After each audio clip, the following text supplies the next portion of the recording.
If you have the Thomas, you have best aim. If you have Tayson, you'll be smart. Venom's the best fighter. At one point, I was the smartest player in the world.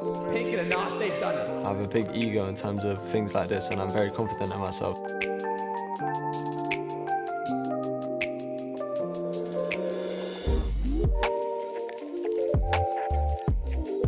Nah, the character Pink is literally just me. On stream, everything, I'm myself. I don't like building a false personality, it's just me. I've been playing since literally season 0, and there was always challenges for me. The first challenge was being the best in my year, and then after that was being the best in my school. And then we also used to have everyone from different schools come play me, and I would just beat all of them. After that, the World Cup came about. Of course, everyone was like, yeah, you could go to New York, you could change your life. I thought I was literally gonna qualify because my ego was through the roof. I literally just earned $200 in all 10 weeks because I didn't know how to play the game. And I put my head down and I started learning, and I just built up and built up. The ego is very dangerous. It could be good though as well, but you gotta have balance. I used to go outside all day, every day. I used to play football outside with my friends. And then at the time, in London, there was a lot of danger happening. My mum was just worried. She just wanted to protect me. Just told me I can't go outside as much. She thought something would have happened to me. So then I was just like, okay, I'm just gonna stay at home and just play games. And then luckily Fortnite came about and I could just put my all into that.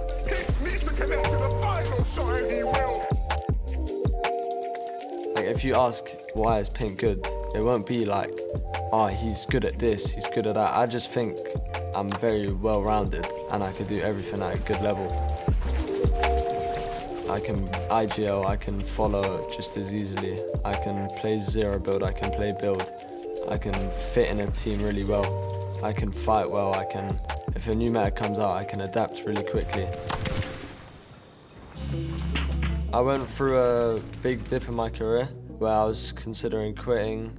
I just wasn't winning anything, and it was like, I'm doing so much and I'm trying my best. In Major 2, we didn't qualify for the Grands, which just isn't good enough, so I knew change needed to happen. In 2023, I've been struggling to find a duo that I'm fit with and I want to stay with, so I've been changing around a lot, and that causes a lot of mistakes. This season, I've found motivation, I've found my old self back, and I'm finding every little mistake.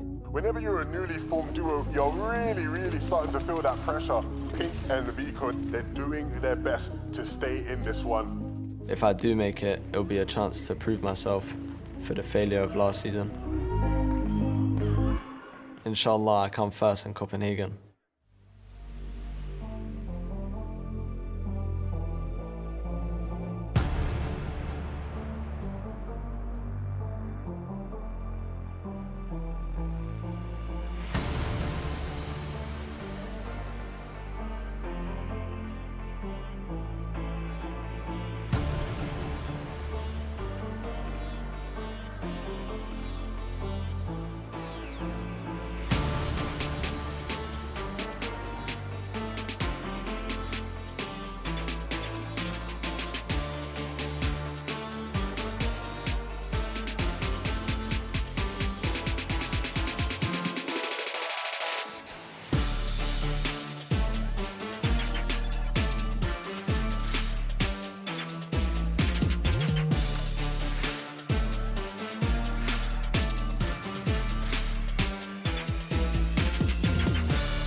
It's over before it started, I see the plot. Any opponent oppose against me, I'm digging plots. Any man wishing death on me, 50 Cent. Body, I'm a Teflon when you see me in the trench. Take your shot, we gon' bang it out. I'm unstoppable.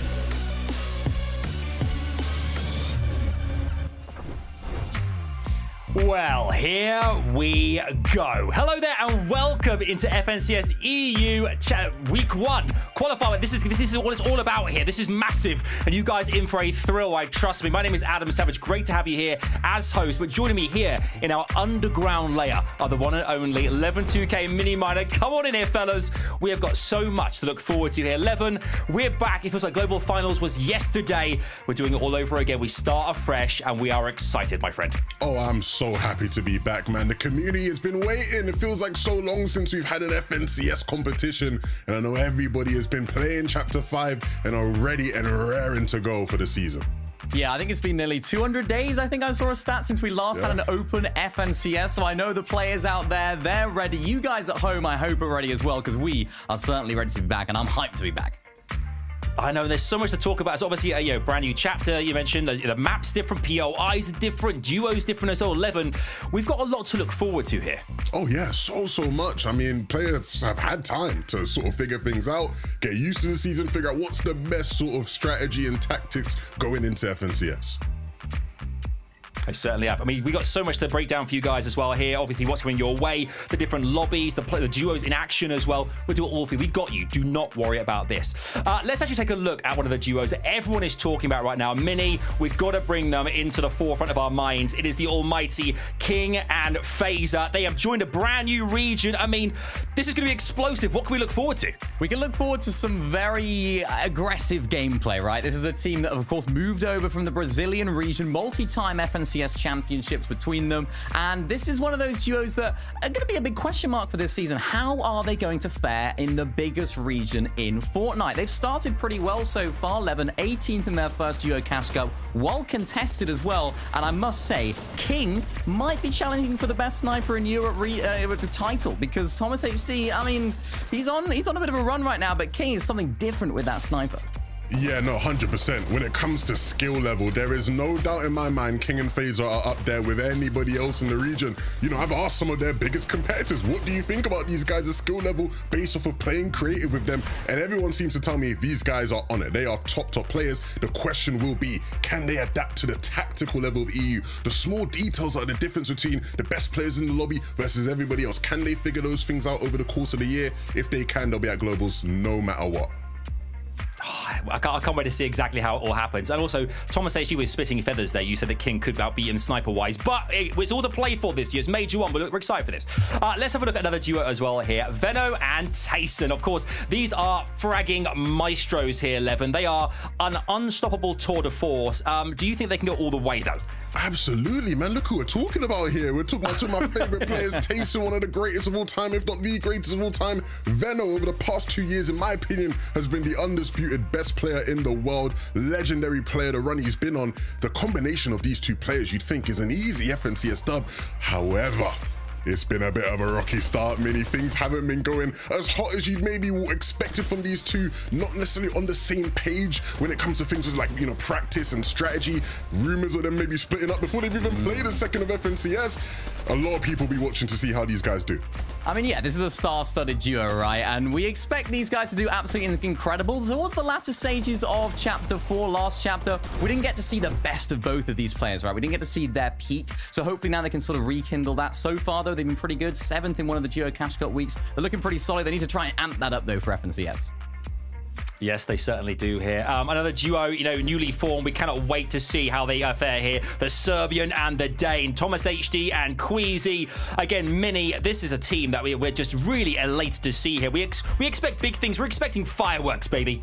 Yeah, I'm expecting fireworks as well. This is two of the most experienced players on the region, two of the best players in the region as well, combining Thomas HD, his fragging ability, his aim, and of course the IGLing brain of Queasy himself. There's a lot of question marks about this duo from my perspective. How are they going to play? What's their play style going to be like going into FNCS? Because we know Queasy being such a height-dominant player, but he's developed so much as well, so it'll be interesting to see how Thomas HD can impact the way he plays. So far, hasn't quite been the best start for them. They've had a 23rd in their only duo Cash Cup final of the season. But of course, Levin, this is a duo that are not strangers to each other, so we expect some development here. Not at all, right? You know, I think the slow start can be explained a lot by Queasy just being on holiday for one. He's been unwinding. But for the most part as well, you look at these two, so much rapport amongst each other. They played back in the day in trio times with Anas, and since then they've wanted to play with each other for so long. A lot of people don't know this, but back before Queasy started playing with Veno and Thomas was playing with Trippin, Queasy had asked Thomas, yo, can we play, bro? Like, I know you're playing with Trippin, but I'd love to play with you. Thomas said, nah, we gotta wait, and now they're here together. I think they'll be a wonderful, wonderful pairing.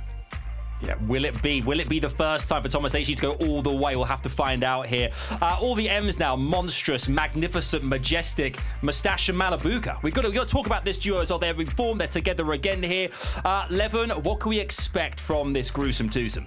Fireworks, man. If you never got the chance to watch Malabuka and Mustache back in the day, you are blessed that they're now together again, because this is one of the most entertaining duos in all of Fortnite history. They always find a way to get high eliminations, crazy mid-ground moments all throughout FNCS seasons. Of course, now Mustache has got an FNCS championship to his name, so he'll be a lot more confident, which is a scary sight for everybody else. And Malabuka still with that chip on his shoulder. I think the drive, the hunger from these guys is going to be more than ever, and I'm so excited to see just how they do coming out of fencing. Yeah, one of the key elements about this duo is they struggled a little bit off spawn in previous seasons, all the way back in Chapter 3 when they were back together. And I think for them, they were just able to overcome those issues by having absolutely incredible endgame. So I hope to see nothing less of that in this competition today. Yeah, they are seriously dangerous. We can't wait to see what they get up to as well here. Of course, in our underground layer, it's not just the three of us here on the desk. We're joined by the voices of the action as well here. It's Takata and Jacob join us right now. Fellas, what are you looking forward to so much to get hyped for? Thank you so much, Adam. Look, I'm looking forward to Mongrel and MrSavage. When you think about EU competitive Fortnite history, the lore of competitive, you could think MMB, Mongrel, Mitro, Benji. But when you think Mongrel and MrSavage, we have not actually seen them compete together as a duo in an event of this caliber. They've played trios way back in the days, year ago, but Chapter 5, Major 1, years later now, duoed together and made round 4 in the first qualifier. I mean, Jacob, it shows why they have the respect that they do in EU competitive.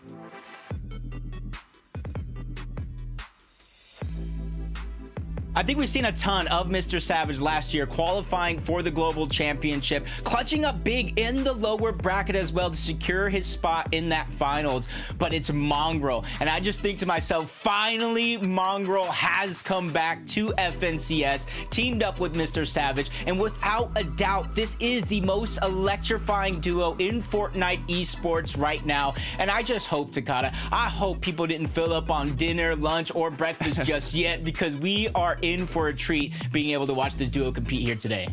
Look, we are in for a delicious treat, but before that, let's go back to Levin, Adam, and Mini. Thank you, guys. I don't know about you two, Levin, Mini, but I'm full up on affection for those two fellas. They're just the best. They're just the best. I can't wait to hear I them. think they're Mongrel fans. Something tells me they're Mongrel fans. Just a bit. Let's actually talk. There's loads of new viewers here as well as veteran viewers as well of FNCS. And one thing I really want to talk about before we get into the action here as well is about the new meta. Let's talk about mobility first and foremost here as well.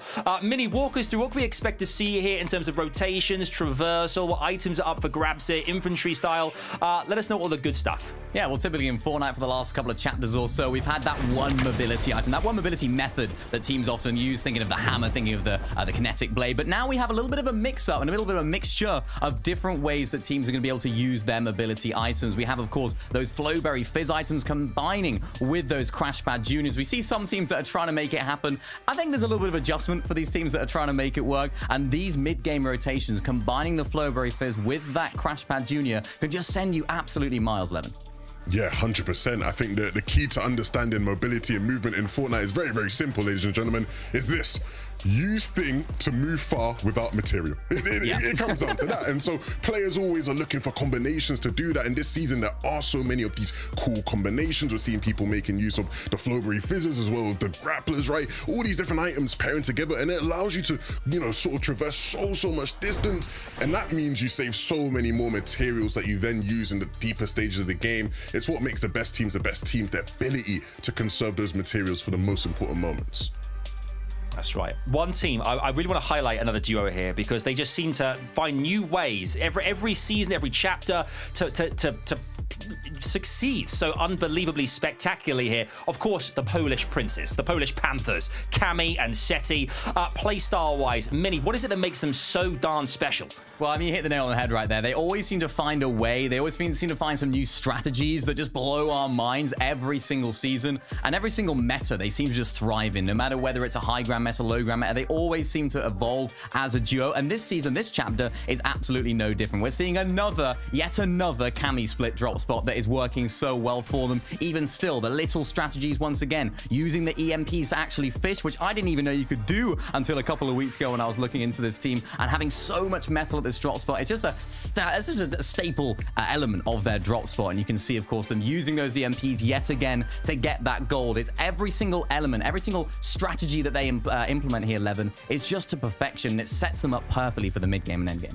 Yeah, 100%. I think, the ability to just always come up with a new plan, a new strategy, no matter what, it's so fun to watch. And I think a lot of the teams in the EU right now are looking at these guys and trying to figure out, okay, what are these guys doing early on, right? Early doors, what are these guys doing to get an advantage? That's how we can step up and get an advantage. And we're seeing it right here, right? Cammy, Seti, making sure they're always in proximity of a vending machine to be able to, sort of get heals, to be able to trade surge. And if it isn't a vending machine, it's going to be a hut with some barrels. We know there's so many of those on the map this season. And then, of course, Mini, we already talked about earlier, these rotations in endgame, so prevalent, so effective and efficient. And for me, one thing I've loved about these two is the form they're in, right? Cammy has got his firing boots on. He has been in, the form of his life, maybe you'd say, hitting shots whenever, leading at times in endgame as well is something that we're seeing from them. The ability to switch things up there is also key to why they're successful. Another season where Cammy and Seti look like one of the strongest teams going into it. How many years have I been saying that for? Never ends. I mean, it never ends. Yeah. They won the last Euro Cash Cup as well going into this FNCS, so it's like, they're on good form. They're really looking good. And I think I had a few questions about them going into this FNCS. Can they keep up that same momentum? Can they still do it? And it seems like, yet again, they're still being able to stay at the top of their game. And as we just broke down right there, the strategies that they're implementing, there's still even more that we could have talked about. We could have gone on for hours and hours and hours breaking down how good they really are, but expect to see some of that today. Definitely. And I think as well, if I'm not mistaken, it's Cammy's birthday this weekend too, so the ultimate present. I mean, getting the top score, the top of the leaderboard, be massive. Before we get into the action, fellas, what about expectations first and foremost here? What do you expect to happen this weekend, Levin? What does your crystal ball tell you? My crystal ball, I say Mongrel masterclass. That's what I want to see, because I'm seeing all the hype. I'm seeing all the people going, oh my gosh, I want Mongrel to do well, but I feel like we're close. We haven't quite had that performance that's made me go, oh, maybe they're actually a threat in the finals this season. So hopefully we get to see my boys Mongrel and Savage do incredibly well today. I want to see that. I mean, thinking about the whole day as a whole, I want to see some W King action. I want to see some high eliminations because, as we mentioned earlier, this is not just a single lobby format. We have 250 teams that are going to be competing in this round 4. So it gives some opportunity for teams that maybe do want to go for those higher elimination games to go ahead and do that, because they do, of course, have 10 games today. Definitely going to switch up the format. Definitely going to switch up the way that teams think. And I want to see maybe some 20 bombs today. Why not? I want to see it happen. Oh, okay. I mean, Leather, to your face on 20 bombs. Okay, yep, that could be a thing. That could be a thing. see it. Do you think players are going to be playing for those eliminations? Obviously, we say consistency is key and the combination of both that and standings. But what is? Do you think, in your personal opinion, what is most important today points-wise? Is it about those standings or is it about eliminations? Where would you focus your attention on week 1? It's always a combination of both, right? At the end of the day, players are playing for, you know, series points. You want to be as high as you can be. I think the sort of flow of the games is going to be very different, right? From a playing perspective, it's not what you would typically associate a round 4 with being. So I think we'll see players almost treat it maybe even like a more competitive cash cup, maybe, right? You know those type of vibes. You have to understand how to play the tournament over a couple hours rather than just playing one specific lobby. That's right. Right, I'm here getting news and word here right now that we are almost ready for this. We have so much to bring you to look forward to as well here at home.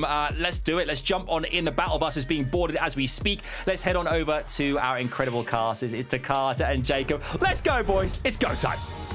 Thank you so much, Adam. We're back in business here, Jacob. We casted a while back, and now here we are back once again in a first-time seen format for the FNCS. 250 duos for round 4. 5 different lobbies being played out at the same time. How are you feeling, Jacob? I mean, I felt a moment ago that I was fine and dandy, but now the games are right before our very eyes. I'm getting a little antsy. I'm getting a little nervous. Let me tell you that. There's so many superstars on this region, returning duos, new duos, unretired teams as well. So we're definitely in for a treat, and the pressure is definitely on. Some performances throughout a couple of these rounds, we've seen some shaky performances, but we've also seen some stellar performances as well. Throughout these next couple weeks, the most important thing is consistency, and it's going to be a mental struggle for some of these teams to remain as consistent as they are, but the ones who do, that's where it's going to pay off tenfold. You're going to get your berth into the upper bracket side of things.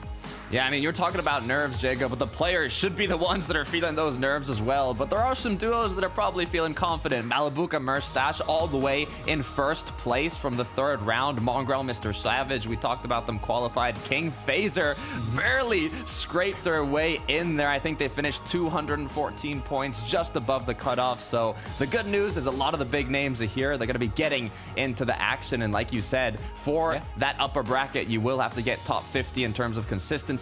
Lower 200 will go into the lower bracket, so consistency is key, but this is just the start, Jacob. Yeah, and I will say, you know, we're making it sound just a little bit too easy. Consistency is key. This is much different than a typical finals lobby that we've seen in the past, where it's your 50 set duos. You know exactly where everybody's going to land. You're able to VOD review, plan, figure out where they're going, but that is all out the window because the battle bus is ready and game 1 starts now.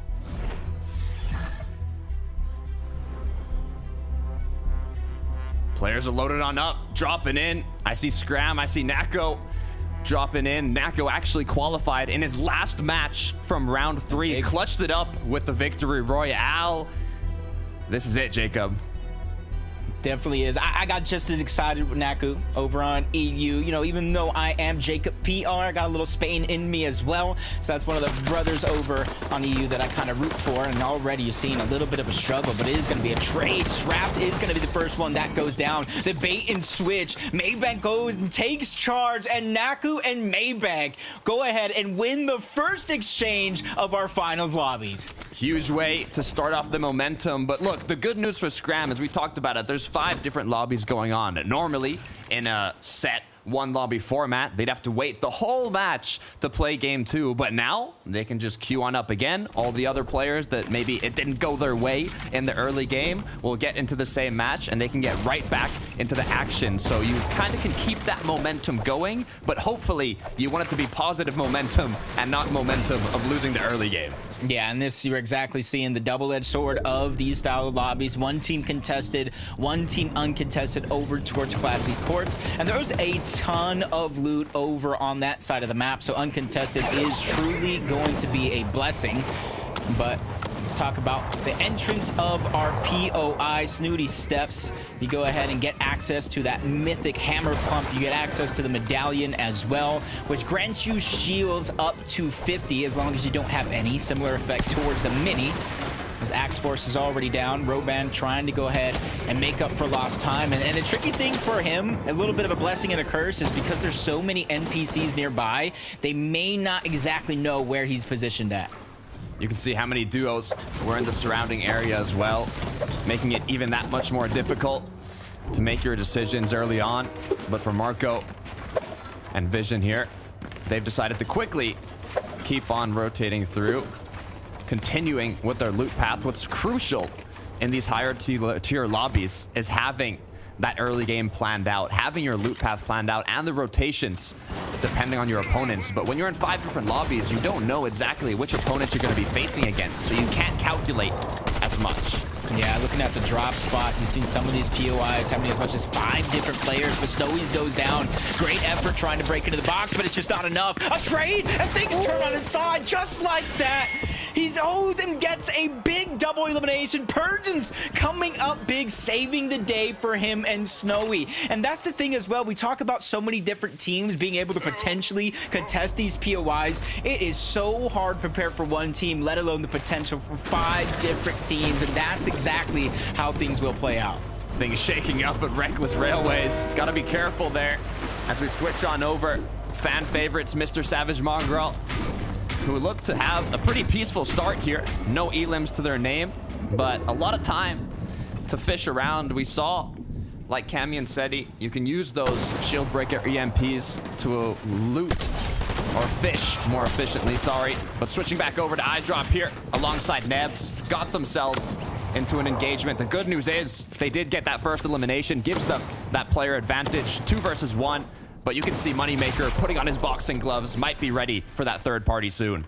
Yeah, I think he's just trying to look for some heals so that way he could make that trek over towards the southern portion where they are fighting at. But that is going to be the blessing, is the fact that he was so weak to begin with. He doesn't have the same flexibility as he normally would. Nebs and iDrop able to win the exchange for now. It's not over just yet, as Luis looks like he's just trying to hide, bypass, because the zone will push them out eventually. Seti and Cammy, the split drop, but there's so much action going around. Seti's going to be the first one knocked. That's Nova who gets credit for that one, and that is a big elimination early. You heard both Mini Miner and Levin kind of talk about the success they've already been finding for a possible 3rd consecutive year. And for them, I wouldn't be too worried with them going down early, because I feel like Cammy, with the success he's had and the experience he's able to gain over the last couple of years, it's not too much of a worry, but it does put at least a little bit of a tweak in their game plan.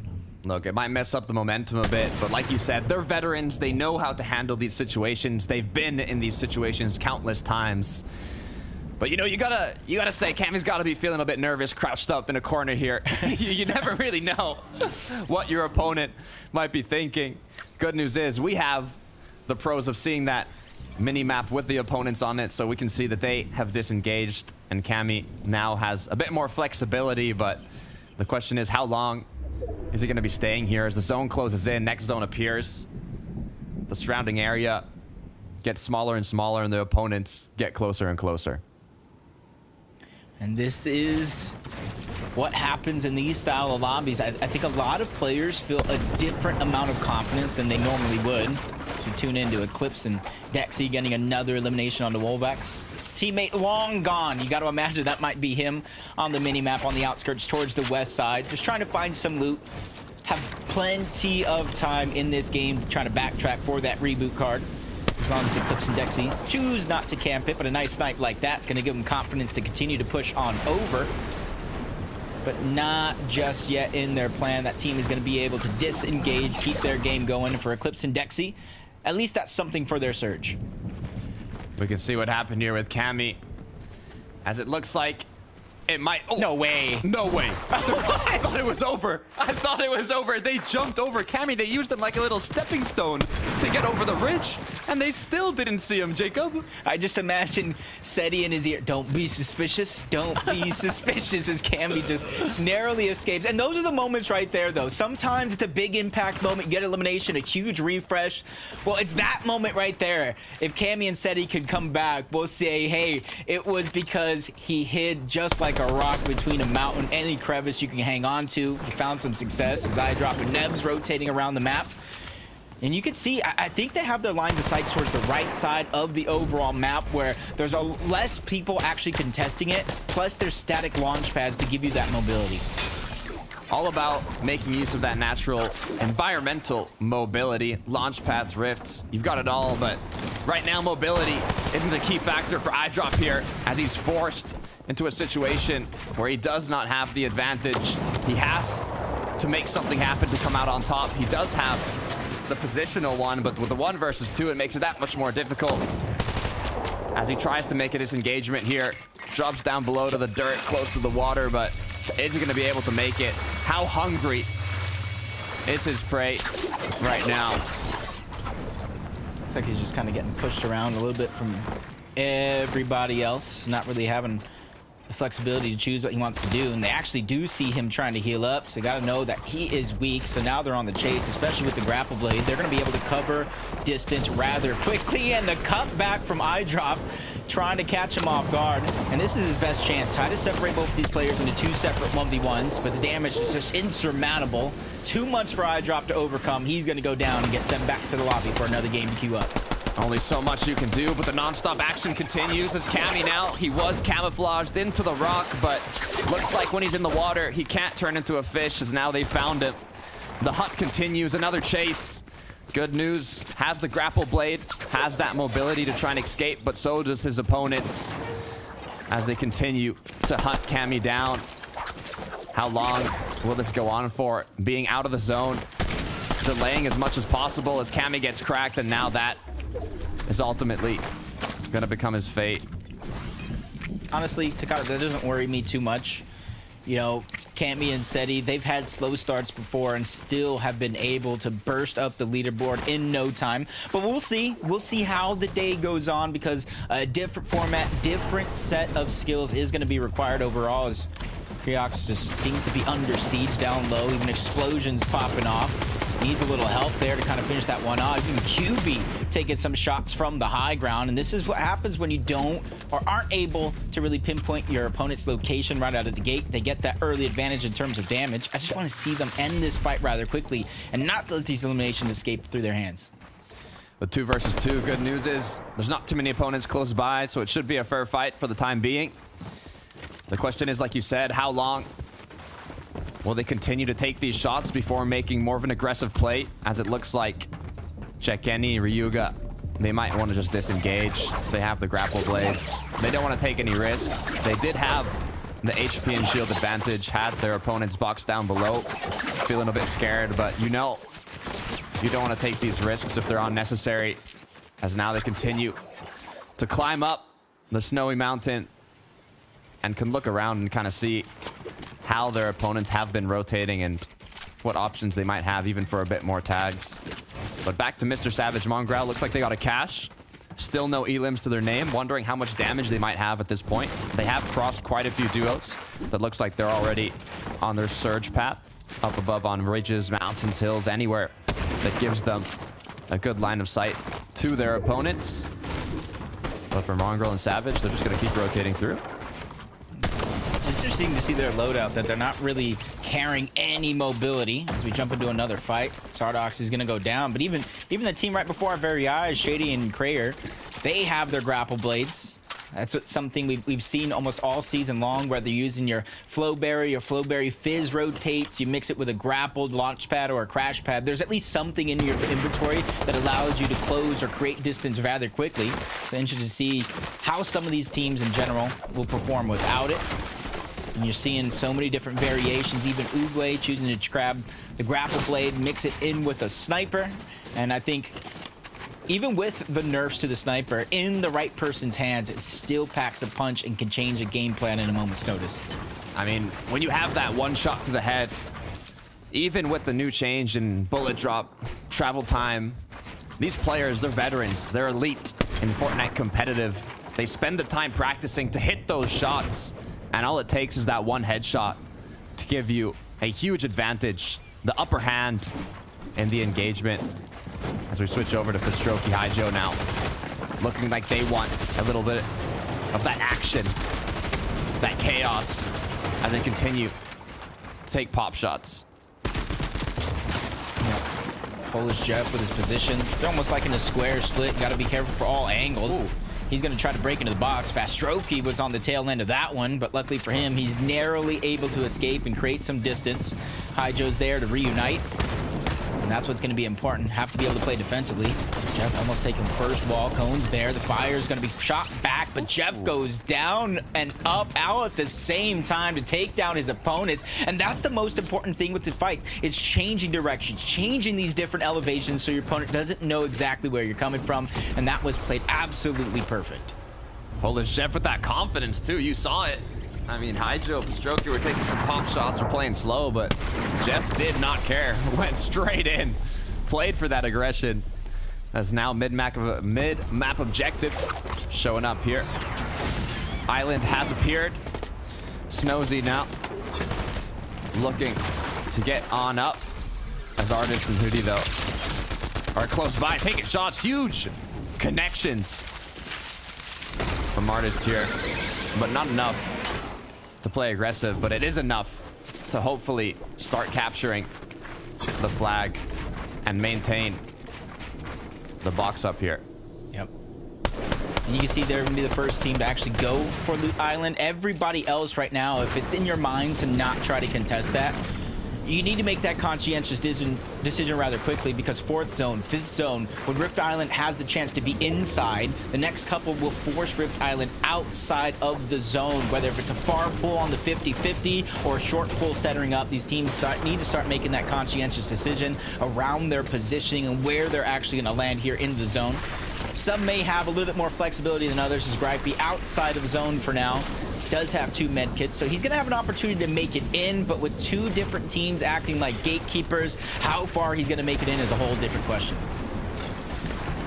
Difficulty levels increasing here as this rotate continues, but taking a back look at Vico, Pink, taking out Kylie here.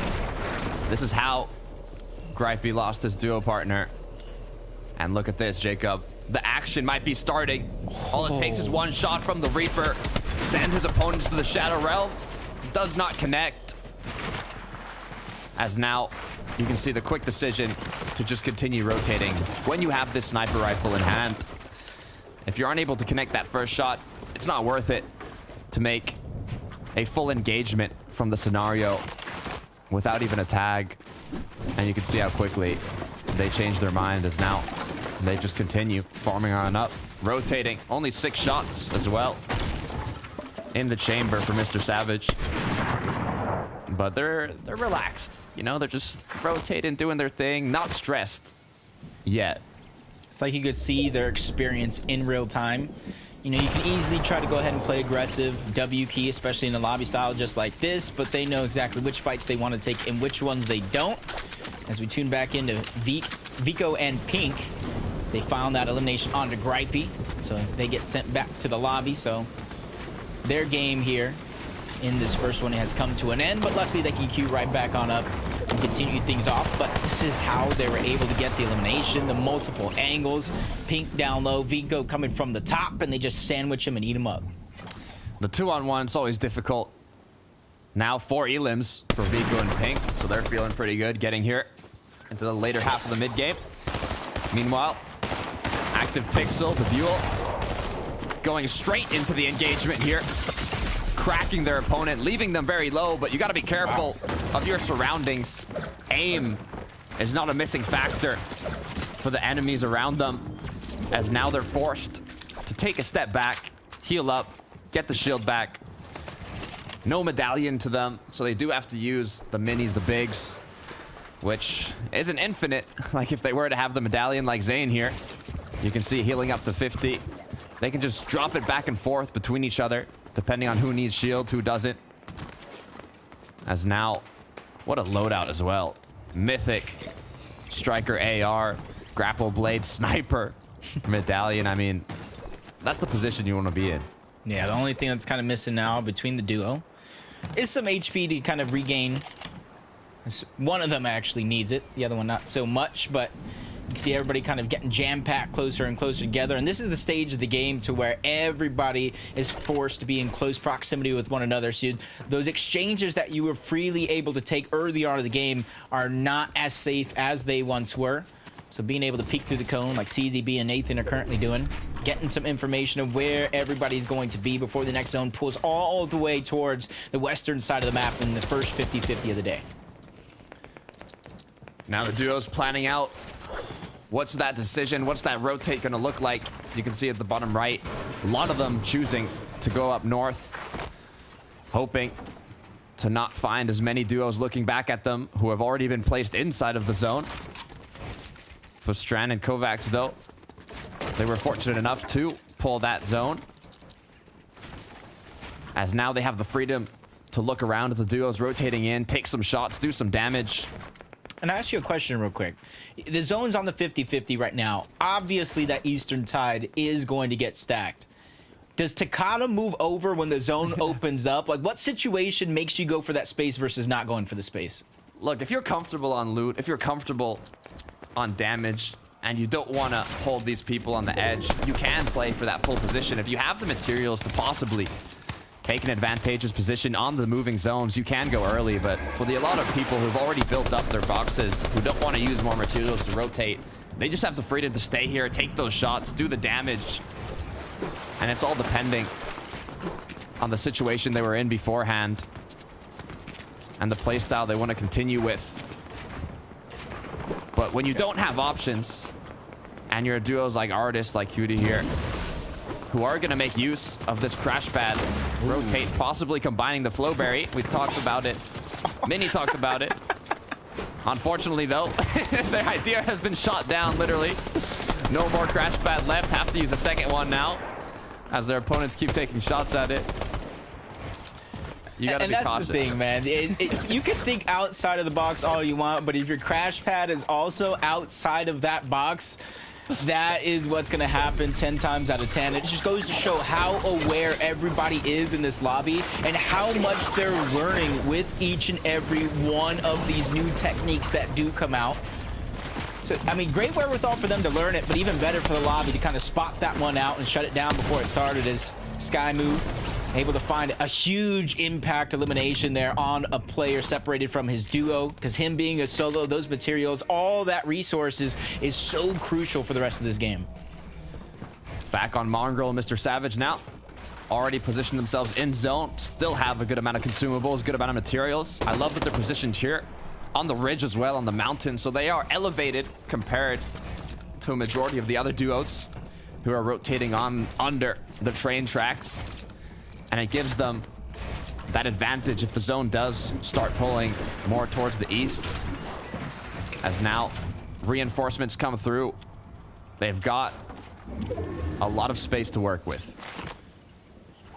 This might be too soon to tell, but I see the zone right now going over towards the train tracks. We might have our first FNCS victory train lap if someone's able to come out on top. And that's one of the things, you really just have to be conscientious of a lot of these changes, because if you're in that zone, especially towards moving zones, and you're trying to build and the train comes crashing through and you're not prepared with elevation or at least a plan B, that's when everything is going to come crumbling sideways. As you see in the elimination feed, Polish Asian Jeff gets taken down.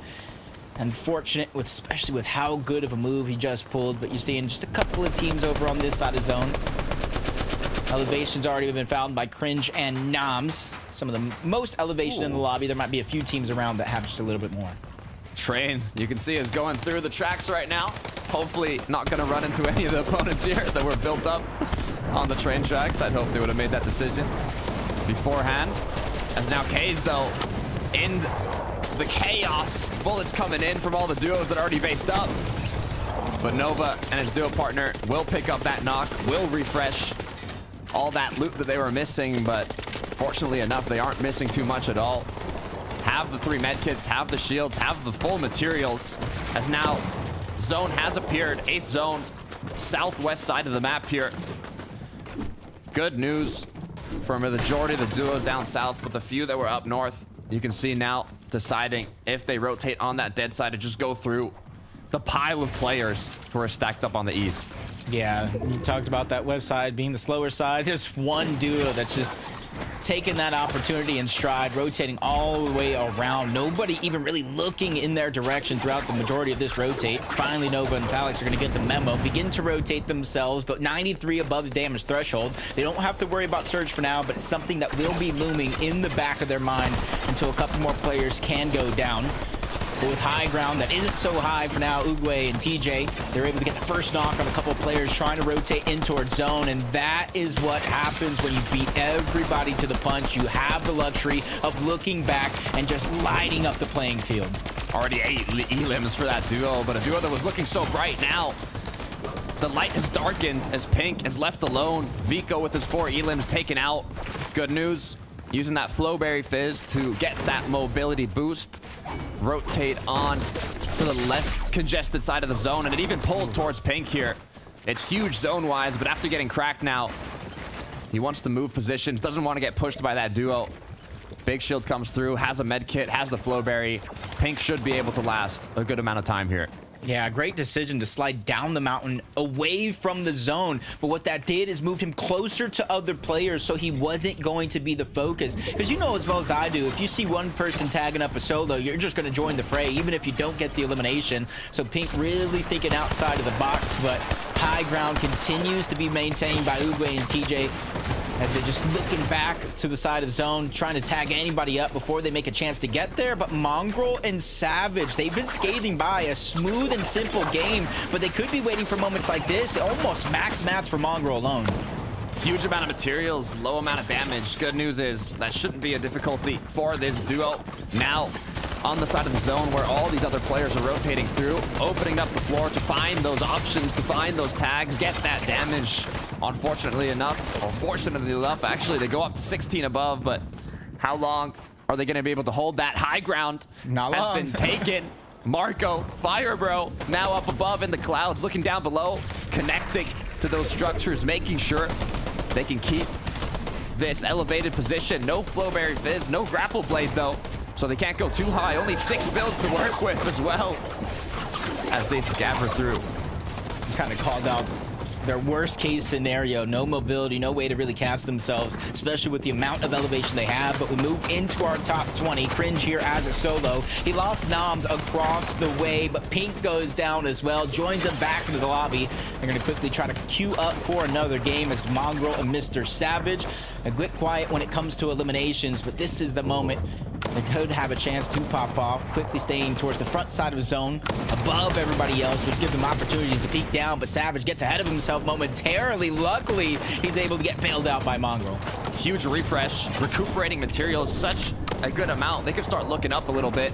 They don't know that the high ground is low on mats, but if they start taking pot shots, see they're in wood, it could open up that opportunity to take height, as Oogway, on the contrary, taking down the ground. Now, 4 elims to his name, duo partner with 3.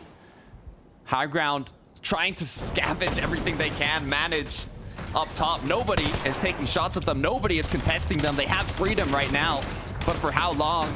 3 builds to work with, drop below, now crucial, in need of a refresh. Yeah, this is where Firehunter has to go big. Marco actually did go down right next to him. This is not a good look. And now he's stuck by himself. No builds, no real opportunity. He's going to have to make something out of nothing here. And you see the thought process in action, staggering himself out of zone. Oogway and TJ go down, but Mongrel and Savage, with the mats that they've had and held on to for so long, they finally take the high ground, and at the perfect moment too. This is what they needed. They've used the materials to get up above, but they have it. They have height. They have the heal up with the floppers. They just need to get a bit more eliminations. I mean, 0 elims to the name. You know they want that combination of placement, as Phalanx now trying to play the heal off. It's so dominant in this current meta, using these med kits to stay up in zone.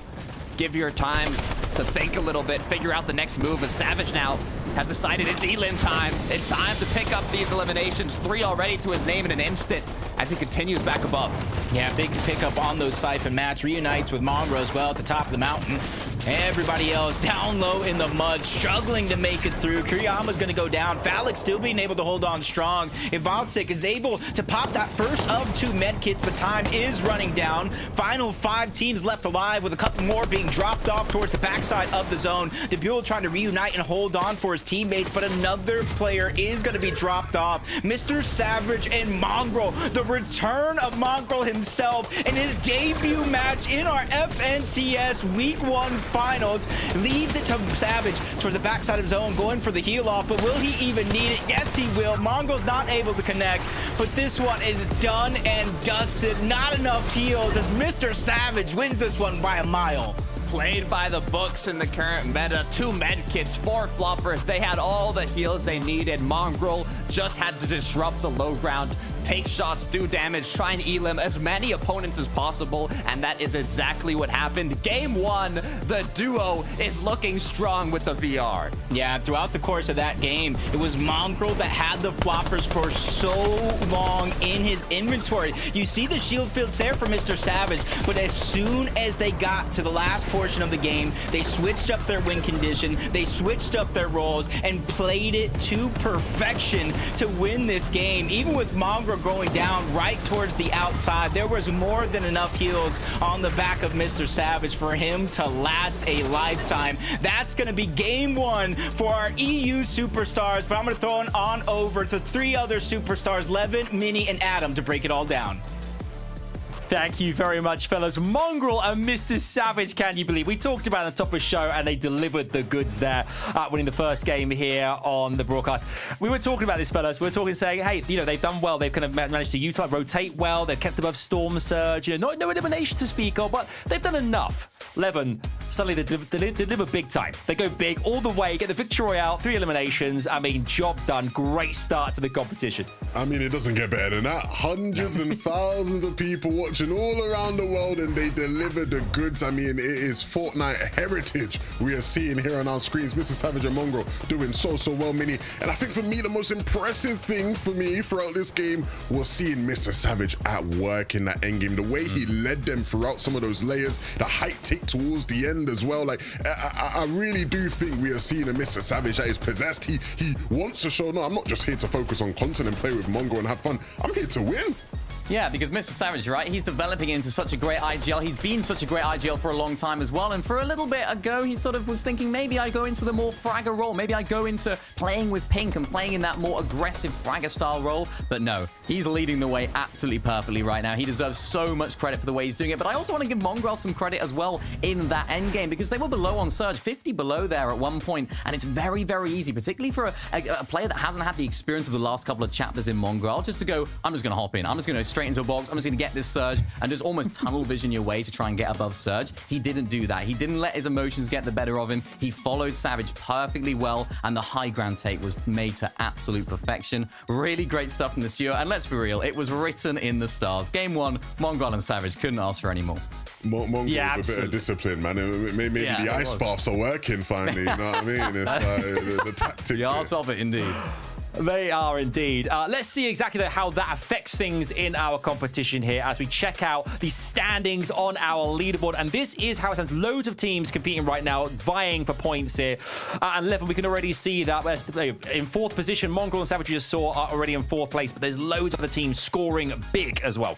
Yeah, 100%. I think no surprises with some of the names I'm looking at there. The likes of Janice and Flixie, Synod and Vanyak, who did very well in the Cash Cup before this. Unfortunately, didn't get the win like they would have wanted. But a lot of nice names here to start off the competition. And I think the key thing that we will sort of have to note for everybody, Mini, is the fact that a lot of these games, right, because of the nature of how many players are playing in the different lobbies, you might have one game where you're uncon, things look good. Next game, boom, someone's contesting you, everything derailed, the whole game plan has to change. Yeah, that really is a great point, because you just never know what's going to happen in each of the lobbies, right? It's not even just the teams that are contesting you versus not contesting you. It's also the whole landscape of the lobby around you, right? So many different lobbies play out in different ways. One game you could be uncontested, but a team rotates in quickly and tries to take you out. Another game you could be contested by 3 or 4 teams. Anything can happen. So in this particular style of lobbies, they have to be very, very careful and keep that momentum going. Yeah, let's have a look at some highlights from our previous game as well, just to kind of catch you up to speed if you just joined us here as well. Let's take a look at this right now. I mean, fellas, experience obviously plays an important part of this too. We must take that into account because, as you said, it is incredible that so many teams being featured on the official broadcast here in the lobbies right now. And, you know, Mongrel and, you know, MrSavage, they know how to manage these games so effectively, as do other teams out there as well. Yeah, 100%. I mean, I look at, you know, Fibro and Marco here on our screens. For people who maybe aren't too familiar, these are two players very well experienced in the FNCS here in EU. Fibro, especially a player who, you know, many seasons ago, we'd see him up on high ground, so we know he likes to play up here. It's a matter of, you know, this season as a duo, do those two have the right fundamentals to be able to hold off against the likes of the Mongrels and MrSavages who are going to try to take it off of them? Yeah, height is such a big moment and a big potential for wins this season, right? If you do get that high ground at the right moment, you have those heals, it's almost a guaranteed win with that heal off at the end. So you can see what they're trying to do there in that end game. You can see they're trying to set up for height very, very well, but there was that other team that came in and tried to spoil the party. And that's where things can get a little bit disjointed, particularly if your teammate is not quite as confident in fighting, or maybe the duo's not quite got that chemistry locked down. That's where they're going to struggle with taking out and choosing who to take out individual players, trying to go for those high ground takes and holds in this instance. So I think we'll see a little bit more from that duo, and I'm excited to see how players like Marco, players like Fibro can develop throughout the rest of this weekend. Yeah, we see top of our leaderboard there as well. 12 eliminations in the first game there for Janice's duo, which is incredible, really, when you think about it. You know, straight off the bat, we saw 3 eliminations from MrSavage and Mongrel was one thing, but 12 in that very first game. Having that kind of catapult you to the top there, if you can sustain that, for the course of the next couple of hours, I mean, you're in a really good position going into week 2 here, Levin. Yeah, absolutely. I don't know if I would even think about sustaining that. That's a really good start. You know what I mean? Like, if you can sustain that, we might have to have a different conversation. You might be about to win the whole FNCS if you can sustain that level of play. But I mean, look, 2 very experienced players there. Yeah, 2 very experienced players. It's not going to be easy to do, though. As we just mentioned, the lobbies are going to be different. 12 eliminations is good. Can they do it in the next few games? We'll have to wait and see how it goes. Yeah, well, you wanted to see 20 bombs tonight. It could happen. It could still happen. We saw a 12 there. Guys, we're going to jump back into the action right now. The battle bus is ready to rock. Well, let's join Kevin and let's join Jacob again as we head back into the lobby. Let's do it.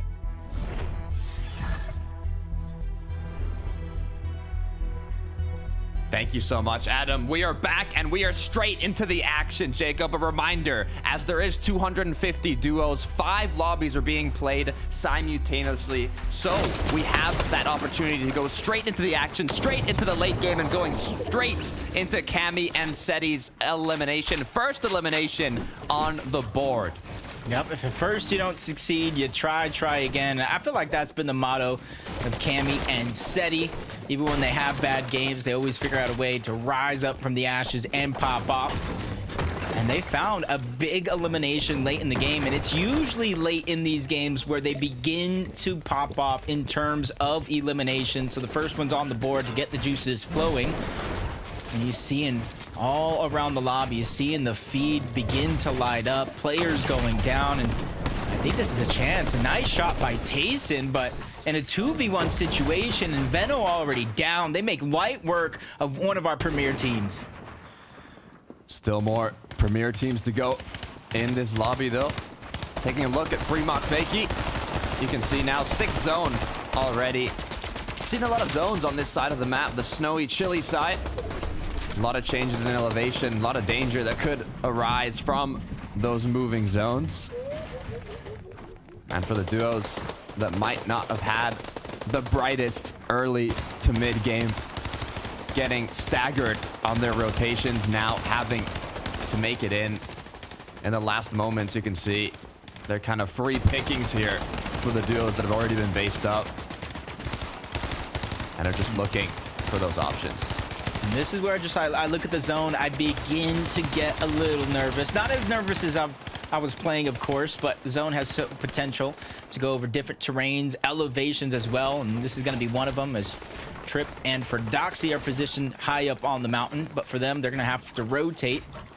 Especially without any grappler, it's going to be hard to reach from point A to point B, but not as hard. They already have the Flowberry in hand. And judging by Fordoxy, one of the players who actually made this strat famous on social media, showing the world what he's capable of. And that's the thing I like about his confidence as well, is he has a strat. He could have easily saved that trick underneath his sleeve for a moment like this, but he said, I don't care what you guys know. I'm still going to be able to beat you with every trick.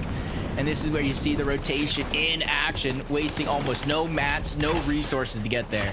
The jump boost from the Flowberry combined with the crash pad, you can see the momentum you gain. Great rotate. I mean, perfectly executed. Boxed up now and ready to look back on the other opponents who have not rotated yet. DKS now with Voxy trying to see what they can find. Just over peaks just a little bit, gets tagged up, shield drain. Forced to use those big pots, and those are the things, when you have that much damage, you almost got to make a decision to not peek. As Freemock and Fakey were able to get it down on the one-player backside of the zone. Relentless pressure.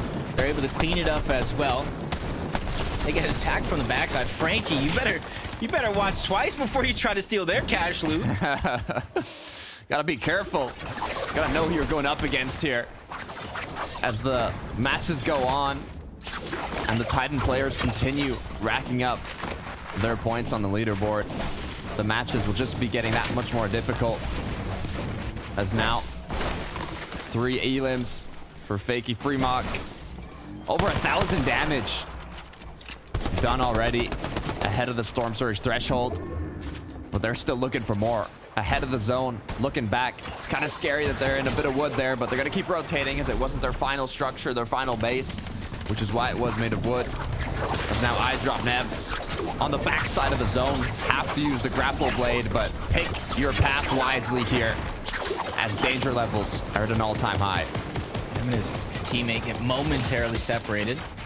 A little bit of cause for confusion as I drop just has to box up, use that med kit, get as much HP and shield as possible. Don't want to give anybody the opportunity to one pump of any sort. And he sees everybody stacked up on the top of that little hill and decides to go down low towards the bottom of the side of the mountain to where he's trying to find just a little bit more safety. And along the way, he loses his teammate Nebs to Kiro. Taking a look at DKS though. 3 elims looking to make it 4. Gets into Voxy's box. Will he be able to, as his teammate actually, sorry, as Voxy secured that elimination. But you know, the support was there, Jacob. Just gotta scare the opponent a little bit. Make sure they know who has the player advantage. And now taking a look at how they continue from that. They've already recuperated more than enough loot. 3 medkits ready for the heal off. 125 builds as well. But the ones up above, Kiduo and his duo partner extending to connect on the previous builds here. They have the damage and they want to maintain this positional advantage for as long as they can. Yeah, they have plenty of resources as well. They can even tarp out in a cheap manner because they have the grapple blade to save themselves if things come crumbling down.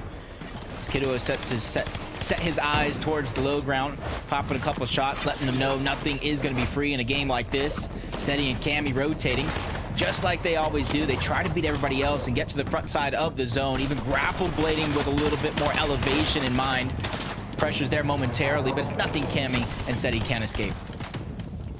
Choosing to heal back up now. Big pots making good use here as Kiro Kiduo still up above, taking pop shots down below, but for Trip and for Doxy, they're close. I wonder what is on their mind now as they look up, as they consider, you know, gotta be careful on this rotate. Do not want to get shot from the height team, but they gotta be careful from the people down below as they get dropped. Now split up.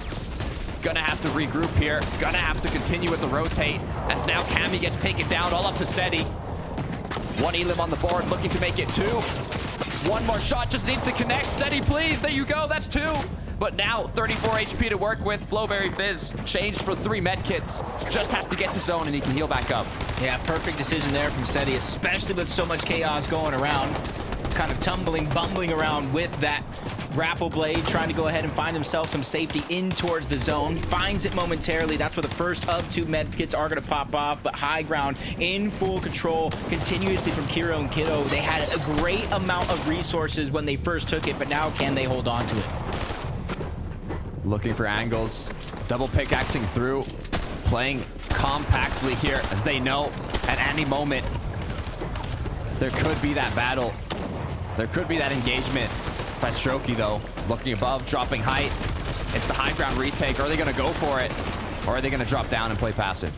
Yeah, quick connection at the last second. Makes it where Fastroki and Hydro cannot continue to hold on to it. But you see him moving forward. Once again, they hold on to that height, but mats are looking a little scarce. Battle begins, forcing even more out, but luckily they have the Flowberry Fizz to negate any damage. They even drop down just like this with a sneak attack onto Fastroki, unable to connect, so that's going to keep them moving forward and upward above everybody else to find that little bit of safety as every team moves into the top 10. Gotta be careful though, with no rights on the high ground duo. Makes you wonder how they're gonna play that heal off. You know there's so many duos down below that have those medkits, that have those floppers, and have everything to make something happen. And now Fastroki making use of them. 2 medkits to work with. One of them has been popped. As we look down to the chaos on the low to the mid ground here. So many duos piling on in. It's Trip, it's Redoxy looking for more. They're hungry, but no materials to work with. That was a huge amount of damage on the glove sheet, forcing him to the backside of zone. Fastroki still a solo and making big moves. Finds the med kit as well, but he doesn't grab it. Has to go back in, takes a little bit more damage. That's going to be a sacrifice that he thinks is well worth it in the end. Heal off begins for Fredoxy. He's trying to follow the zone before staggering himself back, getting the most out of these heals in the most impactful moment of the match. One more med kit to work with. Meanwhile, down below, Voxy, 9 eliminations, double digits for the duo. Gets another one. That's double digits just for Voxy. DKS now, last one up. Meanwhile, we have a player far back. 4 medkits in the inventory. It's DKS who wants to come out on top in the heal off. He has enough to play all the way up till Storm Sickness. If it is an opportunity, but he knocks on the wrong door, enters the wrong house. DKS doesn't need the heal off because he sends him back to the lobby himself. 11 HP left after that shot came through, almost taking out DKS. He had the advantage in the heal off. He had more medkits, so his opponent knew he had to take that 1 versus 1. But luckily enough for DKS, he survived the initial shot, took that quick hammer pump shotgun to his opponent, and came out on top with the victory royale. And those are the moments that really separate yourself between you and the rest of the playing field when things look bleak and they look tough. And while you're even trying to play heal off, you can still land the shots that matter. And I think having those extra medkits gave him the HP needed while his opponent ran out and did take that storm damage. So timing was perfect for everybody in this lobby, except for maybe Fredoxy there. It was tough, but the good news is they played that calm, collected in those last moments. But double digits elims just for Voxy, Jacob, alongside the 4 from DKS. That's the highest elim match that we've seen yet. But let's go back to Adam Levin Mini because they've got more info. Yeah, thank you, fellas. 13 unlucky for some, not for Voxy and DKS. They have done business in that last game there. I mean, that 13 eliminations there, Mini, an incredible way to score points this early in the competition. And we can see some teams are really rocking and rolling right now. Yeah, we saw it right there. The shots with that Peter Griffin shotgun was absolutely incredible from Vox right there. Hitting max after max after max, and that was ultimately what just cleaned out the rest of the lobby to allow DKS to hit those medkits there at the backside of zone. Beautifully well played endgame, and just setting up for that heal off there at the end was really well done from them. And I think it was those refreshes that Vox was actually able to go on through and get, was actually set DKS up with so many medkits.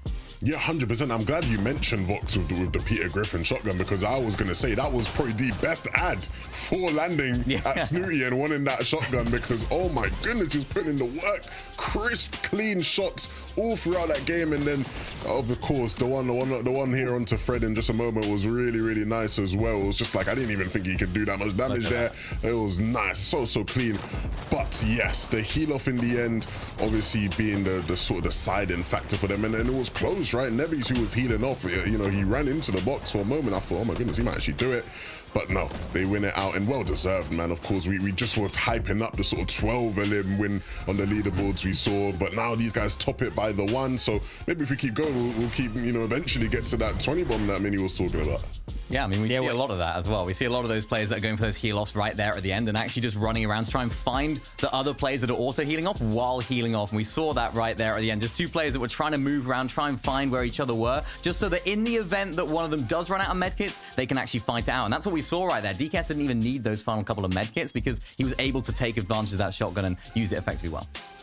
Yeah, we're incrementally going from 12, 13. The next one could be 14. Let's find out the leaderboard right now and see any teams, have they managed to do that, gone past that, and gone into the upper echelons of eliminations. We can see here that Vox and DKS currently sat on top there, looking pretty with 91 points, though. Janice and Flick on exactly the same right now with their victory royale as well. But already 11, we can see that some teams starting to slightly edge their way away from the rest of the pack there. But that 1 through 10 is looking strong. Yeah, I think, you know, in terms of like looking at the movement, not too much has moved around and changed other than seeing sort of Ivo and Frixie sort of move into the top 10. So moving up 5 slots or so, like really sort of pushing themselves in there. I think most of these guys still continuing to sort of, you know, steady on the ship. And I guess, again, we'll sort of see it. It sort of becomes more and more sort of crucial as we head towards the back end of the games, right? To see who really can actually start to pick things up and get some better lobbies. That's right. I mean, we're going to see it all unfold here. This is the best thing about this. We're seeing so many teams competing at the same time. Let's look at some highlights again very quickly here. I think it's Roxy coming your way here. Let's check this out, see exactly how things unfolded in this last matchup here. Fredoxy and Trip. I mean, oh my, we like duos. I mean, Levin, big fans of a duo here that are utilizing height to the fullest, you can see. Yes, 100%. These guys are one of the newer teams we've seen this chapter that I'm very excited about. Not because I have personal bias, but I will say I definitely do. Big fan of Trip and Fred and want to see them do well. Hasn't quite clicked so far as, you know, in terms of this season, how I would have thought it would. But looking a lot better here, Mini. Yeah, really are. I mean, this is a duo of two players that are not star-studded household names in the EU region, but players that have been competing for a very long time in this region and performing at a very, very high level. So I'm hoping that they can use both of their experience together right here, the Danish duo, to sort of come out on top and find a little bit of that form that we want to see from them that they haven't quite been able to find with their previous teammates. I mean, it was unfortunate there in the final moments of Fred Oxley just to get hit with that max pump from down below. But this is a duo that I think I'm expecting to see big things from. Maybe they could go on to make grand finals or getting to that top 5, but they need a little bit more development to make it there, I think, for me. Still lots to go. There's still lots of competition for them. 100%. I do want to quickly apologize to my boy Trip, because at the start of the show when I was talking about Queasy and Thomas playing each other, the way I worded it, maybe it was a bit unclear. Back then when Thomas was playing a Trip, he didn't drop Trippin, right, to play and potentially play Queasy. No, he wanted to keep playing a Trippin. Trippin actually dropped him. But that's how the story went down. I just wanted to clear that up if anybody was a bit confused about how I said it earlier on. Thank you for clarifying that. Thank you for clearing that up. Trippin will be a lot happier now. It's okay, Trippin. Things will be fine. Right, we are jumping straight back into the action here. Obviously, loads of games kicking off. We have got mid-games, end games coming your way here. Let's check back in with Mustache and Malabuka, one of the duos we focus on at the beginning of the show, see where they're currently faring. Let's go.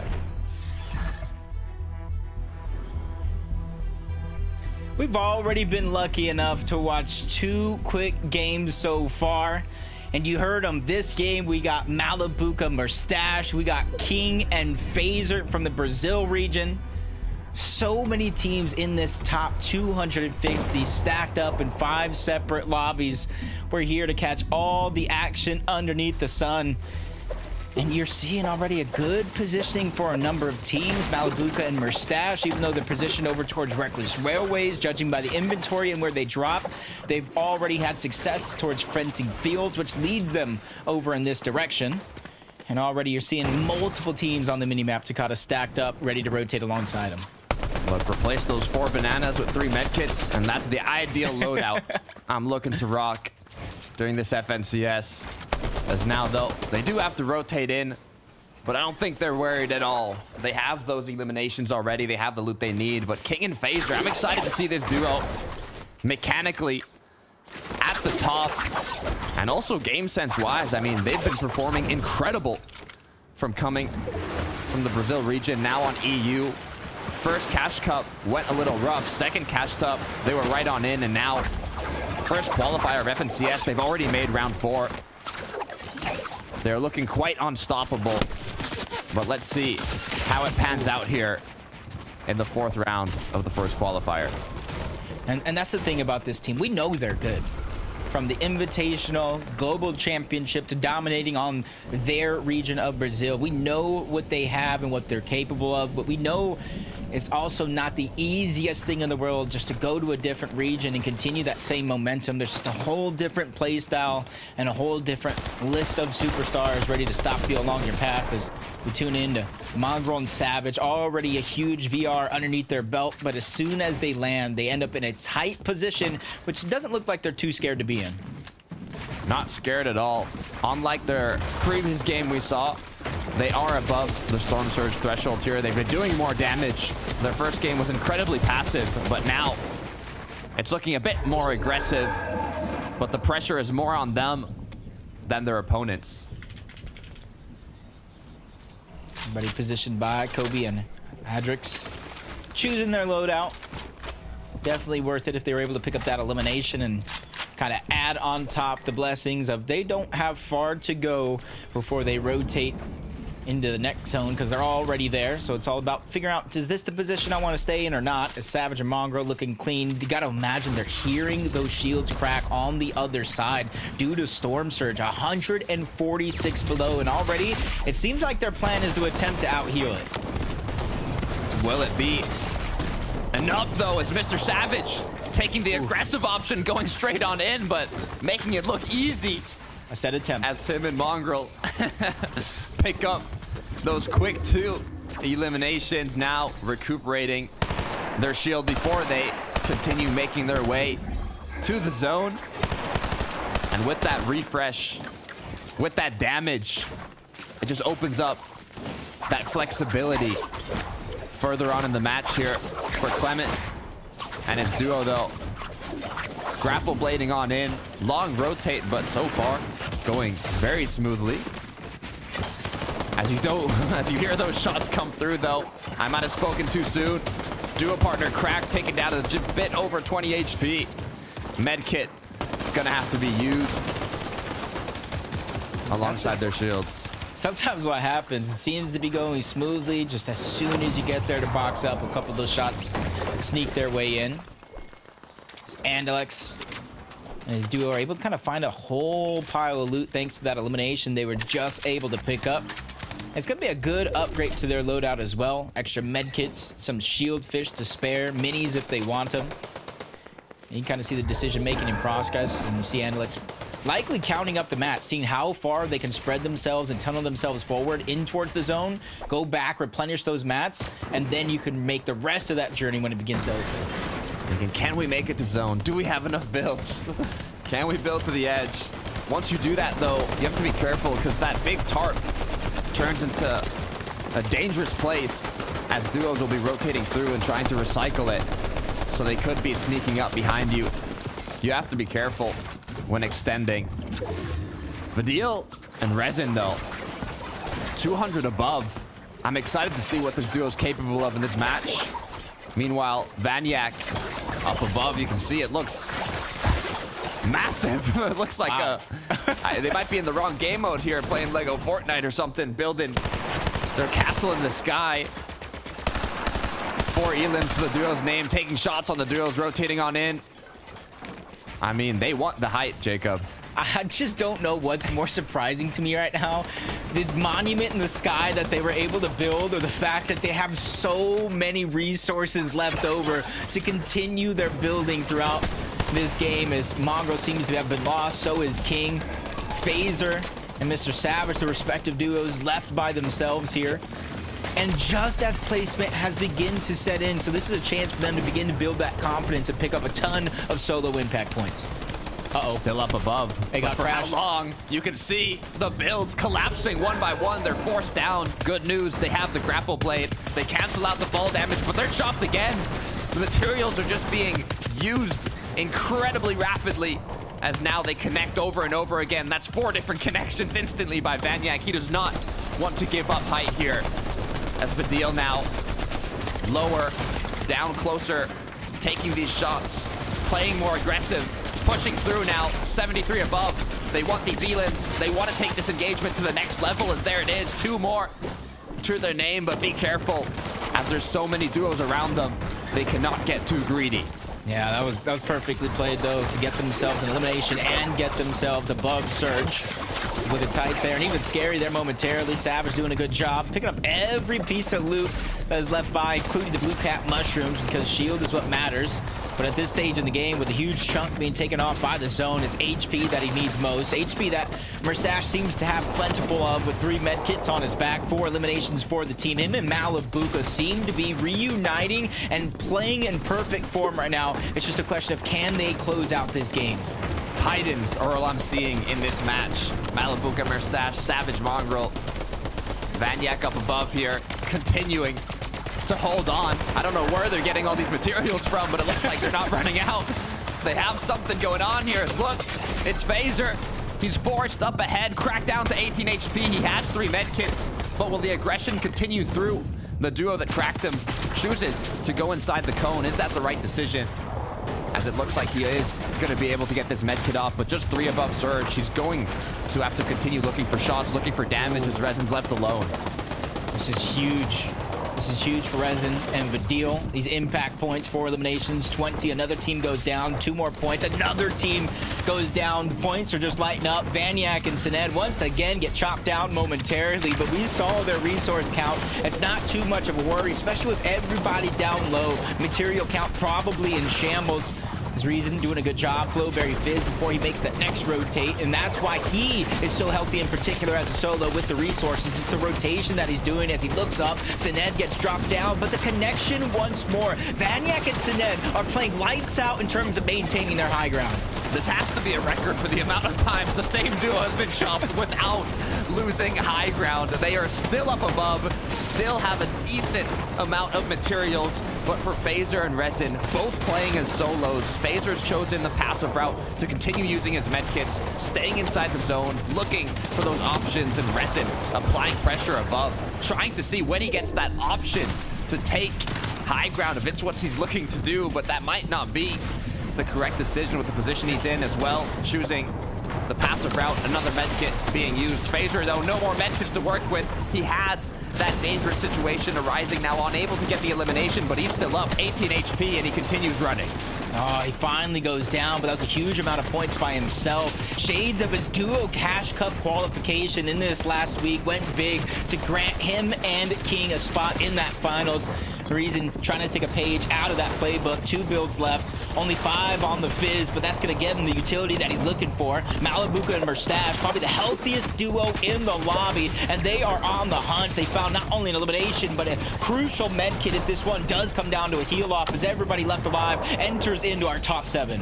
Resin now in shambles, feet in the dirt, hits the crack, connects the shot. It's not enough to knock him down, though, as now we switch back up to the clouds. Vanyak with 5, Sined with 2, 7 elims for the duo, but do they have enough heals? We saw that Malabuka had 3 medkits. We saw that they were ready for the heal off. Vanyak now forced down below to take that action, trying to stop Malabuka from his heal off, but is he gonna let it happen? Wow, that was big. A nice shot as MrSavage goes down, but it's only going to end in a trade. A trade where Malabuka's already starting his heal off. Sined has 2 medkits which haven't been started yet, and that is going to be the 1v1. Sined versus Malabuka. Both of them on the last medkit, but Malabuka finds a huge stack. He finds more. The miracle has been granted. Sined needs to be on the hunt. He doesn't know, but he is going to run out. 9 eliminations for Sined and Vanyak. A monument built in the sky, but at the end of the battle, him versus Malabuka, the trades are going to go off, and Malabuka clutches up big with just 2 HP left. What a finish from Malabuka and MrSavage. They played it perfectly, from using the 3 medkits in their inventory to, as they were rotating on through, finding those extra heals, marking them so they knew where to go if it came down to it, and even finishing it off with the 1 versus 1, securing that last elimination with only 2 HP to spare. They had enough, Dakota. They have had enough coming down to a heal off. They're trying to take it into their own hands. Instead of just letting a player get out for free, they're dropping down. They're going on the hunt, and they almost secured a huge victory, but 2 HP is all it really took. A massive difference, in Malabuka coming out on top with the crucial shot hit. Big victory for the duo that is reunited. reunited, but let's reunite a trio back on the desk to break it all down. Thank you very much, fellas. The maniacal map Mavericks, Mustache and Malabuka. We thought it was going to be a heel off there, but suddenly all guns went blazing there right at the end 11, and we had ourselves a 1v1. I mean, this is classic Mustache and Malabuka, keeping us on the edge of our seats here. Great to see them get a victory royale. It's the fireworks I was talking about, right? You're going to get something flashy. I think the big thing there, man, is just so close. 2 HP, like, honestly, a second later, and who knows how that one plays out. That was a very, very interesting endgame there, Mini.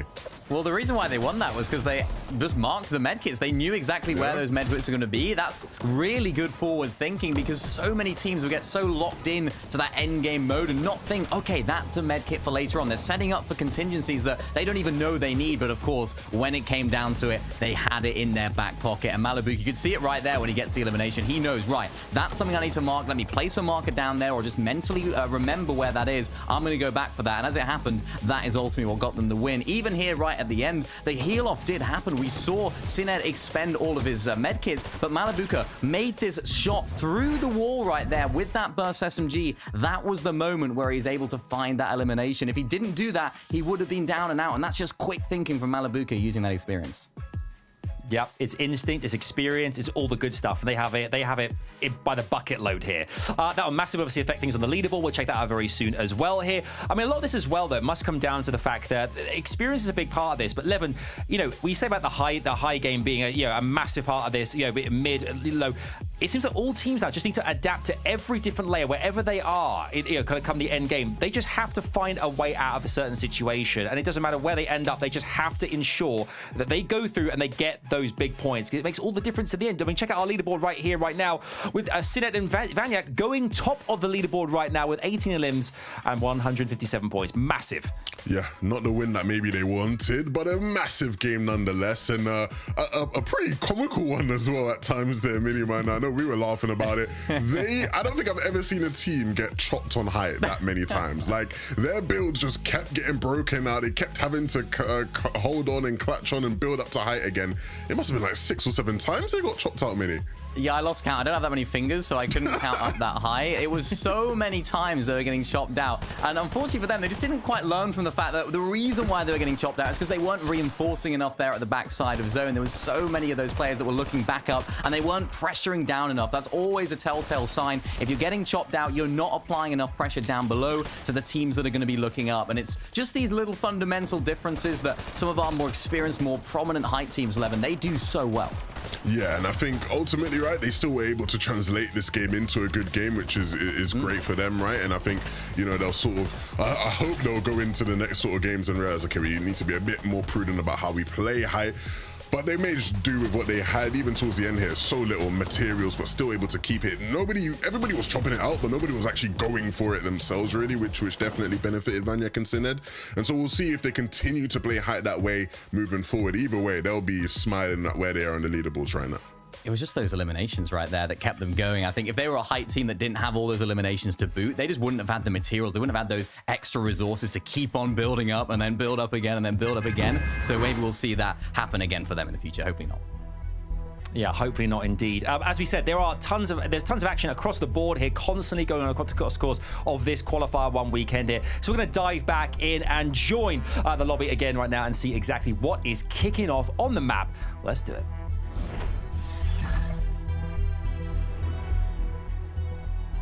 And we are joining right back on to our Game 2 victors, holding the record for the highest elim victory royale so far in this round 4 of the first qualifier. Vox, DKS, and they are looking healthy.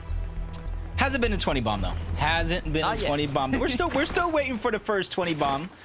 I'm kind of guessing who I think it will be. I mean, this team has his best shot as any, and if judged by their loadout, it could be in this game. Obviously, in terms of rarity, they could do a little bit better, but they do have the Hammer Pump, the Thunderburst SMG, and, shout out to ReeseHub and in one of his shorts, learning how to really utilize that Thunder SMG, how to break the builds, take control. It's more than just damage, and which is why that weapon is in everybody's inventory. You see it here in Scrams as well. Trips in a tough spot. Let's see if he can get out of it. There it goes in action with a little help for Noxy. They're able to get out. 1 goes down, 2 to follow. Wings, he uses his wings. He flies back to the lobby. Let's see if he can land in another game. That was played so well. I mean, both players of the team got left with little to no HP. The change in focus there is Trip takes out one, but quickly tries to disengage. His duo partner helps him out there, and his duo partner tanks that shot. Both of them left with less than 20 HP, but still came out on top. Looking at it again, another zone up in the mountains. Find kind of like a repeat here we're seeing, Jacob. Some sort of theme might be going on with these zones. As I see time and time again, players rotating on this side of the map. Nebs, though, eye drop. 6 zone. Already 7 elims to their name. I think Must be feeling good. A lot of players, especially on this side of the map, are just utilizing those high elevations. You mix those with the static launch pads, and then you add in either the Flowberry or the Flowberry Fizz with those launch pads to cover so much distance so quickly. And typically, you want to kind of rotate early, get to the zone fast, but with that combination of utility, it allows you just to stay just a little bit later in zone as Nebs just kind of hits a little blind fire peek over towards the team. It's so far into the distance. Doesn't connect the shot, but man, you miss 100% of the shots you don't take, and at least he tried. At least he tried, you know, that's the important part. I'm kind of mesmerized by this leaf here on Fastrokey's build. It's almost blocking him here. It's a nice leaf, I'd say. Anyways, we'll see what type of rotate they've got to do here. As they are under the train tracks, once again, like that first match we saw, but meanwhile, making use of bushes. Bushes with the Reaper combination. If you have that sniper rifle, you can open up a lot of opportunities to take those free shots and even conserve a lot of materials here by just waiting in a bush. But you do always have that risk of having an unlucky shot get connected right onto that bush. But the odds of that are quite low. The issue is 91 below. They need some damage from being the elim leaders in a single match to now not having a single elimination and being below the Storm Surge threshold.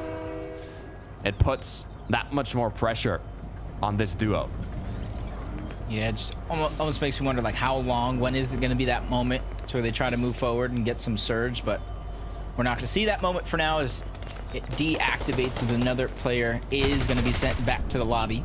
28 teams still left alive, so 3 full duos still need to go down before placement points begin to get awarded.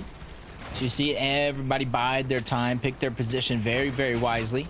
Kiro and Kudo once had the high ground in previous games, now their ultimate low ground. Just trying to stay ahead of everybody else, expend as little mats as possible. You can even see them toying with the decision in terms of their heals as well. Too early, they peak, they get taken some damage. That'll be a waste of a heal, so they're just being very, very calculated with their decisions. Cautious, calculated. Just like we saw Mongrel and MrSavage in their first game. But switching back here. X-Squeeze, Slove on the edge of zone. Long rotate. Good news is they could choose to take the lesser congested side here if they follow that orange team on the bottom right minimap. You can see them rotating on through with those grapple blades. There is one duo that is taking shots, but the longer you wait, the more difficult it could be. As the duos like Glubchi, Trexer here don't have to rotate as far, but when you cross that little river, it's a dangerous place to be in, as Vox DKS now have managed to do enough damage to not be below that Storm Surge threshold. You just have to, like, bulldoze their way into the box. Time is definitely running out, especially if they want to save their heals. First shot's going to land perfect as they hip to hip into the box. Griffin's going to go down, making that one look easy, but still below the damage threshold. You see DKS still on the hunt to figure out where he's going to just get 4 damage before dropping down low. 12 below. They found at least some sense of comfortability now that they were able to pick up that elimination, and they move ahead of zone, and their plan is to kind of peek back, focus on one of these teams that are having similar struggles as they once did. Now continuing, breaking on in, trying to open up those options. Being 5 below, it's not the worst position to be in, but it does cause a bit of stress now. You can see as they continue looking at all sorts of angles and opportunities But you got to be careful as the duo's waiting for it to happen. They know you need that damage. They're just waiting to take a shot. But there it is. Cracks come through. Connections now 112 above. They've stopped the ticking for just some time. But how long is it going to last for? Big pots come through. And they're going to have to start looking once again for that damage. But at the same time, they have to figure out the rotate as zone's starting to close. You're seeing the slower you make this rotate over, whether if it's up elevation or down, a lot of those players are already going to begin their rotate, try to beat you to the punch, especially with the grapple blade. You see more than half the lobby using DKS and Vox nearby as Fakey and Fremont try to go over. A couple of tags are going to reach their way inside of the box, draining off the shields, but it's nothing that they can't handle for now, especially being over 300 above the damage threshold. Nebs and I drop 1,000 over the threshold, but they are still susceptible to teams that may not necessarily be in that same position as they defend the box. 8 elims for the duo. So early on, 8th zone. Moving zones will start commencing here shortly. Using those med kits. Now, the good news is you don't necessarily have to have a lot of med kits or heals in the start of these end games, as so many duos have them, that once you get those eliminations in those final moving zones, it's likely that a lot of med kits will be dropped. It's what we saw Malabuka and MrSavage capitalize on in the previous match, finding those med kits, marking them, and being ready to go back to them when the heal off commences. So for players like Sure here, who doesn't have any hard heals, I was gonna say you shouldn't worry too much, but without a duo and no builds, I'd be worrying quite a bit. Switch back to Fakey Fremont though. Quick knock as they continue on. At least they were able to defend themselves. Nitrox Prime is going to be the one who goes down. Might be Zeke's little brother or something, as Fakey and Fremont continue their journey towards the front side. Trip all the way towards the sky. Fordoxy not too far behind him. Nipsey and Jerdy always trying to stay towards the front side of the zone as well. Trip doesn't spot anybody else towards the back side of the zone, so now just the pressure trying to force these players lower and lower into one another so they can do the hard job for them and eliminate them back to the lobby. The damage and eliminations is just going to be bonus. Fordoxy staying ahead here, making sure that height is prominent. Meanwhile, his duo partner further back, taking shots, making sure nobody is trying to contest them. Good height plays. Meanwhile, Glubchi, without a duo partner, making the aggressive plays, has that legendary frenzy shotgun. Not the mythic one, though. As Vox, DKS now. 3 elims, they've racked up a bit more damage here. Looking more confident from early on in this match. Will they be able to show us a rewind of game 2? As Scrapped and Scram, though, no shields, trying to survive here as Sturge keeps ticking them. Floppers getting used. Flowberry Fizz getting juiced up as Nebs now takes out his duo Scram. Yeah, easy elimination. Storm Surge did most of the work. Nebs, eye drop, still trying to move forward. 10 eliminations so far. That's definitely going to boost them up the leaderboard, but they want to go even further up. Similar to DKS and Vox, but they want their second victory royale, and that means fighting for height, trying to take it away against Trip and Fordoxy. They're going to get it for now and continue to force them low. This is a great situation to be in. Other than Vox, DKS, fully separated from one another and even taking fall damage to reunite. Be careful, materials are running low. DKS Vox now have to drop down, and you know that Trip for Doxy are going to be looking up. They're going to be looking to take those pop shots as Vox now makes his way down below. 400 brick to work with, quickly building on up as Fremont has been knocked down. Fakey left alone, 26 HP to his name as he has to survive for as long as possible. Gets taken out though. Nebs, double-digit elims for this duo, racked up to 11. Looking for more as Trip now left alone, refreshing his loot. The 20 is still possible for them if they can keep things rolling. Trip trying to do it in his own mind, but it's just about staying alive and separating himself from all this madness. 40 HP and a dream. He at least has the flow berries to get some shield, even though it won't be max. Combine that with the utility. It might be what he needs, but they're just so aggressive into the box. Trip goes down, sent back to the lobby, but at least he got a good amount of points for his efforts. Pure chaos down below. Meanwhile, DKS and Vox have the freedom, taking shots from the sky. Nebs now up to 7 elims. iDrop has almost gone down, barely up as Nebs gets another one, gets 2. That's 9 elims to Nebs' name, and he is not finished. Yeah, the medkit's beginning for iDrop. He's trying to get back into the game. Nebs, he doesn't have the opportunity to do the same, so he's going to be the disruptor in this endgame, trying to save the life of his teammate, but a nice shot from Box over the top. The box is open. He goes around the top and drops both Nebs and iDrop back to the lobby, and is on the hunt for the final elimination as he secures it and another victory royale. Fox, are you kidding me? Back to back to back, 3-piece in the end game, making sure that nobody has the option to play the heal off. He said, I'm keeping my duo up. I'm just going to eliminate everybody. You know, we don't have to play the heal off. What a play from Fox. He won the game 2 of the broadcast. Now he's winning a game 4 of the broadcast. Can they be stopped? They even have 5 eliminations at this point and pick up a couple of more. And even though he had the medkit, you can see it clearly in his inventory. I told you, Takada, they have had enough and they want to take the game into their own hands. But where do they land on the leaderboard after a couple of big wins? Well, only Adam could let us know. Yes, well, I mean, in my opinion, wherever they're landing, whether they choose to land, it's working. Wherever you go, Fox DKS, it is yours. I mean, we're seeing back-to-back victories here. I mean, not to mention that high ground there as well, Mini, just managing to maintain, rain down hell on anyone below. And just managing to secure the victory. I mean, this is classic. It's a way of micromanaging games to the best effect possible and securing big points on the leaderboard.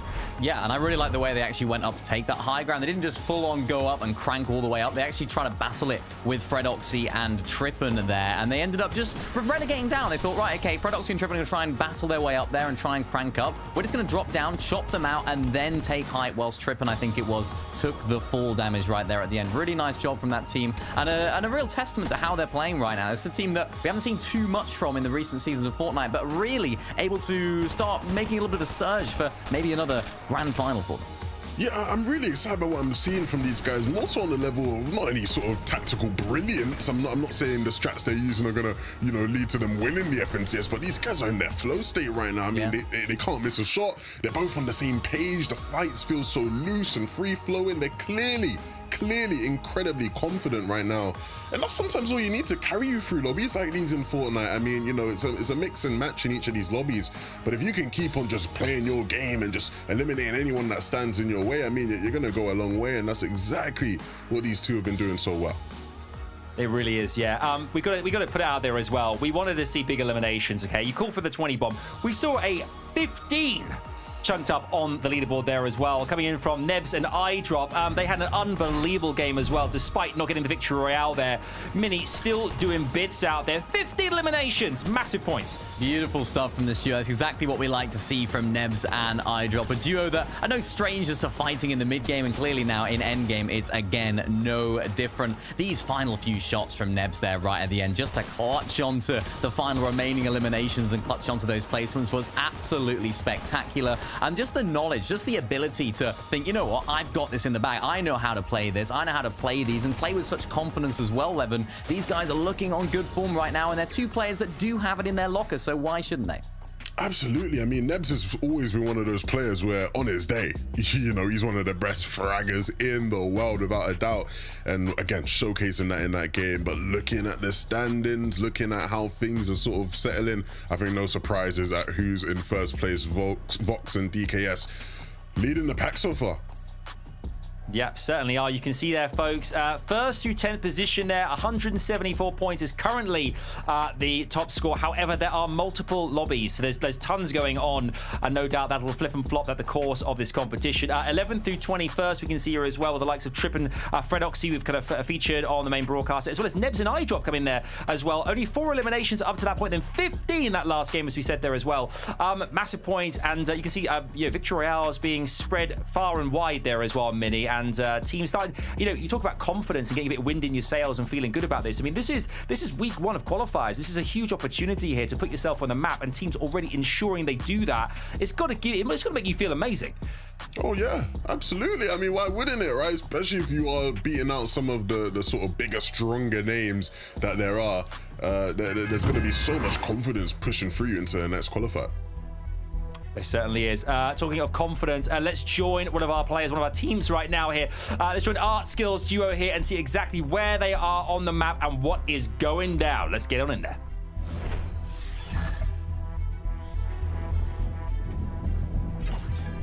The next game in the rotation is Among Us. Astral and Art Skill. Let's see how they've been doing so far. Positioned between themselves and a team made up of Trulex and Chicho that are under pressure. They saw the shots going from far away. Now's their chance to try to enter the box, and even though they didn't do a lot of the heavy lifting, they still got it across the finish line with a huge elimination. Look, the end is what counts. Secured a full refresh now, extra loot to work with, and they're so close to the zone here. Art Skill can overbuild and even start building towards the zone and just recuperate with what they have, but all the duos seem to be interested in what's going on here, and maybe it just might not be worth it to continue building. But with the amount of materials they have, I mean, all they've really got to do is overbuild a few bases. Yetko continuing with his grapple blade. Blotcha too. 2 elims already to his name. Looks like they're feeling healthy. Yeah, them holding their position there makes me feel like they were in quicksand for a moment. The more they struggled, the more they got stuck until they kind of repositioned, use a lot of those builds that they got from that elimination to extend outward and give themselves more room to work with as we jump on board Yapko and Blaha. Looking good. So much chaos going down around this lobby. There's only a few select teams that have been finding a way to stay away from everyone else, and that's going to be Firebro Marco on that list of players. You add on top that they're 278 above the damage threshold, and then they have that environmental mountain right next to them, kind of cover that you can't go through with their backs up against the wall, which means one more line of sight in which they don't have to worry about. But a max pull, well, Takata, that's a big worry. It's a big worry, but they might even be able to use that mountain to block line of sight from their duos that will be taking shots with the rotate that's appeared all the way to the west. Although it might not be the best decision looking at the pile of duos there. You can see a lot of them actually choosing to go to the non-congested north side, and it looks like a pretty decent rotate.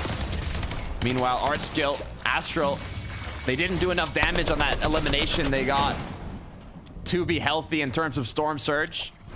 The good news is they are positioned right on the edge of the zone, so now they should have options, maybe even building up a box or two to have that vision, but shouldn't be too much of a worry here as they get some tags. But is it worth it?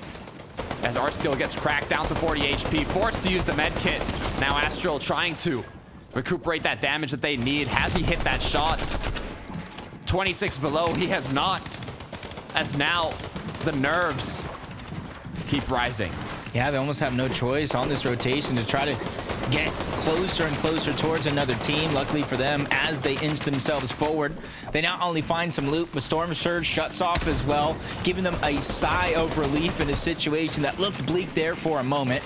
And now they have the Flowberry Fizz to try to get some HP back, or some shields back up, and then make it easier for their next rotation. But what's easy for some might not necessarily be the same for others. Zakatsu and Low-Key, they don't have the utility, but they definitely have more than enough heals, more than enough materials, and even seeing some berries on the ground. And that's the utility in which I was talking about, that will allow themselves to get the low gravity effect. You combine that with the grapple blade, and they're going to be able to cover distance on this max pull very quickly.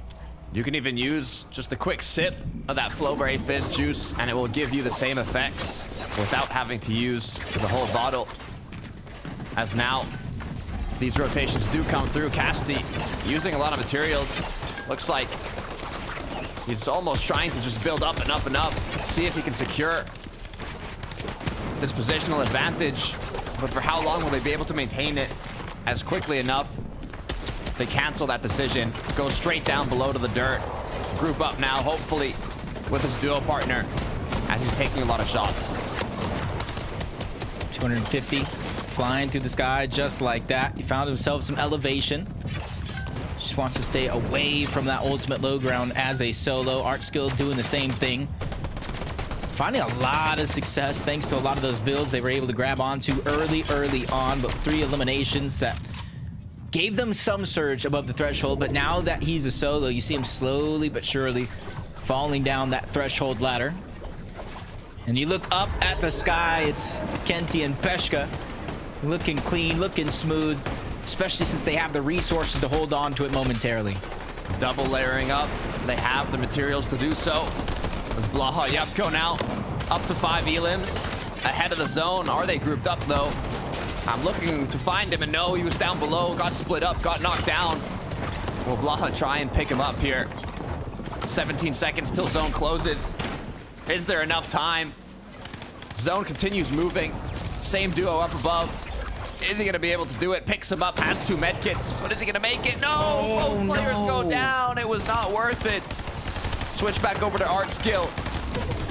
Does have time to use a medkit, but is it gonna be the correct play as well as he gets shots taken from above? 13 HP now to work with. Medkit canceled. Only one more. Yeah, quickly slides on over into the next box.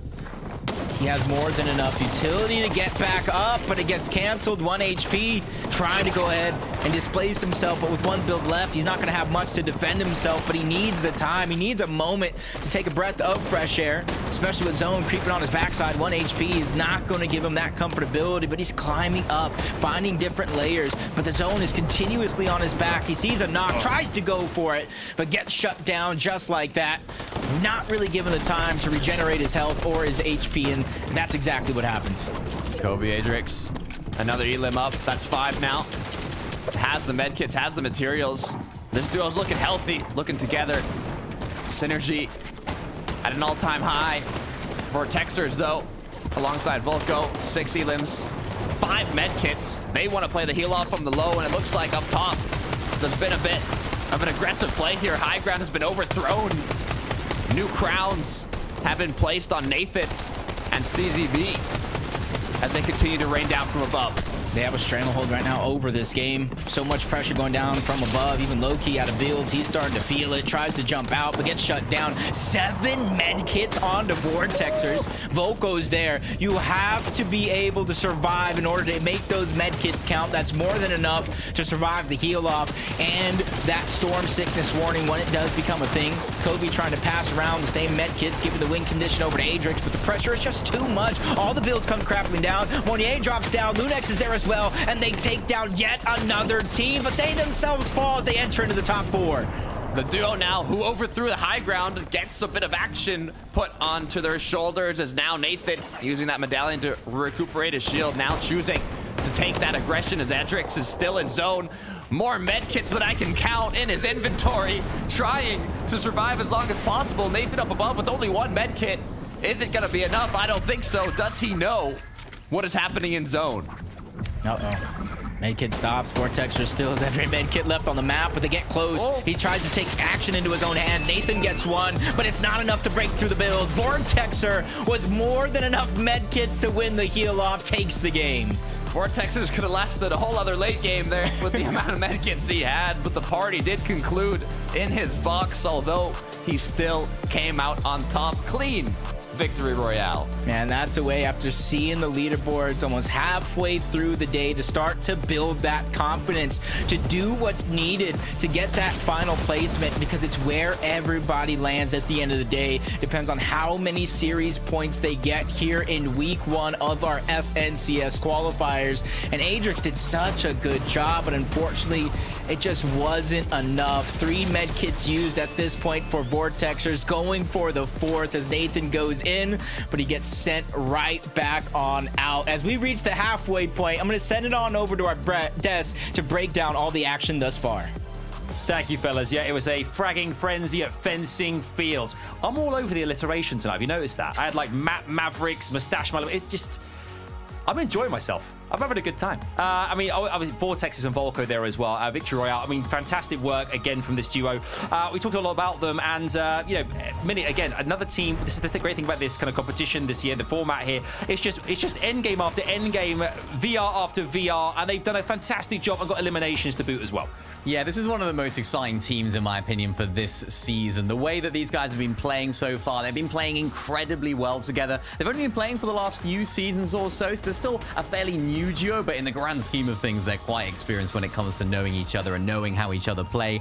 These guys are so fundamentally sound. The way they're playing these mid-games, the way they've been playing in third-party events, in the Cash Cups, I'm really liking what I'm seeing here, and I think this is a duo that can definitely go all the way to the grand finals because they just have so many different attributes to their skills. Yeah, and I think when you look at the endgame, it was very, very, sort of clear to what this season's all about. If you're a team that plays your cards right in the endgame, you can pick up some limbs. You limb the right person, it's like a roll of the dice. You might just pick up another 3 med kits, right? We had so many Vortexes.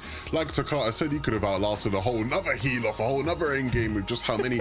It's almost demoralizing if you're the other players, right? The guy you're going up against has like 6, 7 med kits. Like, what am I supposed to do? What do I even possibly do then? Yeah, that is absolute mad. I mean, there's hypochondriacs and then there's having 7 medkits. I mean, let's talk about a second place team there as well. Nathan's duo coming in second, still fantastic. Standings points there, which is going to be a huge accumulation to their score. But when you think about this, coming in second in this format, I mean, do you that kind of 9 points is the first and second place here, Mini. CZB, Nathan, managing to sustain hype for a long period of time. I think they'll be happy regardless, right? Yeah, you're going to be happy, right? Coming second place in the game. It's not a terrible performance by any stretch of the imagination. Of course, getting that final elimination for them in that game right there was good as well. It just shows that you can't just have height and win the game anymore. That's not the current meta. You can't just win it out from up there. You have to have the heals as well because there's teams down below that are getting all of those refreshes and getting all of those med kits for themselves. So you have to play height very, very well in order to come out with a win. But, a guaranteed second for them there was pretty solid. Yeah, they're sitting in 8th place, right? So not too shabby. I think, you emphasized the point incredibly well. I think they played the endgame pretty decently, just unfortunate not to be able to pick up any extra heals.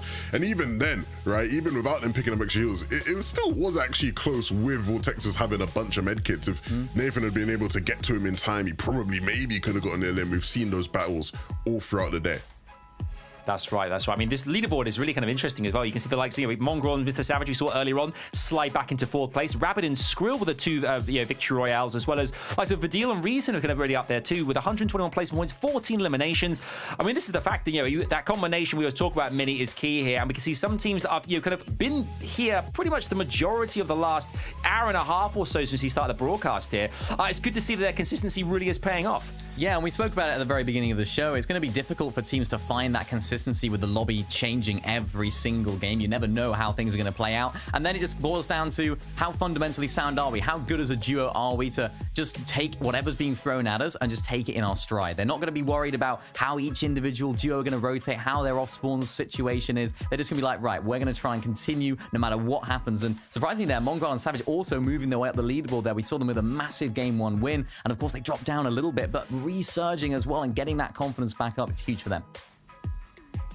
Yeah, I mean, this is the thing with the duos here. I mean, Mongrel and MrSavage, I just love the fact, man, that superstars that are in this as well. It's just amazing with so many players across different lobbies here. It's just good to see them back. It puts a smile on everybody's face as well. It's great to see, and the community are loving it too. I mean, let's look about the rest of the competition here as well for the rest of the day. We're kind of halfway through today, week 1, and the last day of this ahead of next week. Do you think players have set themselves, Levin, a certain target of points they want to achieve by the end of today ahead of next week? Do you think what do you think they kind of set themselves in terms of kind of achievements or goals going into this last day of week number 1? Oh, I'm not sure that. I'm sure Kinch or someone in the community has got one of them. Like, yeah, if you get 17th, you'll guarantee make it. No if you doubt. get another, there'll be something like that. I'm not too clued into that. I think a lot of people will be looking at the big names and sort of assessing where these guys are, how they doing so far. Queasy and Thomas on our schemes currently in 25th place, right? So again, not necessarily the fiery start you'd expect, and I think we're seeing that across the board with some of the bigger names, maybe not quite managing to sort of get the kind of dominance we typically see in EU. I think in EU we've sort of become accustomed to like a certain 8 names really dominating everything, but a bit of a slower start, more homogenous, a lot more names sort of being thrown into the mix towards the top here. Yeah, and I think a good reason for that is the fact that we're not just in a 50 duo lobby right now. A lot of these top tier names, a lot of the top tier talent are so good in those set lobbies, and that's really where you get to see the difference between the very top and those that are at the top in those set lobbies, but not quite number 1 or 2. So that's where we're seeing the difference right now. It's the teams that aren't quite able to take this new format in their stride. 25th though for these guys, Queasy and Thomas, is not too bad at all, as we get to see some teams that are actually moving up the leaderboard as well and continue to just maybe learn from their mistakes mistakes in their earlier games, which this format allows for. Yeah, look, I'm looking at 24th. Tino and Uguay. If you don't know who Uguay is, that is the legend Chapix, right? Chapix is a player who, again, is etched in Fortnite history, especially in EU. Chapix hasn't really played comp since like Invitational. It's been like he went on a hiatus for a year. He quit the game. He's back now, and he's outperforming, you know, Queasy and Thomas. Not too shabby, eh? Not too bad at all. I mean, that's a good way to come back, isn't it? Yeah, I mean, it is amazing. We said this about superstars coming back and kind of seeing kind of like the, you know, the kind of new duos forming. It's amazing to see here. We touched on the likes of like Queasy and Thomas HD there as well here a second ago. I mean, we talked about communication and the IGL nature of things as well here. It's a quick live update of top 10 here as well. We Mustache Malabuka, yes. I mean, wow. Minnie. We're seeing Mustache Malabuka making a real play for this. 33 eliminations. They must have had a massive game just gone. Yeah, this sort of format, I think, really does play into their favor because they are so good at knowing how each other play. They're so good. They're almost one brain combined when it comes to that end game. And the way they're able to bounce off each other, getting those eliminations, going for those pre-edits, it almost seems robotic at times is how they're doing it. So I'm expecting them to do more of the same in the set lobbies as well. And the fact they're doing this in the top 250 teams is unbelievable right now. Yeah, I mean, it just speaks volumes to them. I said at the start of the day, Malabuka and Mustache are such a fun duo to watch. Be sure to tune into them any opportunity you get. They are phenomenal. They really are. Right, we've got loads more to show you. Loads more happening. We're only halfway through today. Let's join iDrop and Nebs right now on the map, see what they're up to, see what's kicking off. Let's jump on in. Non-stop action is what we've been seeing today. Adam even asked Malabuka MrSavage, what did they do to get to that first place spot? They took the new record of most elims in a single match today at 15, but now switching back to iDrop and Nebs. Will they be able to break that record, Jacob? Do you think so?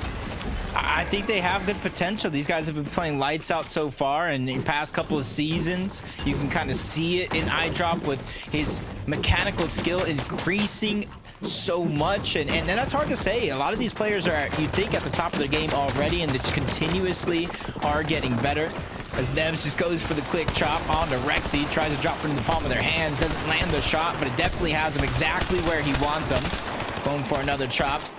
Can he get out alive? And for now, Rexy with the grapple blade is going to be able to escape. Even his duo gets out alive with just a sliver of HP. I like that position too, up on the hill. Just take a look here. The replay from Trip though. Oh, looks like he's been found. They knew he was a solo. They knew that Trip was alone inside of that box. And his match came to an end. Back to searching for a new one. But what I like about this format is you can just go right back into another match. You don't have to wait for the whole game to end. So it's non-stop action for these teams. Fremont now fakey. Oh. 1,400 damage. Above the threshold. First ones to rotate with that grapple blade, but being the first ones can cause a lot of aggression to be focused onto you, as both of them are cracked now. Hopefully they've got Flowberry Fizz or something. Maybe even a medallion to heal them back up. I'm a little surprised, especially with how much damage they took and being one of the first teams there, you know, essentially on an island by themselves, why there wasn't more of a prominent focus to try to take them out. But a blessing for them nonetheless is Hydro and Fast Roki, front side of zone, a little bit less to worry about. That's why you see them peeking through the cones, just trying to gather that information, figure out where players are going to rotate from. As iDrop and Nebs, as we tune into them a second time, 208 below the damage threshold, no heals. Nebs just has a few seconds to try to get the damage, but he goes down trying to get into the box, going for it. Landed a shot to try to make iDrop's job that much easier, but still far below the damage threshold with more work to do. iDrop left alone, like you said, has to find those options. Those shots have to connect, but unable to do so. Gonna be forced to use a medkit shortly too. Good news is there is 3 medkits. Might be able to just out heal the Surge, but at the same time you want to be able to keep them for as long as you can. Taking those shotgun shots now.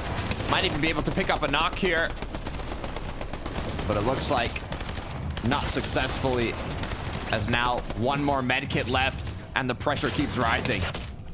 And just a handful of players need to go down, 2 to be exact, before it turns off. continuously taking damage, tries to even go down for a refresh. Daring little play, trying to find any bit of heals that he could work with. All mats, and in this scenario, it's the worst thing possible, and typically be loving a mats just like that, and gets himself in front of Hydro and Fast Roki. His time's still running out. One more player still needs to go down. iDrop is continuously on the hunt. Just a few more seconds, and he gets taken down. Huge flank as he doesn't check the backside of his box. Kiduo Kiro up top, but oh no, Kiro. Oh, wow. Headshot by the Reaper. Sniper rifle takes him out. Kiduo now looks back. He says, what happened? My duo's on the ground. I'm at 2 HP. It was looking so bright, and now it's so dark. As now forced to use the med kits. 3 med kits, Oh, hey. 2 bigs, but be careful. That's not your teammate, Kiduo. That's an opponent's tarp. Somehow makes it out, though. Med kits getting put to use now. Will he be able to recuperate this match? That was so close. Almost even boxes his opponent in. It wasn't even he who got boxed there momentarily. 290 buff for Marius allows him the flexibility to stay on this layer, pop the Flowberry Fizz. You know, his rotation just got exponentially easier just because of that. A Snowy and Master with the high ground. Control like never before seen so far in this game. 5 eliminations as well into the top 19, but you can see their materials, their resources looking a little light if somebody were to contest it at this point. Fakey now. Once again, another solo. Trying to stay up as much as possible. Meanwhile, Master and Snowy hailing from above. All the duos down below trying to scavenge those points, especially the solos, as Fakey found another elim. Kiduo now choosing to take the medkit route, stay in zone, open up that opportunity for a potential flank on an opponent that might be further back. Fakey gets cracked though, gets eliminated as well. As Marius now continues. That's not good at all, but for Marius, he at least has some utility to work with, but I'm not sure the Flowberry Fizz and the Crash Pad is not going to send you into the zone if you don't use it super correctly, but at least it's going to allow him to take different elevations and not worry about the fall damage. It's the builds he really needs to be conscientious of as he gets to the front side of zone. Full box is up, even 2, so all those builds go out just like that. So he almost has no choice here but to find a refresh towards the backside of the zone. Kiduo maintaining his flame though as he finds another elim. Only 2 builds to work with. All wood as well. He knows he has opponents close by. Some inside the storm, takes those shots, cracks him. But is it going to be enough?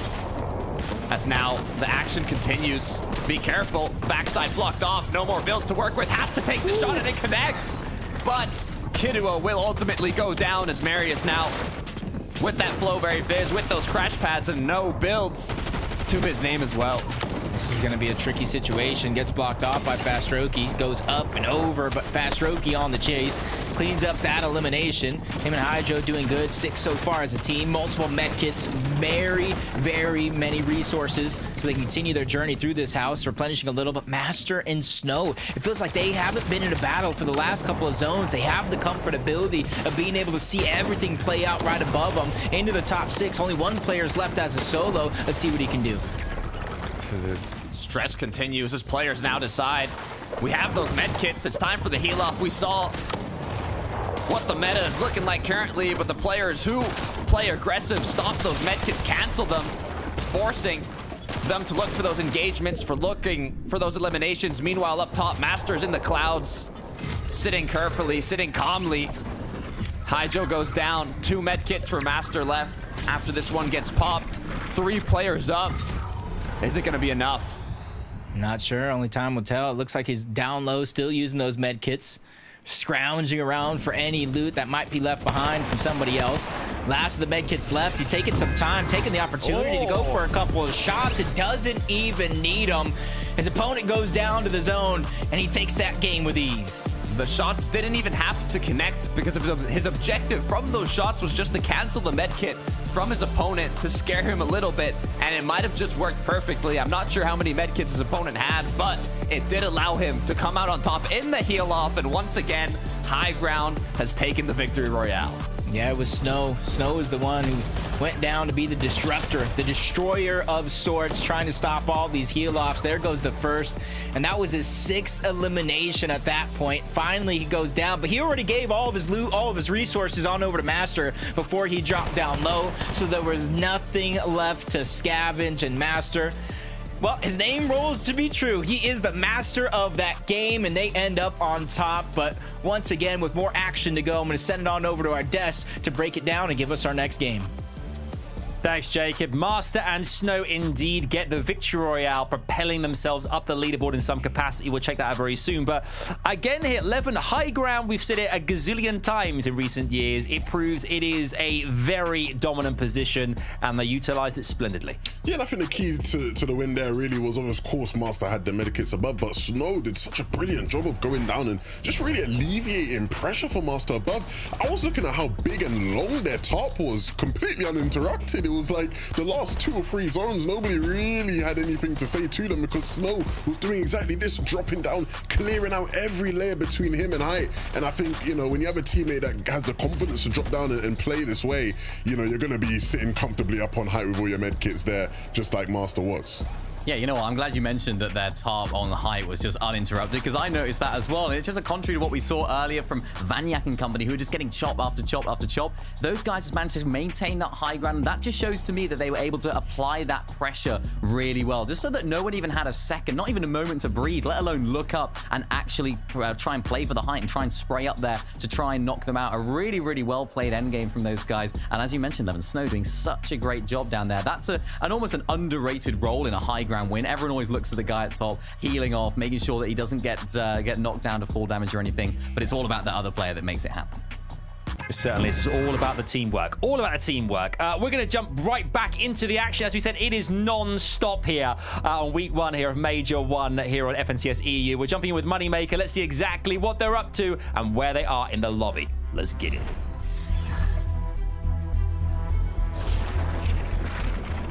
Oh, we are in for a treat here, everybody at home. We're jumping on board probably one of the fastest growing superstars on the region, Moneymaker himself, with his duo Fortnite. This duo competed and earned their spot in the global championship. They were able to put some respect on their name, and that's why this season I am super excited to continue their journey and see their rise to the top.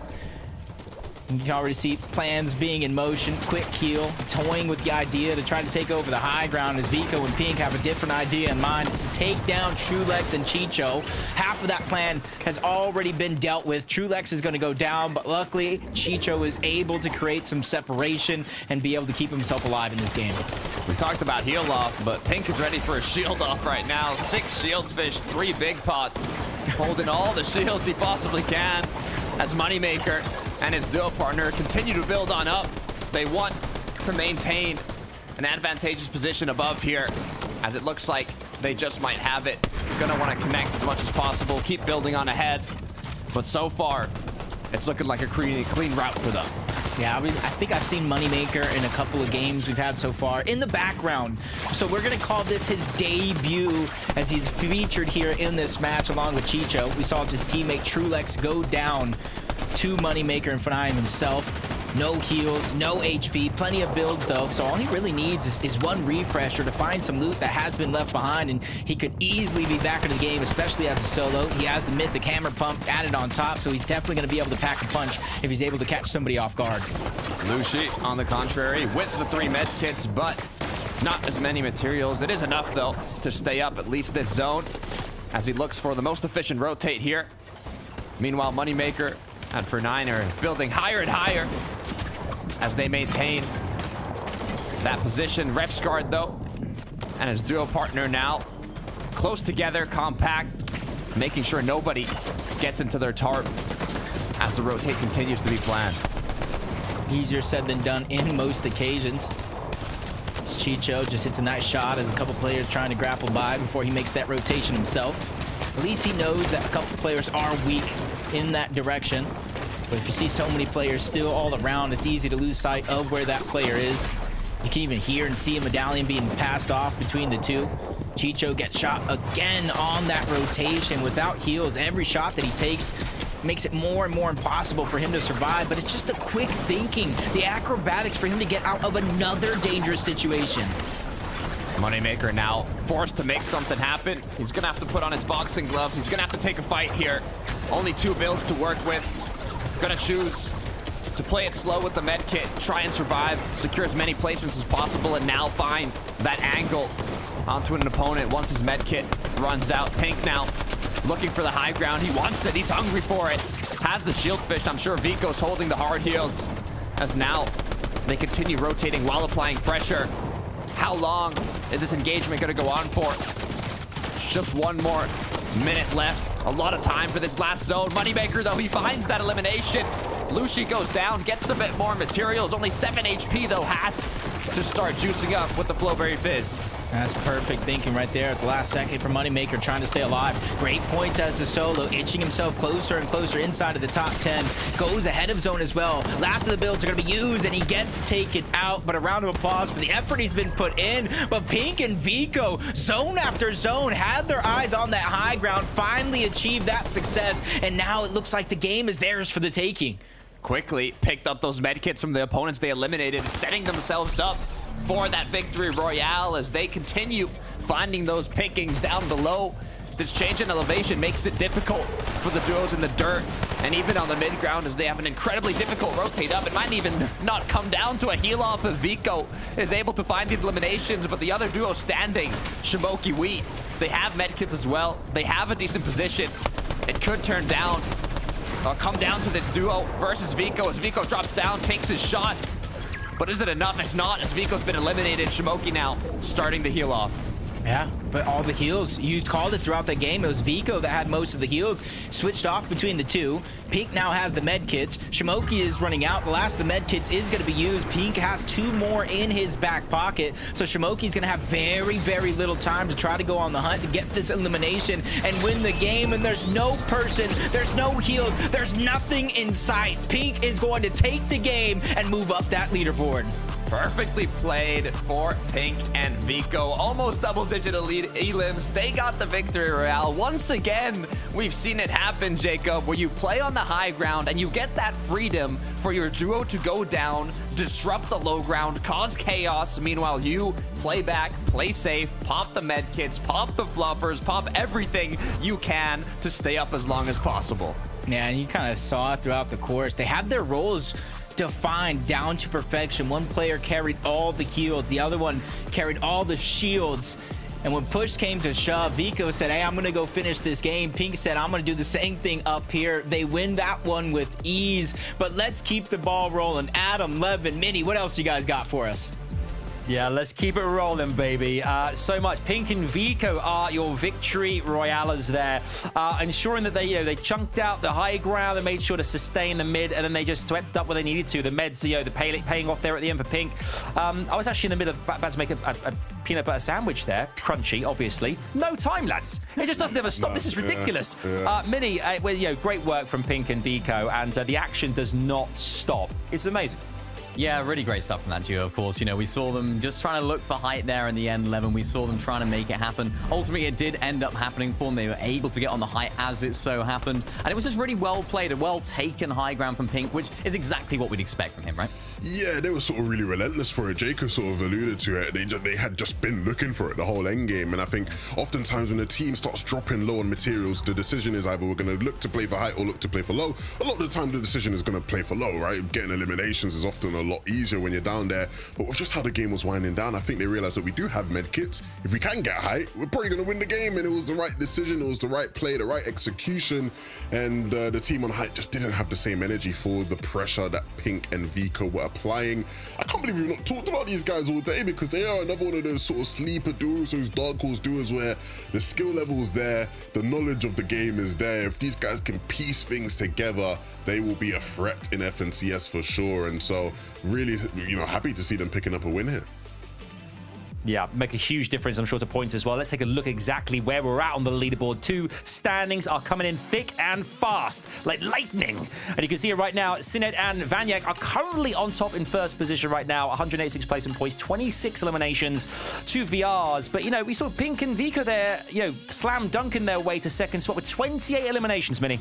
Wow, that's what we like to see from Pink and Vika. Just looking at their history from the rest of the games, they had an 8th with 9 eliminations, a 7th with 6 eliminations, and a 19th with 4 eliminations. So it's one of those sort of teams that needed that big victory royale just to boost their way up the leaderboard. You can see is exactly what that means for them. Some of our other teams as well, just outside of that top 10, also looking pretty good. We see some movement here as well. Moneymaker in that end game as well. Evan, really great little solo clutch from him. It's what we expect to see from Moneymaker because he does have all of that talent in his locker. I mean, Moneymaker, one of the big fan favorites now, right? His rise has been unbelievable. Everybody's got their eyes on Moneymaker for now.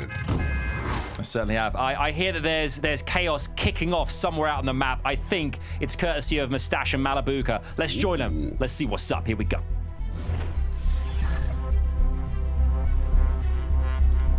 It most definitely is, Adam. Our record holders of the most elims in a single match. 15 elims from Malabuka and MrSavage. But I think they're looking to do it again, Jacob. 2 on the board already. Hey, won it. Still 45 possible eliminations left for them to snatch up. And plenty of game left to boot.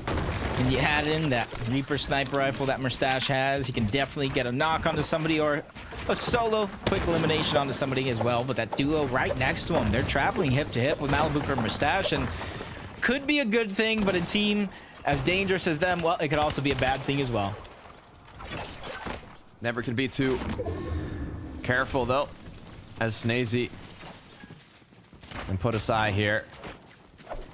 0 elims on the board. A lot more relaxed, but that relaxation can turn into stress when it comes to you not doing enough damage.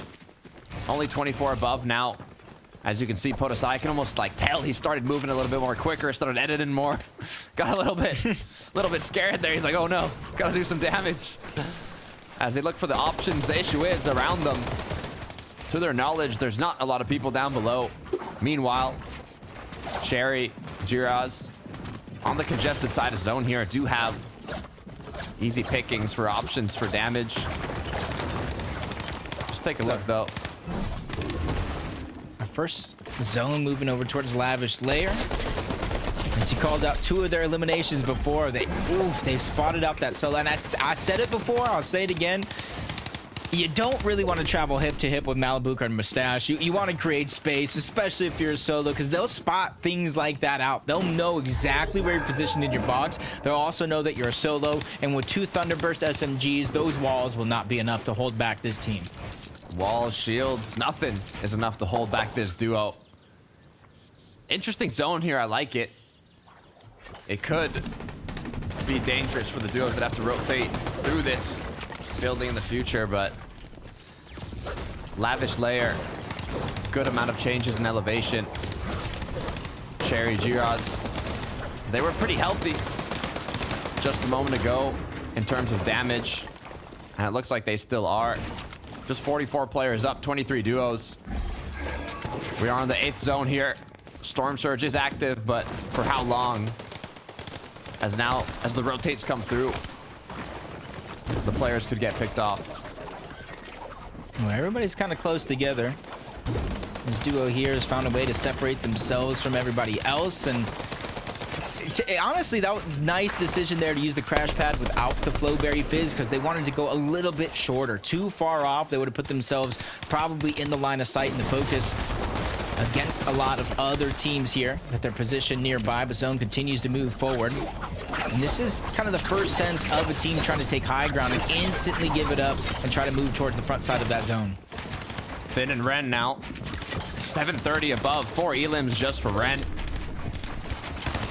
Good loadout, good materials. This duo might even feel confident enough to take some shots up above and potentially play aggressive towards height. Meanwhile, Demus Saren also looking healthy. A lot of duos here have been playing a bit more passive, conserving their loot, their materials, and are looking incredibly strong for this late game. As now the duos that are going on ahead and building up, trying to secure that advantageous position. The question is, though, when you do it on these first moving zones, will you be able to hold it? We saw how difficult it got for DKS and Vox when they just kept getting chopped again and again. But, you know, Yeah, they're looking healthy now in terms of builds, but just like you said, 3 straight zones is going to be an attempt to try to hold on to it.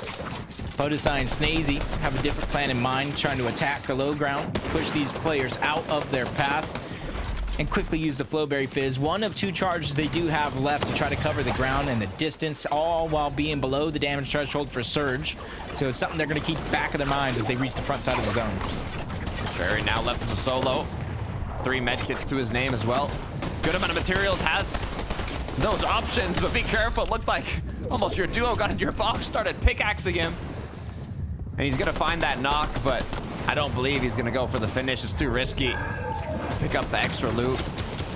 Most likely will get picked up anyways. Look who's found it though. Malibuka MrSavage, as if they didn't need more loot. There it is. 1,500 damage above the threshold. It almost feels like they didn't even know he was there, the way they were going after the other player on the other side of that box. Podesai goes down. Snazy has no choice but to disengage and leave him out to dry to try to collect as many points here as a solo. Already 4 being granted as a couple more teams do go down instantaneously as he makes his rotation forward. And this is where it is going to get tricky for a solo just like him this early into the moving zones with almost no builds to his name. Artem now up above. High ground has changed owners, but be careful. MrSavage, Malibuka are looking for it, cracking the solo up top now, permitting them to confidently build up. Not even a fight for it, just took a few shots, and there it is. MrSavage is already up above now, crowns, kings of the high ground. Building out, be careful though, all that's left is wood. Hopefully, Malibuka has a bit more hard mats to work with, as Snazy has just 2 builds to work with, making use of the matling mechanic here. Playing sneakily. Yeah, and judging by the last few games, it's almost just like this for Snazy. Goes into the box, quickly sends his opponent back to the lobby with the Frenzy auto shotgun. Deals so much damage so quickly, but nobody really has chances to look up towards that high ground. Even though they're building in wood, they might be able to find some success because of all this chaos going down. You got Chari staying alive, zone after zone as a solo, using the last of his med kit. Now push is going to come to shove, and he's going to have to think outside of the box of how he's going to be able to survive. Jumps over Swift, who goes down to a whole nother team right below him, barely escaping danger, but another team right in front. The battles are endless for Chari. He's trying to survive, but he breaks down yet again. His quick thinking right now is the only thing keeping him alive. 40 HP, has those medkits, he has the option to do it, and there it is. The heal off starts coming through. Snazy as well, another 2 medkits to work with. This gives them a bit of time to think, to reflect on what their rotation's gonna be into the zone. As Myra now, that mythic hammer pump shotgun, 110 to his opponent, cracks him. Still another shot needed though, 108, it's not enough, gets knocked all up to his duo partner. Kingo now has the mats inside of the zone, looking for those connections, but he's running low.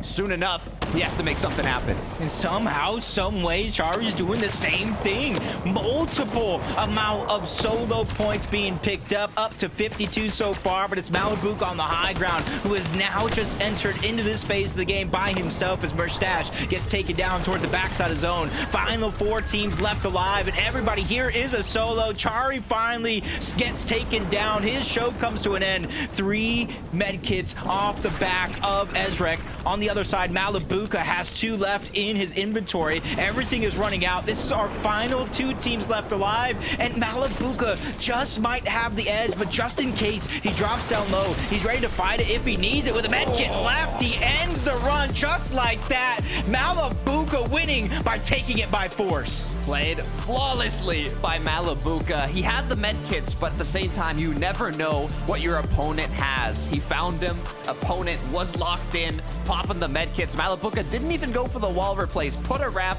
jumped straight into the box, and got that elimination required to take the victory royale. So many teams today just taking destiny into their old hands, throwing the medkit out the window, and just finalizing their victory, cementing it with dominance. and you're seeing how he got his way there. Mustache was down, playing Disruptor, and ended up into this point, and Malibuca had more than enough, but he wanted to style and profile on his opponent. He not only took the ball, went in with a nice, perfect first shot, and only 17 HP left to take the win. He's definitely making a statement here in this game. As Adam, Levin, and Midi, I know you guys got some statements of your own after that one. Yeah, you know what? Malibuca with the guts and the glory there in that victory royale. We saw that. I mean, absolutely sensational coming in from the duo there. Levin, what a team they are. This is just you know, top of the leaderboard before the game begins, and get a victory royale, multiple eliminations. Boy, they are the ones to beat, mate. Yeah, textbook game for them as well. That I think everything sort of towards the end was just done so well. We already know they've been way up there in the leaderboards today, Mini, and I think when you look at the way that game ended, there's no surprises of how it went down. Yeah, no surprises. Even right there at the end, just Malibuca making yet again the correct decision to jump in the box and try and go for that final elimination. I think it would have been down to Mustache as well, just telling him, you know what, this other player has a lot of medkits, has a lot of whites that he can actually use to heal up. So Malibuca, of course, was then able to jump on in, but a really, really well-played game. To be able to switch from low ground to height there, Levin, was a really, really well-executed move. Yeah, we always talk about the team on heights won the game, but how did they actually do it, right? Really well executed. Height take, they went to the front of the zone, they created distance between them and the height team. A really nice spray from Malibuca meant that the guy on height was like, yeah, I don't want anything to do with this. Instantly dropped down, and then they were able to ramp up and take it, right? And I think sort of the small details there that really played in their favor was just making sure they had that space between them and the height team, making sure they timed it really, really well, right? On the transition, I think there's just so many things about this team that they do so well. And again, Mini, like you said, this here was excellent. A lot of players in that situation might have even just chanced it if they were Malibuca and just said, you know, maybe I have more heals than them, they'll go down in a second. No, making sure not to chance it, making sure not to replace the wall. I'm gonna jump in, make sure that if he is using a med kit, he doesn't even have a weapon out to shoot me. So well done for Malibuca there. Yeah, absolutely stunning work there. We're jumping right back in here. We're not stopping for a second. This is nail biting, and we're getting back into the mix here. We're joining up with Cheating and Vortex. Let's get in there and see what's up.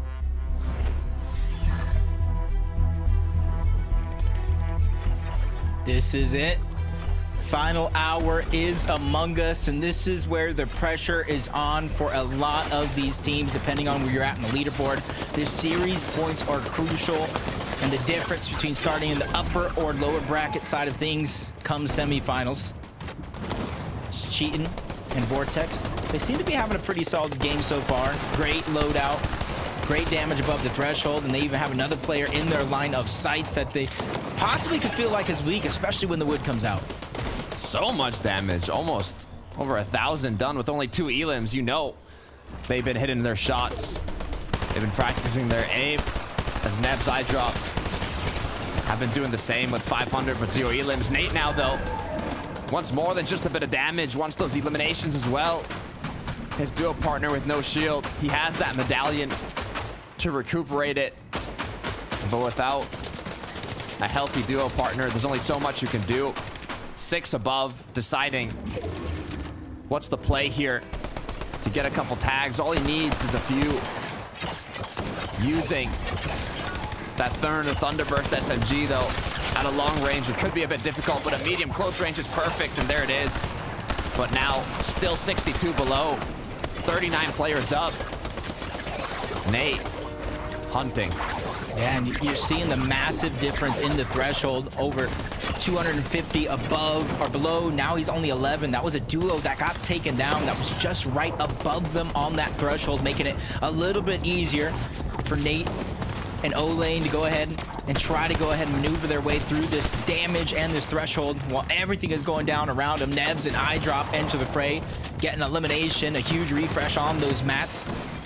And when it comes to them, almost max metal for them both, so this could be an opportunity for them to try to take over high ground late in this game.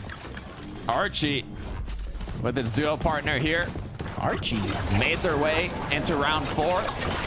Looking strong here in this match as well.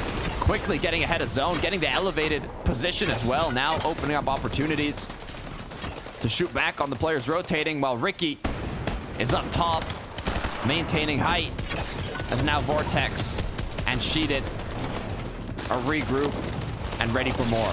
Yeah, it's crucial that they stay to the front side of the zone. So teams like this that are trying to find their spot get no comfortability, even chases him down another layer of elevation, staying ahead of everybody else. And you see him peaking every single time. That was Pizoxy, one of our console superstars, making it this far into our top 250 as well. Everybody, but somebody gets into the box. This is where things turn around. That's iDrop who makes his way in, and Cheatin' and Vortex go down. Huge play by iDrop and Nebs to take him out. They were looking so healthy, but in the blink of an eye, they're back in the lobby. That's Lucia and Carmi now are in more of a difficult situation with just 2 builds to work with. Going in, though, finds a bit of materials. Gets another shot, 99. It's not enough to crack them, but it's enough to get the elim, and there it is. That's 4 for Carmi, as he's recuperated just enough materials to make his way back into Storm. This is where push comes to shove for a lot of these teams. When it looks bleak, back up against the wall, they find another elimination. Nebs, even with no build, sets his eyes forward into the future, finds another elimination. But this is where it's going to get tough. Everybody getting closer and closer together without builds, without resources. The med kit being used before the heal off as well. It's all about placement here for them. And if you look at the sky, it's Vispen and Wolvax there as he drops down low to be the disruptor. Even with 3 med kits, the confidence to drop down low is huge. Wolvax has confidence. He says, I think his dual partner said, yo, calm down a minute. Give me those med kits that you can go back to fragging. As Neb's eye drop, they're the ones in the dirt, and they're the ones that are going to get some action here soon. Feed close by as a solo. The 2 versus 1 down below. Meanwhile, the shots continue raining from above. It's not looking like low ground's going to have much of a chance to play the heal off here. It's just full on action.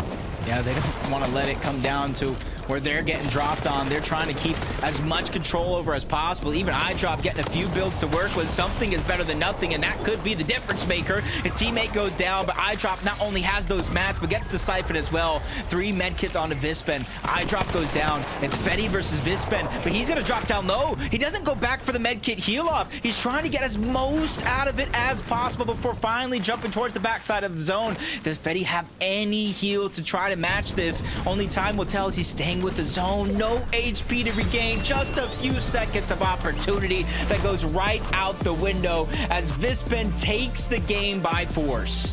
Vispen did a great job there of making the correct decision to play the heal off, but his dual partner got me a little scared there. Dropped down. Wolvax with 2 medkits ended up getting eliminated and dropping those medkits on the low ground for his opponents. Luckily enough, though, they did not find them. They did not pick them up, and Wolvax was able to secure that victory royale. Yeah, and you can see how close this tournament is to ending and how it's really affecting our players and their mentality. A lot of them may not like where they're positioned on the leaderboard, so they're getting very, very aggressive, picking up high elimination games just like this. And before going towards the backside of the zone, Luka Vispen had 6 eliminations by himself, 9 total as a team. Almost double digits, but they still picked up a huge amount of points at the tail end of the day. But let's throw it on over to our desk for another breakdown of these games. Indeed, another victory royale, this time courtesy of Wolvax and Vispen. I mean, decision-making, huge part of this, isn't it, Minnie? Massive, massive impact it has on our duos, and knowing exactly when to scarp up, when to think about heal-offs. That's exactly what happened there in the end game, and they've done themselves a world of favors in terms of points too. Yeah, really nice stuff from this duo, of course, maintaining that high ground really well. Of course, they had the med kits. I'm seeing a bit of a trend here, guys. I don't know if you're noticing it as well. Get high, get meds, win game. Yeah, pretty simple formula, mate. This lobby was weird as well because it felt like nobody else had medkits at all. You know, you usually can see like the powers of loot. Maybe there's a couple of medkits in it. It's like, where were the medkits in this lobby? These guys were hogging them all. I think Jacob described Wolvax dropping down as confident. You know, I don't know if I'd use confident. You know, I thought it was almost a really bad play, to be completely honest with you. But it worked out in the end. I think Takata called it and saying Vispen probably started screaming at him, "Yo, please come back up to height. I need the medkits." And they win out the game in the end, so it all worked out for them. It did, yeah. I mean, we're looking at the last 60 minutes or so of time now to accumulate as many points as possible in this week 1 of Major 1. Moments like that as well are going to be huge, aren't they, Levin? Yeah, absolutely, man. You know, they'll be smiling ear to ear after picking up and winning this kind of lobby, and again, just looking to run it back. on the team as well. That's right. We check out Kami and Illusia here as well. Mini, again, another team managing to sustain, to kind of get that storm surge, ensure that they get themselves as far into the end game as possible. Yeah, I was just going to say, Kami and Lucia, what a fantastic performance they had right there in that end game. They're picking up eliminations. Kami just chasing down his opponents and was unrelenting in the pressure that he was able to apply. There was a few moments here where he had those builds, but of course, in that mid-ground layer, just wouldn't give him any protection from that high ground, which ultimately resulted in him falling down there 11. He just need to drop down a little bit, we were saying in the back there. Yeah, you know, it was nice at first, right? Because you're seeing him popping off and you're thinking, oh my goodness, this might be one of the better clutches you've seen for a while. But yeah, ultimately, no matter what level of Fortnite you're playing at, if you're running out of match, staying on mid-ground like that's never really going to work out for you, and it's sort of just caught up to him. But these guys have still been doing really well. I think it's testament to how they've been in the standings overall. You're seeing them here really, really high up. There's been a name that have been sort of there and thereabouts all throughout the day. So they've clearly got their hand locked in on their meta, and things looking on the up for them. Yeah, they really are. You can see 9 teams now have managed to supersede 200 points with Mustache and Malabuka sustaining 282. But obviously, they're out there right now. 47 eliminations as well, Mini. I know we keep looking at these stats here, but when you look comparatively to the rest of the lobby, almost 20 more than the team in second place there. That is such a difference maker, isn't it? Yeah, and sometimes we see teams and players that are going for those high eliminations. They're not able to match it with high placements and those victory royales as well. I mean, Mustache and Malabuka, we shouldn't be surprised, right? They're one of the most experienced teams, two of the most experienced players in the region. Of course, Mustache winning in FNCS, Malabuka yet to do so. So I want to see more of the same from them. I want to see more wins. Yes, we definitely want to see that. Also, we want to see more of the duos we talked about at the top of the show as well. Of course we do.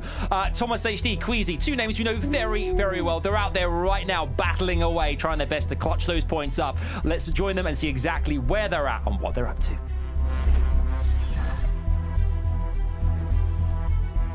When you think of aim, when you think of mechanics, when you think of those shots with the Reaper sniper rifle, I think of Thomas HD alongside another Titan, Queasy. Jacob, I got a feeling this match, I think we're going to see something good come out of this duo.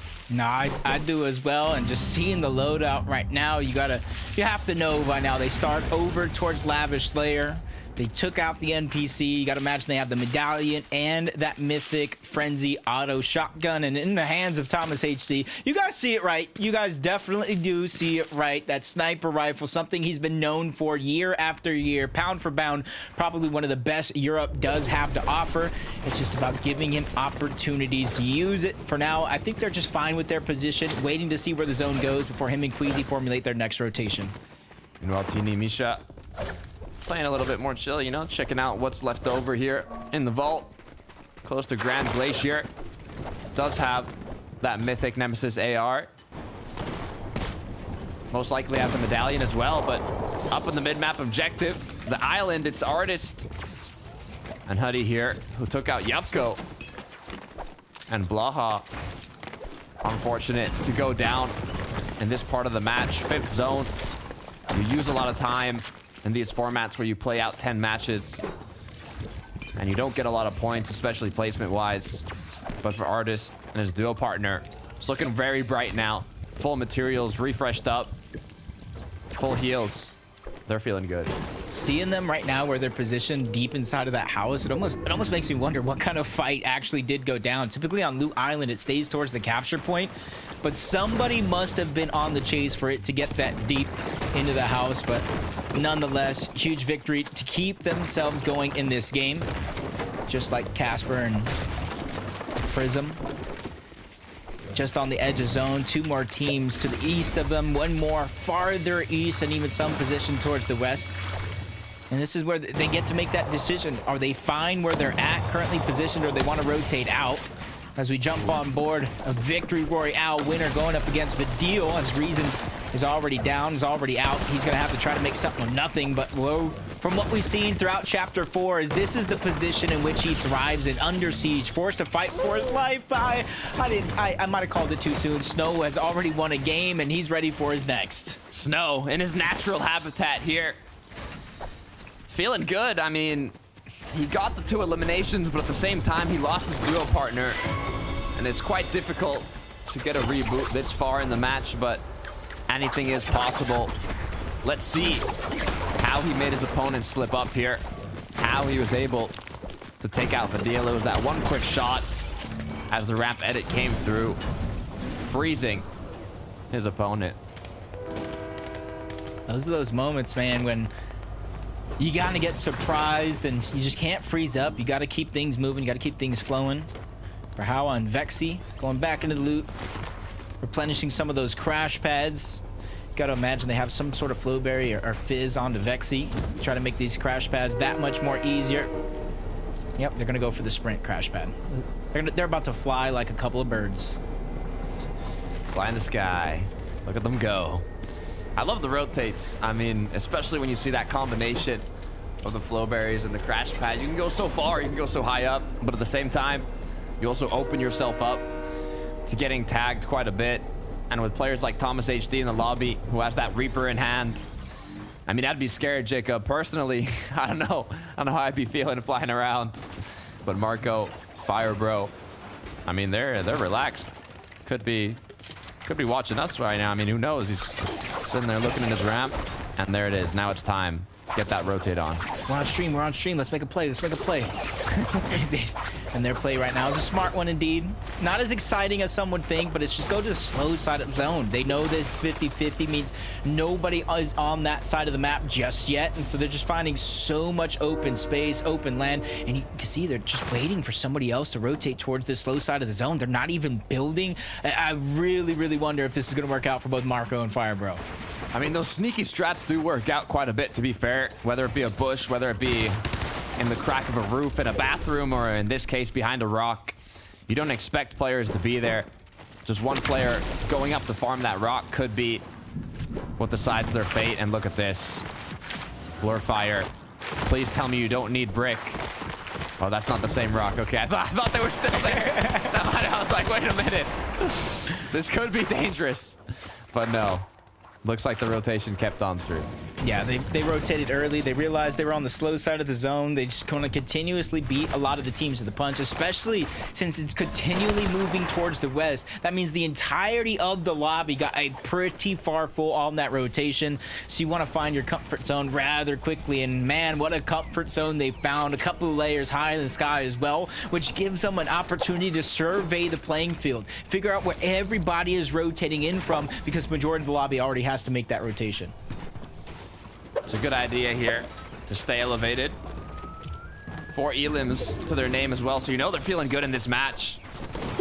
And you can even tell by Firebro looking down below, seeing if he finds any opportunities on his duo or his opponents there. Shouldn't be worried about Surge, as once it refreshes, we'll see. But I'm sure they are quite above. But going back to the duo we started off with in this match, Thomas HD, Queasy. 781 above, 10 shots in that Reaper sniper rifle. I'm looking for a headshot this game. I'm hungry for it, Jacob. I want to see it happen. Thinking the same thing, and typically I'm like, there's no reason to peek. 700 above. Well, this is the one exception. I give Thomas all the flexibility in the world with that Reaper sniper to try to peek through and find somebody slipping. Floki and Kyrie are right next to them, but the line of sight just isn't there to peek on over and get that shot. You see the plan in mind as well. Floki and Kyrie are just trying to weaken that cover and hit a 3-2-1 to try to get a sniper shot through. Not finding success, but those are the opportunities you have to go for when they present themselves. Zone pulls north. 32 seconds to make a decision here before it starts closing. Storm Surge is active as well for those players that have not done enough damage throughout this match. They are put into a pressure situation as now they have to open up before the rotates even begin, allowing their opponents to know that they need tags and focus them even more when the rotates start. But for players like Floki, they can play a lot more relaxed and take their time on the rotation. They may not necessarily hear Storm Surge affecting that team in front of them, but as soon as the shields crack, that's when you're going to get that sign that, hey, maybe they're low on Surge, maybe they're struggling.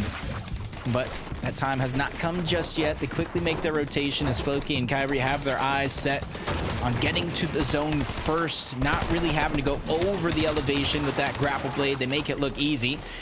And this is literally what happens when you don't have set elevation. You become the focus from a bunch of these teams that are on the high ground, and quickly they make note of that and found the layers that they wanted.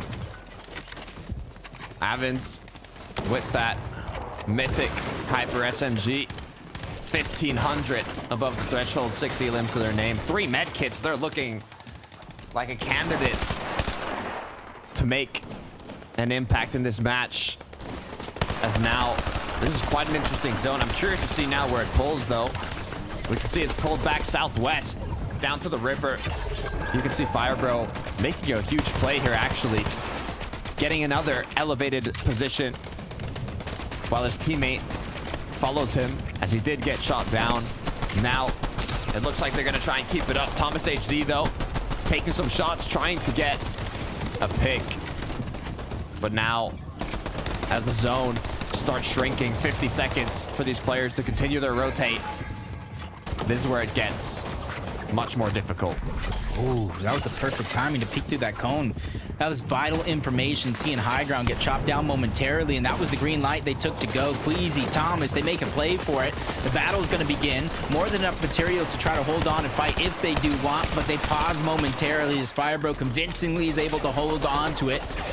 Him and Marco doing a good job, deny that opportunity from Queasy and Thomas, but they waste no time thinking of plan B, rotate to the front side of zone, but you can still see their focus on high ground is still there. This is something Queasy and Veno in the past have done season after season, and now we get to see it in the hands of Queasy and Thomas.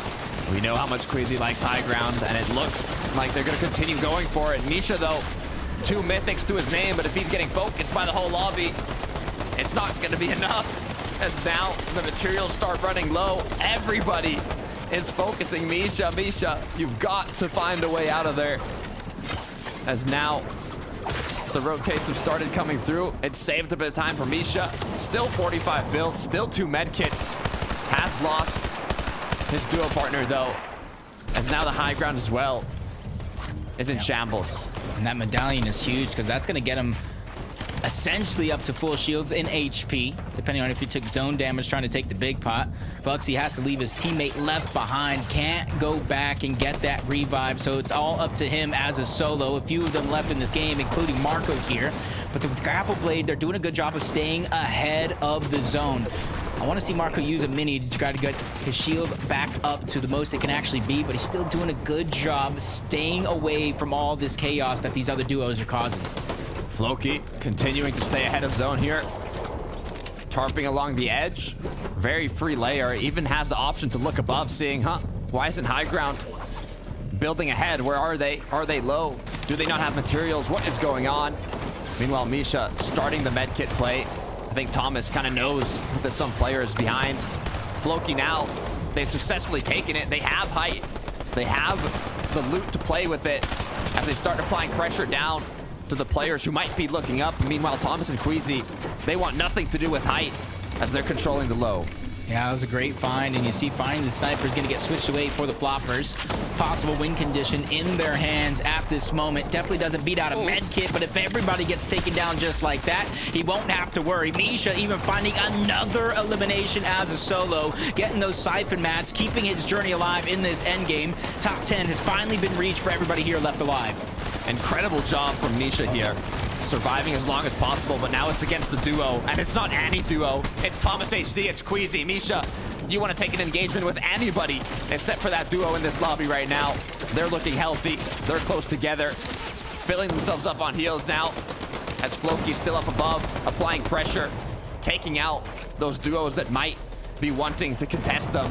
2 medkits to Floki's name. Misha with another one. That's 3 as he continues his wrath. These are huge finds, not only on the eliminations, but the medkits and mats that he is picking up, keeping himself alive, but he drops down a layer to get away from somebody else, but into the hands of a whole nother team in the name of Thomas and Queasy, who find their 6th elimination this game as a duo. But it's the heals that only worry me. So far, majority of these games came out to medkit heal-offs. Floppers will not do the trick, but I don't see medkits anywhere in sight. Kyrie's going to go down, leave it all up to his teammates. Another player is going to get dropped. It's almost like it's a solo FNCS.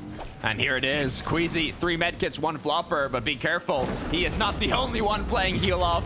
It looks like a heal off fest right now. Floki up above has 2 medkits onto his last one. We have Kubas here, 2 more medkits left while he's still popping 1. Queasy as well with 2. This could be close. This is his last one, his last opportunity. Perhawa might have the lead in terms of medkits, so Queasy's gonna have to go on the hunt. Floki runs out, gets Queasy, takes him down, makes it that much easier, gets more placement points with the elimination. Kubas down to his last medkit. Perhawa down to his last medkit as well. Kubas runs out on the other side of the wall. He goes in and gets sent right back on out by Perhawa as he wins the game defending the heal off. Perhawa, quick hammer pump shot to the head, securing that elimination. It's always stressful. You got to make the decision. Do I keep holding the med kit? Do I take the shot? Do I take the engagement? But once you're running low on heals, you have your opponents hunting, trying to find the other players, playing that heal off, and just in those final moments, you need to connect that big pump shot. Yeah, it's those perfect moments that are timed to perfection of when you stop your med kit and break into the box while they still have theirs being attempted. But at the end, Queasy trying to make something, gets taken down by Floki, who eventually gets taken down to the zone, which led us to the 1v1 heal off and aimed perfectly to take down Kubas and get his 4th elimination of the game so far. Fantastic game so far, one after the next, and that shows the mental composure from a lot of these players. Look, I think that was the match that we had the most players healing off in that part of the zone. I mean, normally you got 2, maybe 1, 2, 3 players. There was at least 4 or 5 popping the heal off there. But I want to talk about my favorite 3. Let's hot it over to Adam, Mini, and Levin.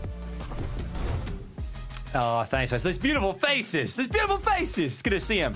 Power and Vexy. I mean, another victory royale here on the, adding to the many we've had thus far on our week 1 qualifiers here. I mean, and again, we see these heal offs. We've seen a few of them at this point here in the competition here. Good to see as well that that we had multiple different different players from different duos in that kind of end game together. It's a case of just whoever managed to last the longest was indeed our victor. Levin. Yeah, no, it was a fatal 4-way of heal offs, right? Like it was genuinely so many different people who were really in that game, and then once again another heal off that came down to really just one shot. If he hits a bigger shot there, who knows? Maybe he actually sort of wins the game and it goes the other way. So I feel like we've had so many of them where it's just so close. But if you're Perhawa, you're not complaining, right? You're gonna take the win and run away with it. Yeah, that's what we like to see, right? I think Storm Sickness definitely has a part to play there as well. It's just knowing how much or how many ticks you've actually taken, so how much you can survive in the storm later on. I think that's what we saw right there. We saw Floki going into Queasy's box. I think he even had another medkit there, so there was a little bit of sustained potential, but of course we saw that elimination come through and it didn't quite work out for Queasy in the end. But again, a solid performance. The fact that that is still only like a 4th or a 5th for those guys is crazy because all the zones are closed, everyone is healing off, and you get a 5th. Like, oh my goodness, it's not the best for them, but they're doing okay so far today.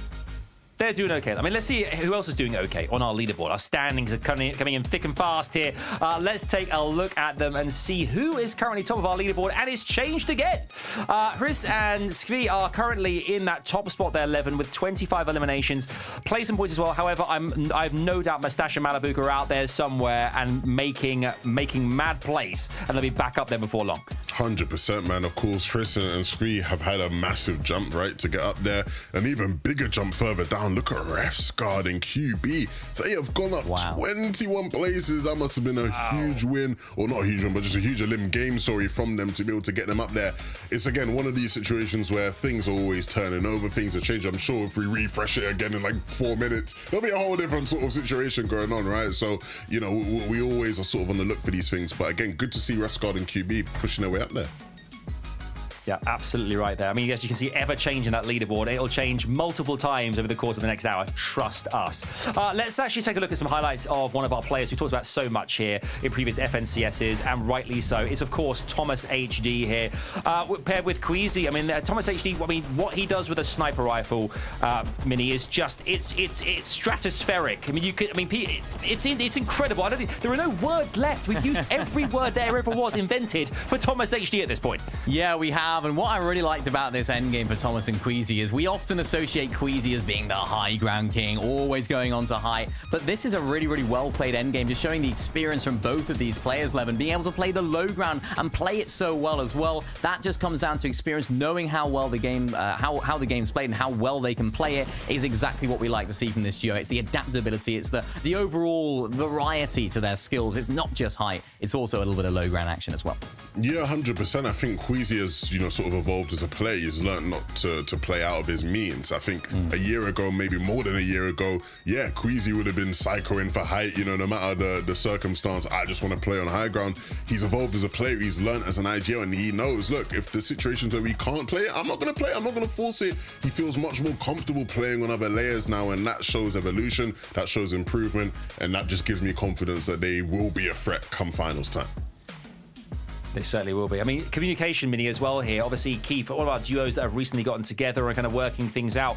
Obviously, from the likes of Thomas HD and Queasy and others, when you find that rhythm and find, you know, the IGL nature of things as well, it has a huge impact, as you can see, because the talent, the quality is clearly there. It's just a case of making sure we know exactly when to go, when to stay, when to heal, and when to progress.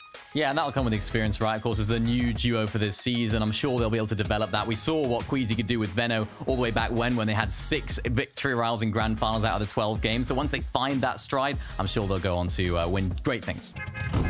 Indeed they will. Right, we're hearing that the Polish Panthers are on the prowl. They are ready to pounce out in the lobby somewhere. Let's join them and see exactly what they're bringing to our competition and see how they're getting on. Let's go on in. Let's join Cammy and Seti.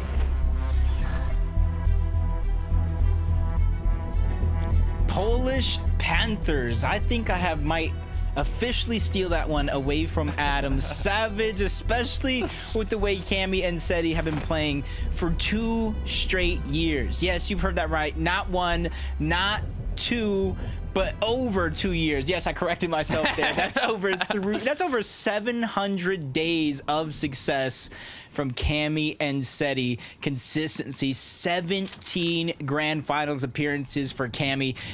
They are just out of this world, and it's through different meta changes, through different map changes, through different weapons, through different everything. These guys always seem to figure it out, and the key is it's almost usually never at a big name POI. I mean, that's a long time, Jacob.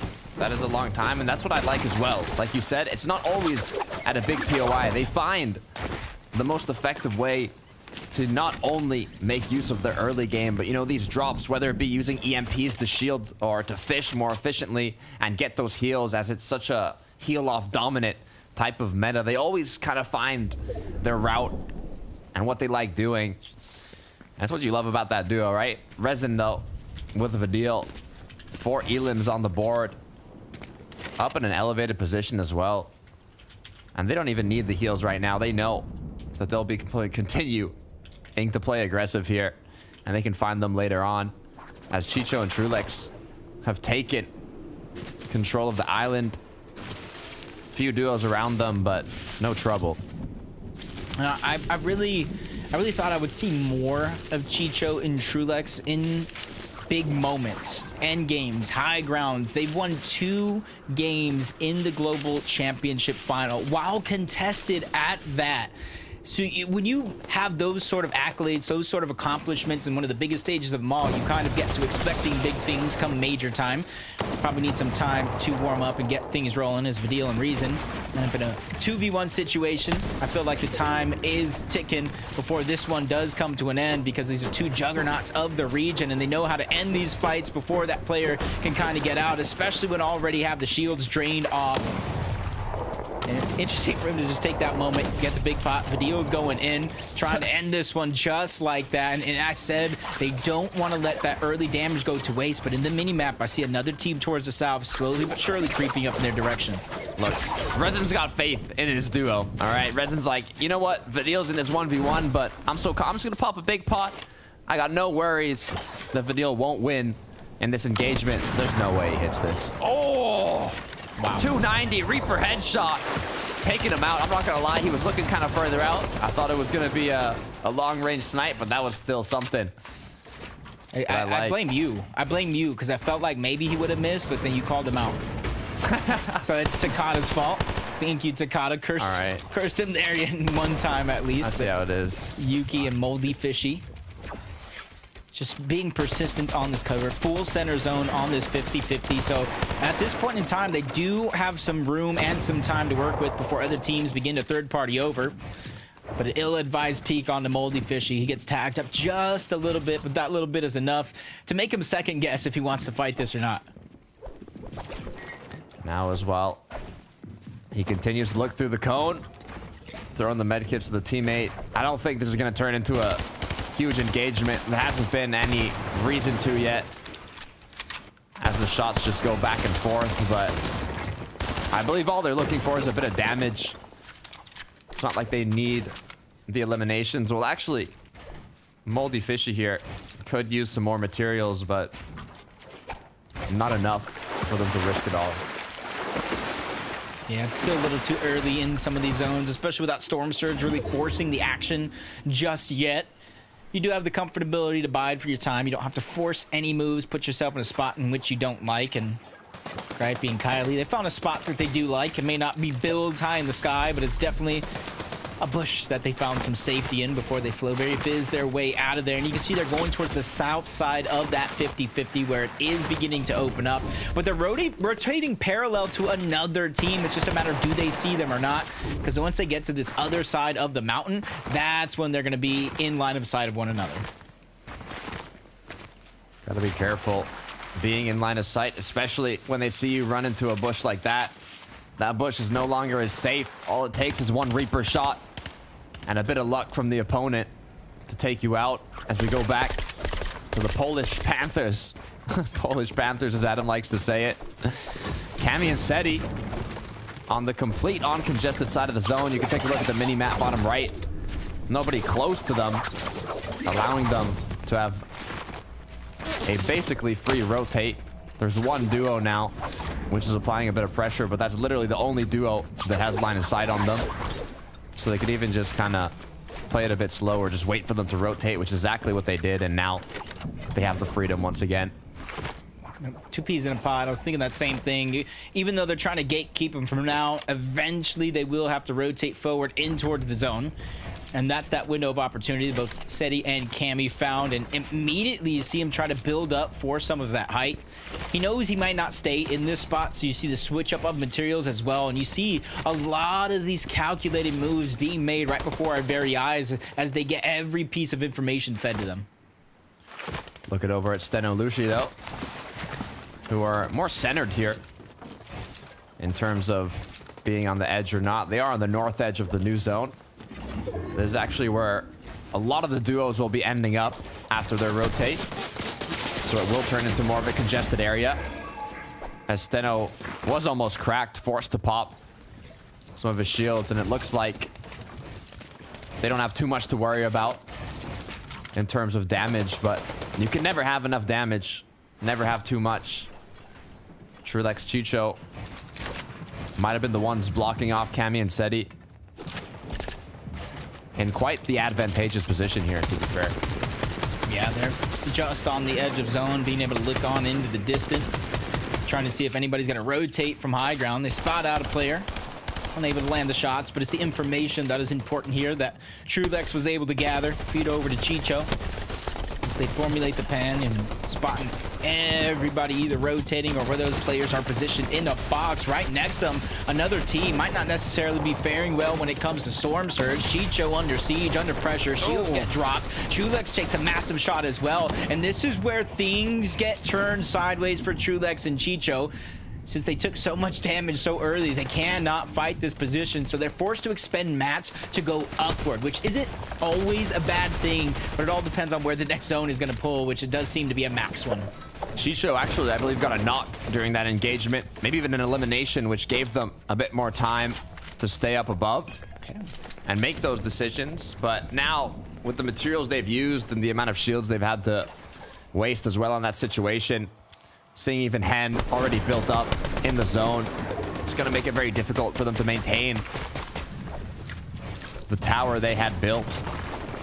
As Hen not only has height now, but even 7 eliminations just to his name. 1,700 damage above This could be their match.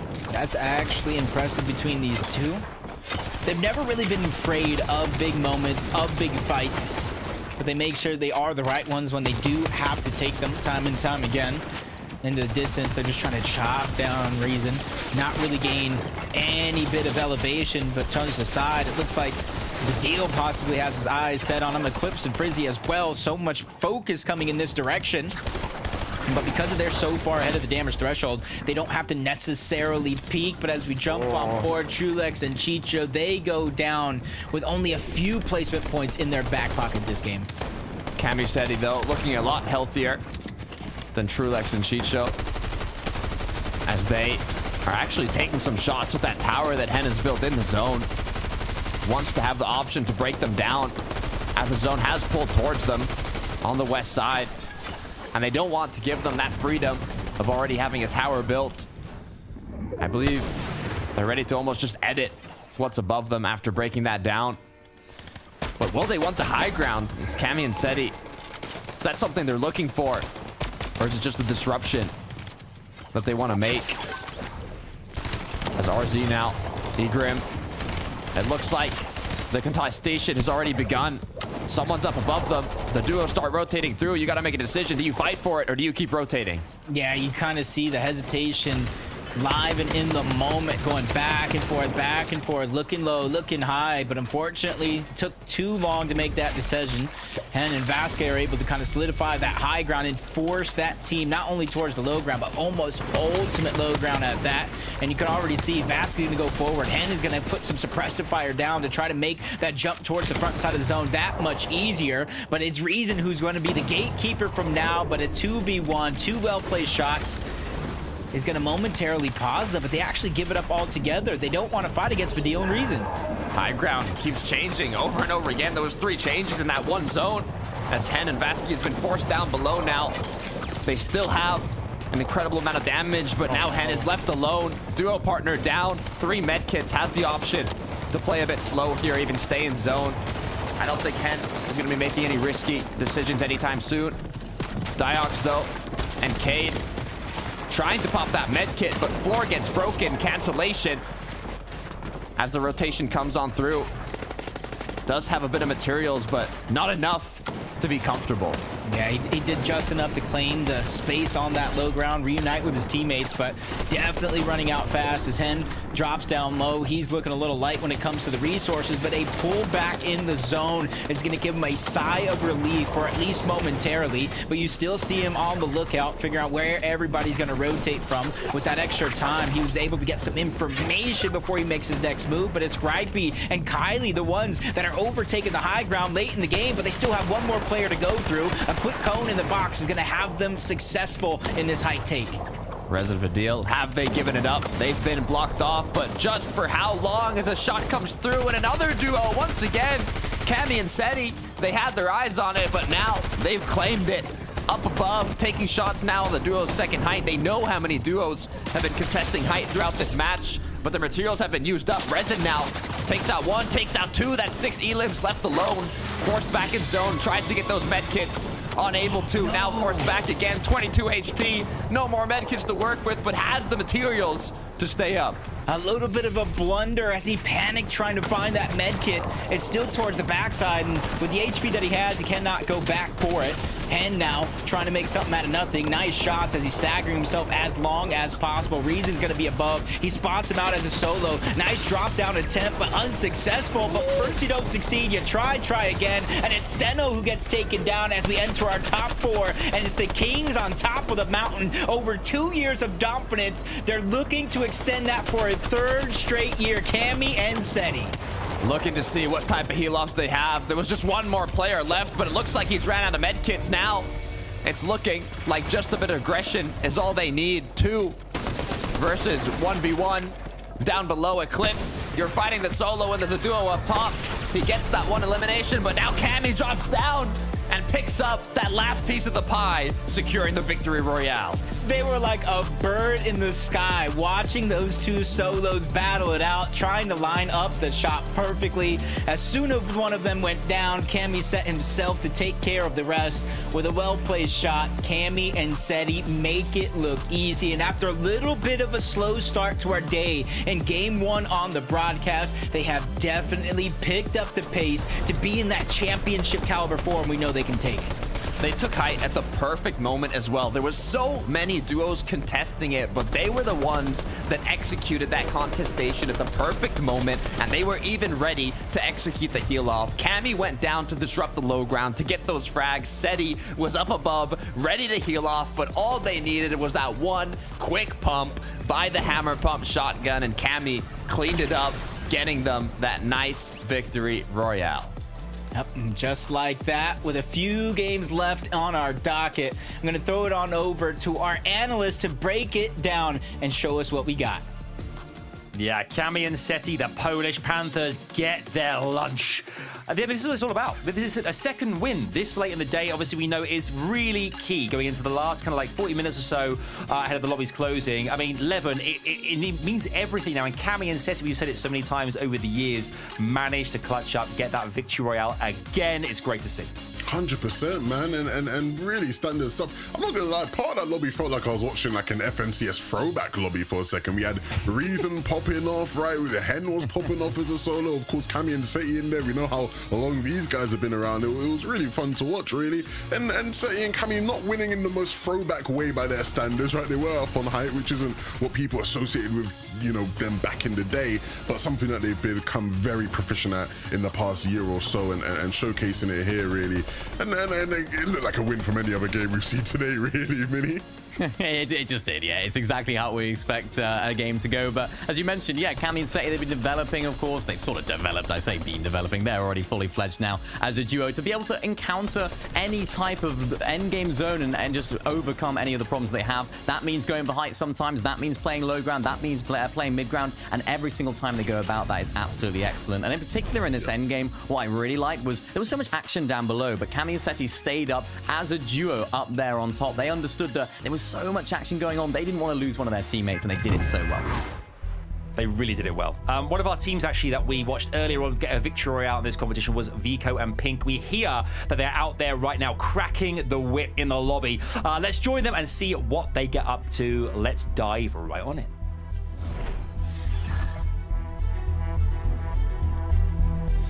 Vico and Pink coming back from back-to-back first place finishes. You know their confidence is at an all-time high, but Jacob, the question is, can they make it 3? I will definitely figure that out, and if they can make it 3, I think they will be the first team to win 3 back-to-back-to-back games in this new format, and they might be the team to beat. We'll go ahead and make that possible. Tripping for Doxy's not going to let it come easy.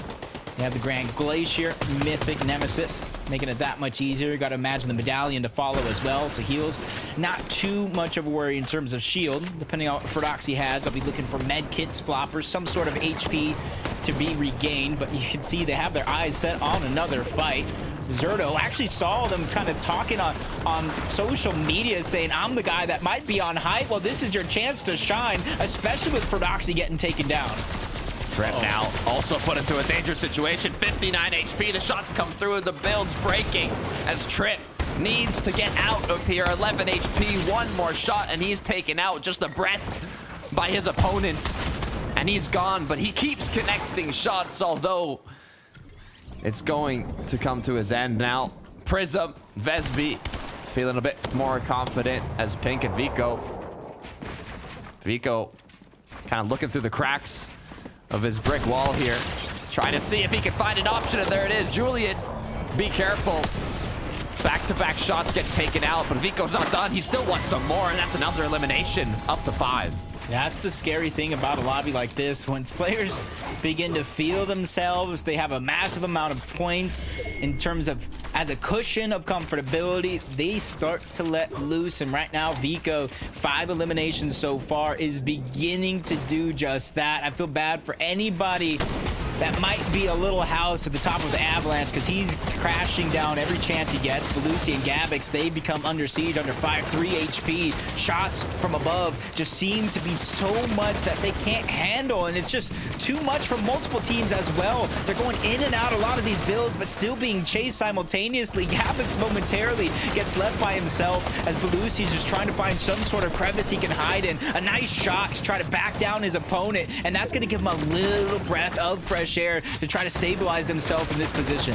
And you might be wondering, you know, why is there so much aggression going on? Why is there only 8 duos? Why is there only 16 players? It's because they only have 5 more minutes left to find their last match. So this game is full-on aggression, full-on chaos, annihilation by every player in the lobby. There might be some that just want to finish it off and get the VR, but there's a lot more that want to continue playing more matches after this one. 8 duos, Jacob, and the chaos isn't close to being over. That's what I love, just knowing that there's more chaos around every single corner, especially since we're getting down to the wire on time left to get the points for that series points. Zerto goes in. Vesby's just kind of stuck by himself on the other side of that cover, unable to lend that helping hand, but pressure from another team is there. Plus, he has no choice but to go forward. Is able to get one, but gets shut down almost instantly after. Almost everybody in that fight just got sent back to the lobby, and it goes to show how desperate some of these guys are for those points. Just 4 duos up, 8 players. It's all duos right now.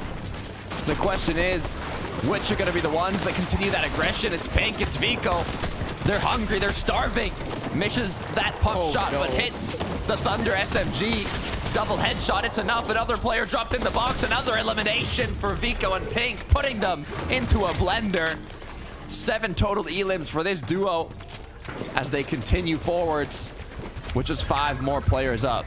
I don't know what they ate this morning, but it's just a bunch of next every time they finish a fight. Next, next, just send them in. I'll send them right back on out.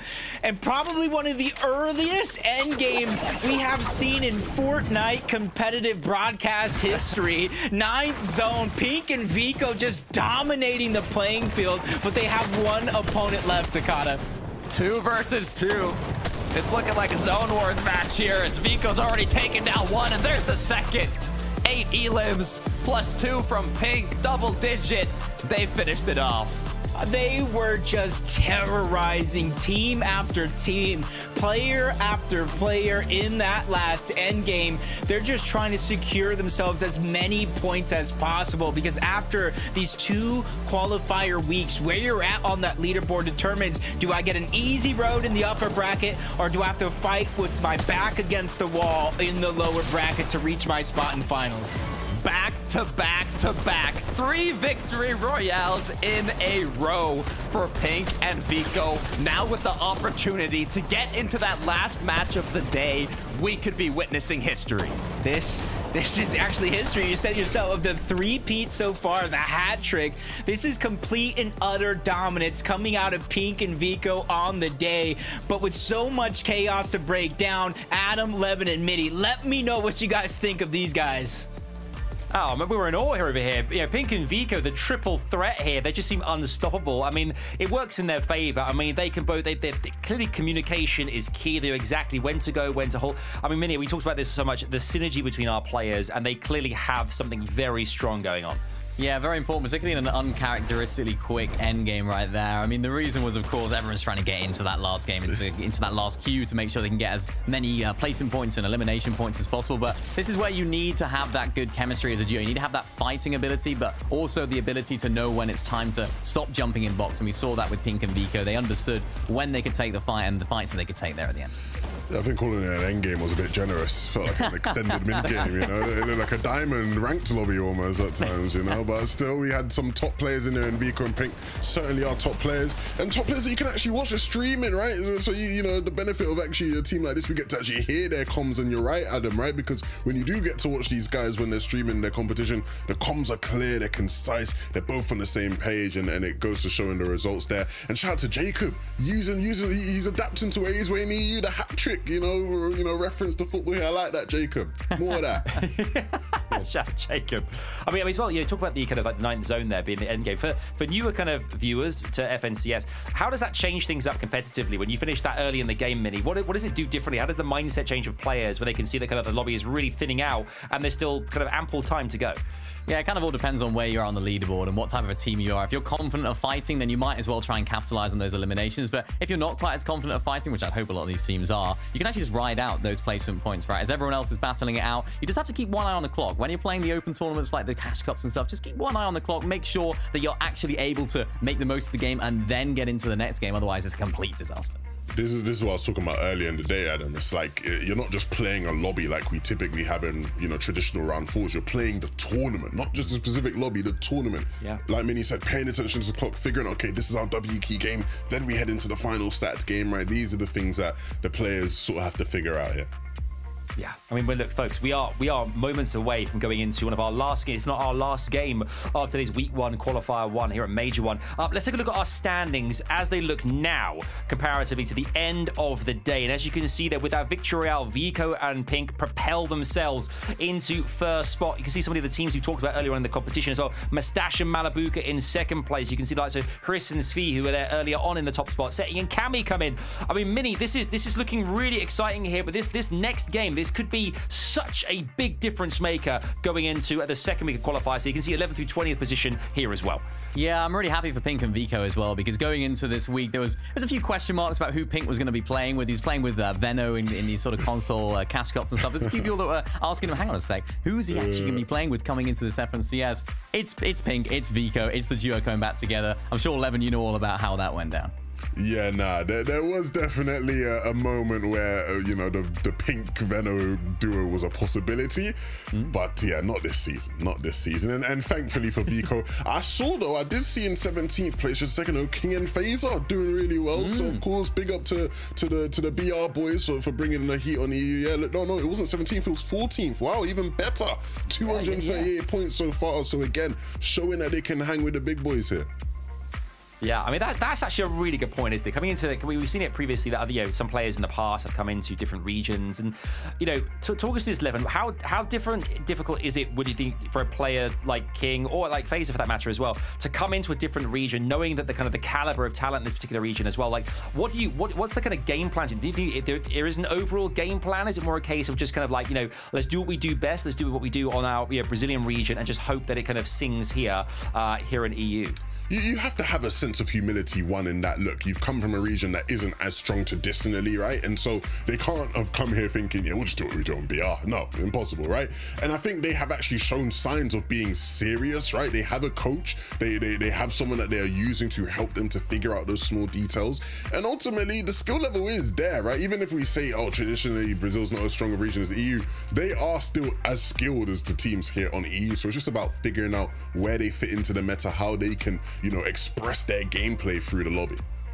Yeah, and I mean, we've seen players go over to EU before as well. We had, I think it was Suns and Vortex from OCE actually make their way over to EU, not quite do as well. So this is a real testament to how well these guys are doing. I think the main problem that they're having at the moment, from what I've been seeing when I've been watching them, is just making it to endgame as a duo, making sure that they can get those mid-game rotations, those Storm Surge tags together and make it into that endgame together. That's something that I want to see how that develops, because it's a whole different ball game when you're playing in a set lobby format, when those Storm Surge tags are going to be absolutely more vital. And for that team, that's a big question mark for me right now. They're doing really, really well in these open qualifier formats and these open lobbies, but when it gets down to the set lobbies, how are they going to fare making it to endgame together? Because that seems to be their problem at the moment. And for me, at the end of the day, regardless, I'm impressed. I think people seriously underrate how difficult it is to completely leave your country that you are used to, your continent, to go to another country to play Fortnite. Like, that's not easy whatsoever.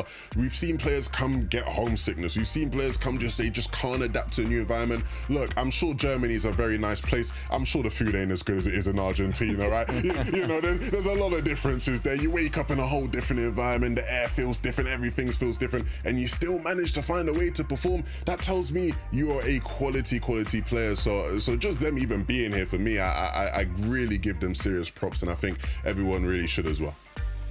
Yeah, fair enough. And I must shout out as well, you know, Germany, the bratwurst. They know how to do a hot dog. They really do. They really do. So shout out there. Shout out to Germany. That's the thing. Okay, we've got lots more to look forward to here. Obviously, this is the last real kind of game we have to, you know, kind of to see how points are going to lie after this first week of you know, qualifications here in Major 1. You know, any surprises for you both? You know, who have we not seen kind of in the top kind of like say 20 that we've kind of seen the leaderboard there? Who are teams that you are surprised have gone as far as they've gotten to? We'll take a look at the standings here again, just to remind ourselves. You can see a 31 through 40th here. Minnie, coming to you first. Any kind of particular shock, surprises, things you want to kind of, you know, share with the audience at home? I mean, maybe for me, Queasy, Thomas HD, we see them there in 37th. Well, these are two of the most experienced players in the EU region. We expect big things of them. And of course, 37th is not bad, right? It still keeps them in that top 50. It's not a bad performance by any means. No victory royales from them, though, either. So I think we just have such high expectations of big names like that maybe them just falling slightly short of that isn't a complete disaster, but it's not the start that they would have loved in week number 1 here, 11. Yeah, not at all. I think there are a couple of names who you'll probably see across the board where you go, oh, I recognize them, and they've maybe not done as quite good as I would have thought. Voxy and DKS had a very hot start, sort of cooled off there, right, towards the end there, all the way in 44th. A team that I sort of, you know, again, everybody has been looking at, Venno and Tayson, not in the top 50, they're sitting in 66th right now, right? So again, a slow start from them, a slow day in general. Is this now something that affects them moving into that next week of qualifiers? Of course, they can still jump up. We still got, you know, another game, right, that people are going to play. So I'm sure they'll be hoping that they can fix things moving forward. Yeah. Do you think we're going to see all-out aggression here, Minnie? Is this going to be one of those moments? It's like, right, last game, we're going for broke. Let's just put pedal to the metal and let's just score points. You know, if we go out early, fair enough. If not, we go for it. We try and rank as much as we possibly can onto that leaderboard ahead of week 2. I think with the format, you have to just play this game out. You have to make sure that you can maximize as many points as you can from this final game, right? Because this is not just a single day format. It's all about those series points. And the higher up you can finish, the more series points you're going to get.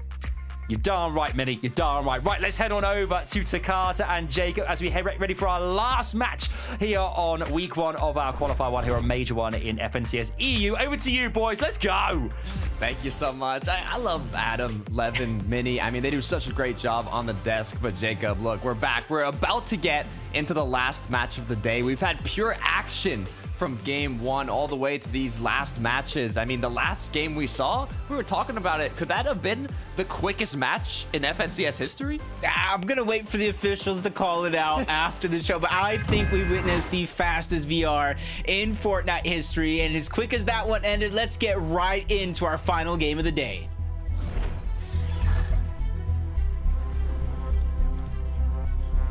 This is it, Jacob. It all comes down to this.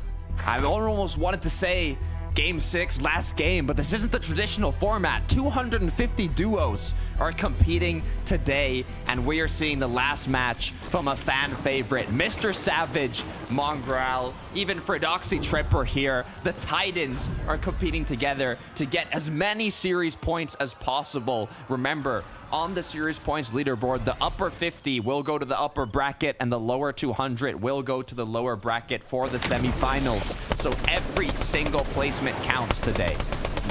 So crucial.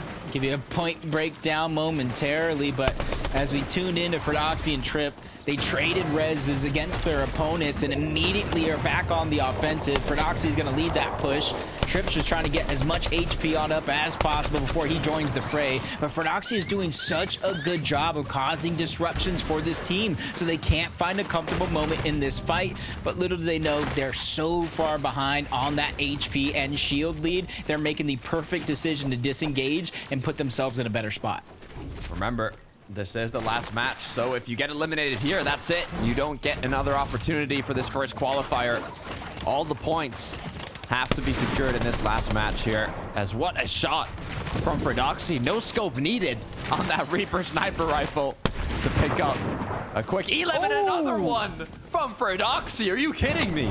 That is two different teams on top of that, so it makes it a little bit easier for them to take him out as solos, but Clone's doing what he can. He's able to at least drop down Trip, but his teammate is still there to alleviate some of that pressure. But can they go ahead and end up on top overall?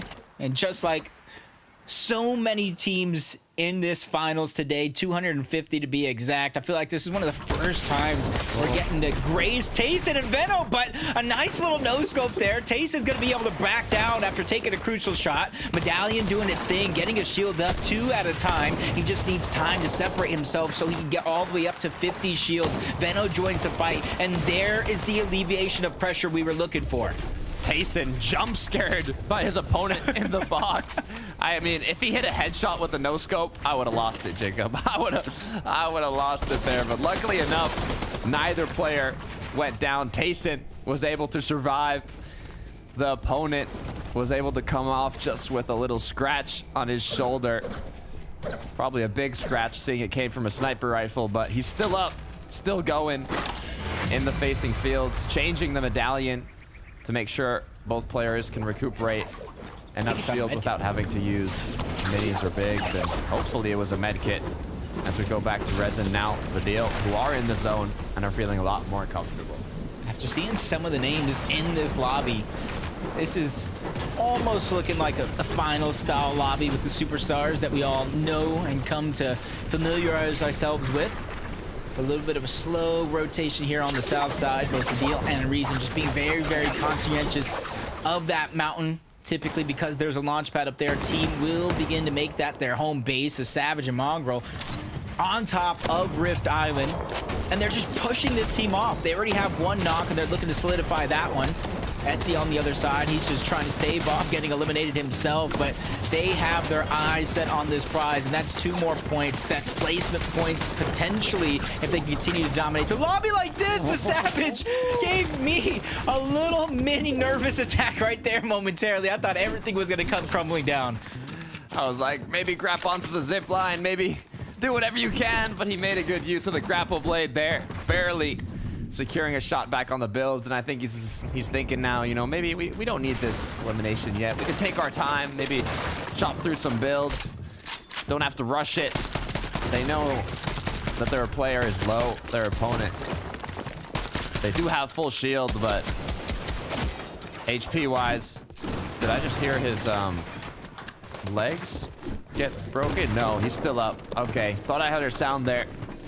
That it didn't go his way as he dropped down, but it looks like the opponent's gone now. It's like a very horrible situation to be in, especially looking down low. You see so many teams already fighting. Do I want to feel comfortable on top of Loot Island? Do I want to drop down low into this mess? Luckily, everybody was kind of distracted momentarily, so they didn't really make that a focal point. Sined lost Vanyak moments ago, but at least he got himself a good position next to a rift, which will allow him this rotation once the zone eventually moves away from Loot Island. I like that play too.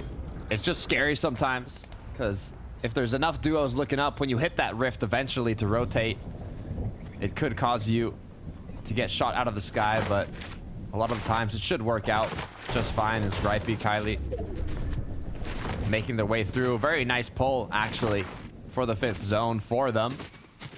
Don't have to do much at all to get inside. Being on the uncongested side as well, there's not too many duos to worry about. My only concern, no eliminations. I wonder how much damage they've been doing throughout this match. Hopefully enough to be in this side of the zone. As they keep kind of looking around, I wonder if it's for players or for anything, really. Yeah, and they have the luxury, like you were mentioning, the slow side of the zone. It is moving all the way towards the western side of the map. A little bit of a south lean on it as well, so as long as they're okay on Surge, not much to gather in terms of loot either. They got prime position in the zone for now, but from one team that has comfortability to a team that has already faced adversity in this match alone, let alone on the day. Trip and his duo just rotating past that yacht. There's a couple launch pads they can use, but if they don't want to make themselves a focus, they're just going to continue to rotate behind this team, maybe even use them as a distraction. Gotta be careful, though. As you can see, the ramps have come out. I wonder if they've been seen. They have, but was it by that duo? No shots landed onto Trip or for Doxy, as they might be the ones who start hunting here. You can see pickaxing on in. They know there's opponents close by. It's Ricky. Panthers taking some shots off the trip. Blocks the launch pad though. Fordoxy accidentally is going to take it. Giving his opponent just a bit of time to breathe and take some shots onto him. Actually going to crack him. Fordoxy now half HP, but what a shot from the sniper rifle. Putting his opponent to sleep. Ricky now left alone. What a way to go down. If I don't see that one on social media, I don't know what you're doing for Doxy. You really stopped him with the grapple blade in his tracks after getting beamed. And typically, you know as well as I do, you would heal up in this position. But with the medallion, with his teammate there by his side, he had all the confidence in the world to go for a shot like that, and it pays off tenfold. And because Ricky escaped moments before, they know there's another solo ahead of them in towards the zone that they could potentially try to go after. What a nasty shot for Doxy. Might have just turned this whole game around, honestly. This is also a little frightening, though. Luckily, there's not too many duos close by, but if they start landing some shots, all it takes is one snipe for Trip, and he's gone. But luckily enough, the bullets are not connecting from the opponents. As Fordoxy lands, he takes a bit of damage, but nothing to be worried about. They have the medallion too, so they can trade back and forth to make sure they're both at least 50 shield. As we look back on over to Tayson, Venno. 3 limbs on the board, 2v1. Will they pursue it though? You're just seeing Pleasant Piazza stacked with so many teams, and knowing that that's not even the zone, they got to continue to move towards the south portion of the map in this 50-50 zone over towards Snooty Steps. And if we continue to move there and we have like one of those moving zones towards the end game on that side of the map, it is going to get chaotic for a lot of these teams, especially if they're not familiar with that side of the map. Avino, like a hawk from above, drops down on one of his opponents, goes and tries to make it two along with Tayson. You got to imagine how confident they're feeling to make a play like that. You can tell, I mean, being the last game, normally you see a lot of people get scared, make small mistakes like the one Lucia might have just made twice. But look, the good news, you got the grapple blade. Bad news, 64 HP, 62, clock's ticking, no med kits. Opponents now Yapko. Is he gonna open up? 34 HP left. That got a little sloppy. I definitely did, and you could see why in a lot of the instances with the crash pads, they either edit the floor or they edit the wall to try to negate something like that from happening. Disaster could have simply struck if anybody lived towards the backside of zone, but for Lucia, that is a little bit of a blessing, but now they set their eyes on the Yapko.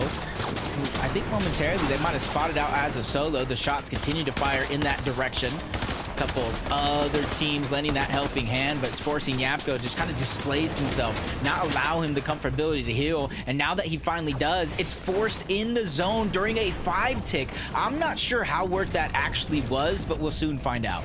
I mean, lost 50 HP, gained 50 shield. I don't know if it's a trade I'd be taking every day, but good news is, well, I was thinking of the good news. I mean, he's missing a duo. There's not a lot of good news here. He has to do a rotate. They know he's probably a solo. I guess the good news is the zone hasn't pulled to the opposite side of the map. Looking back to Camiseti now. Polish Panthers, 326 above. Spare materials in the box as well.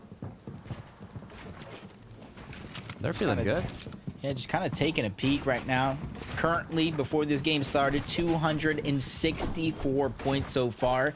20 eliminations throughout 8 games, including 2 victory royales. One of them coming in their last matchup that they had just played, which ended off with 6 eliminations so far. So Seti and Cami primed to finish the day with a top position. And if you're looking at and you're asking what series points are, depending on where you finish in each of these 2 respective weeks, you get series points for your position. First place, a whopping 625, stretching all the way down to 255th place with a mere 25 points. So that's why it's so crucial to perform well in each and every one of these weeks. 65 is huge, especially seeing 2 points per elimination. It's difficult to get that VR placement pointage, especially being in round 4, where so many of the duos, it's the best of the best in the region. Taking a look at Venno though. Quick replay of how he got a nice pick during the rotate, catching his enemies off guard. As now we take a nice view of how this zone could potentially play out. Veno with another one. Are you kidding me? 275 Reaper and another one. Duo eliminated. Oof. Veno's looking dangerous right now. I'm gonna ask you while we have a few seconds. What are his attachments? What attachments, if any, can make it to where you can make shots like that? Veno doesn't need attachments. He is the attachment. You need to be Veno. That's the attachment you need to be hitting those shots. I want to see this again. Oh, the second snipe that we've seen in the middle of a grapple hook rotate. These players are ruthless. Man, just threading the needle. Those close shots that really make a difference at the end of the day. Reason and Vidal taking note. 524 above. Nope, I'm not peeking that.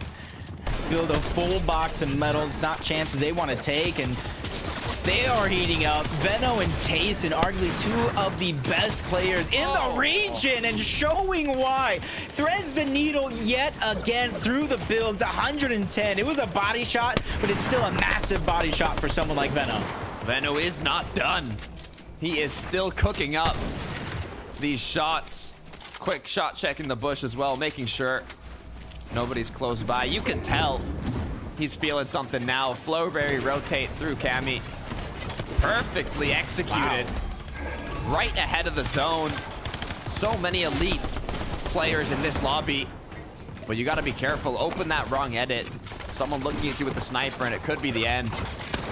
As now they continue to find these shots. Oh, not in that direction. You mentioned sniper. He looks directly at Veno and Tayson, but shots end up on the Mongrel. He's able to survive. Alleviated some of that pressure. Is going to be MrSavage, but Cammy just relentless with this Thunderburst SMG. And you can see him. This is the moment. They want to try to take height, but there might have been another team on their left side that could contest them. They see it just as well as I do, so they disengage off that plan. But they did go ahead and increase their elevation against every other team in the lobby except for one.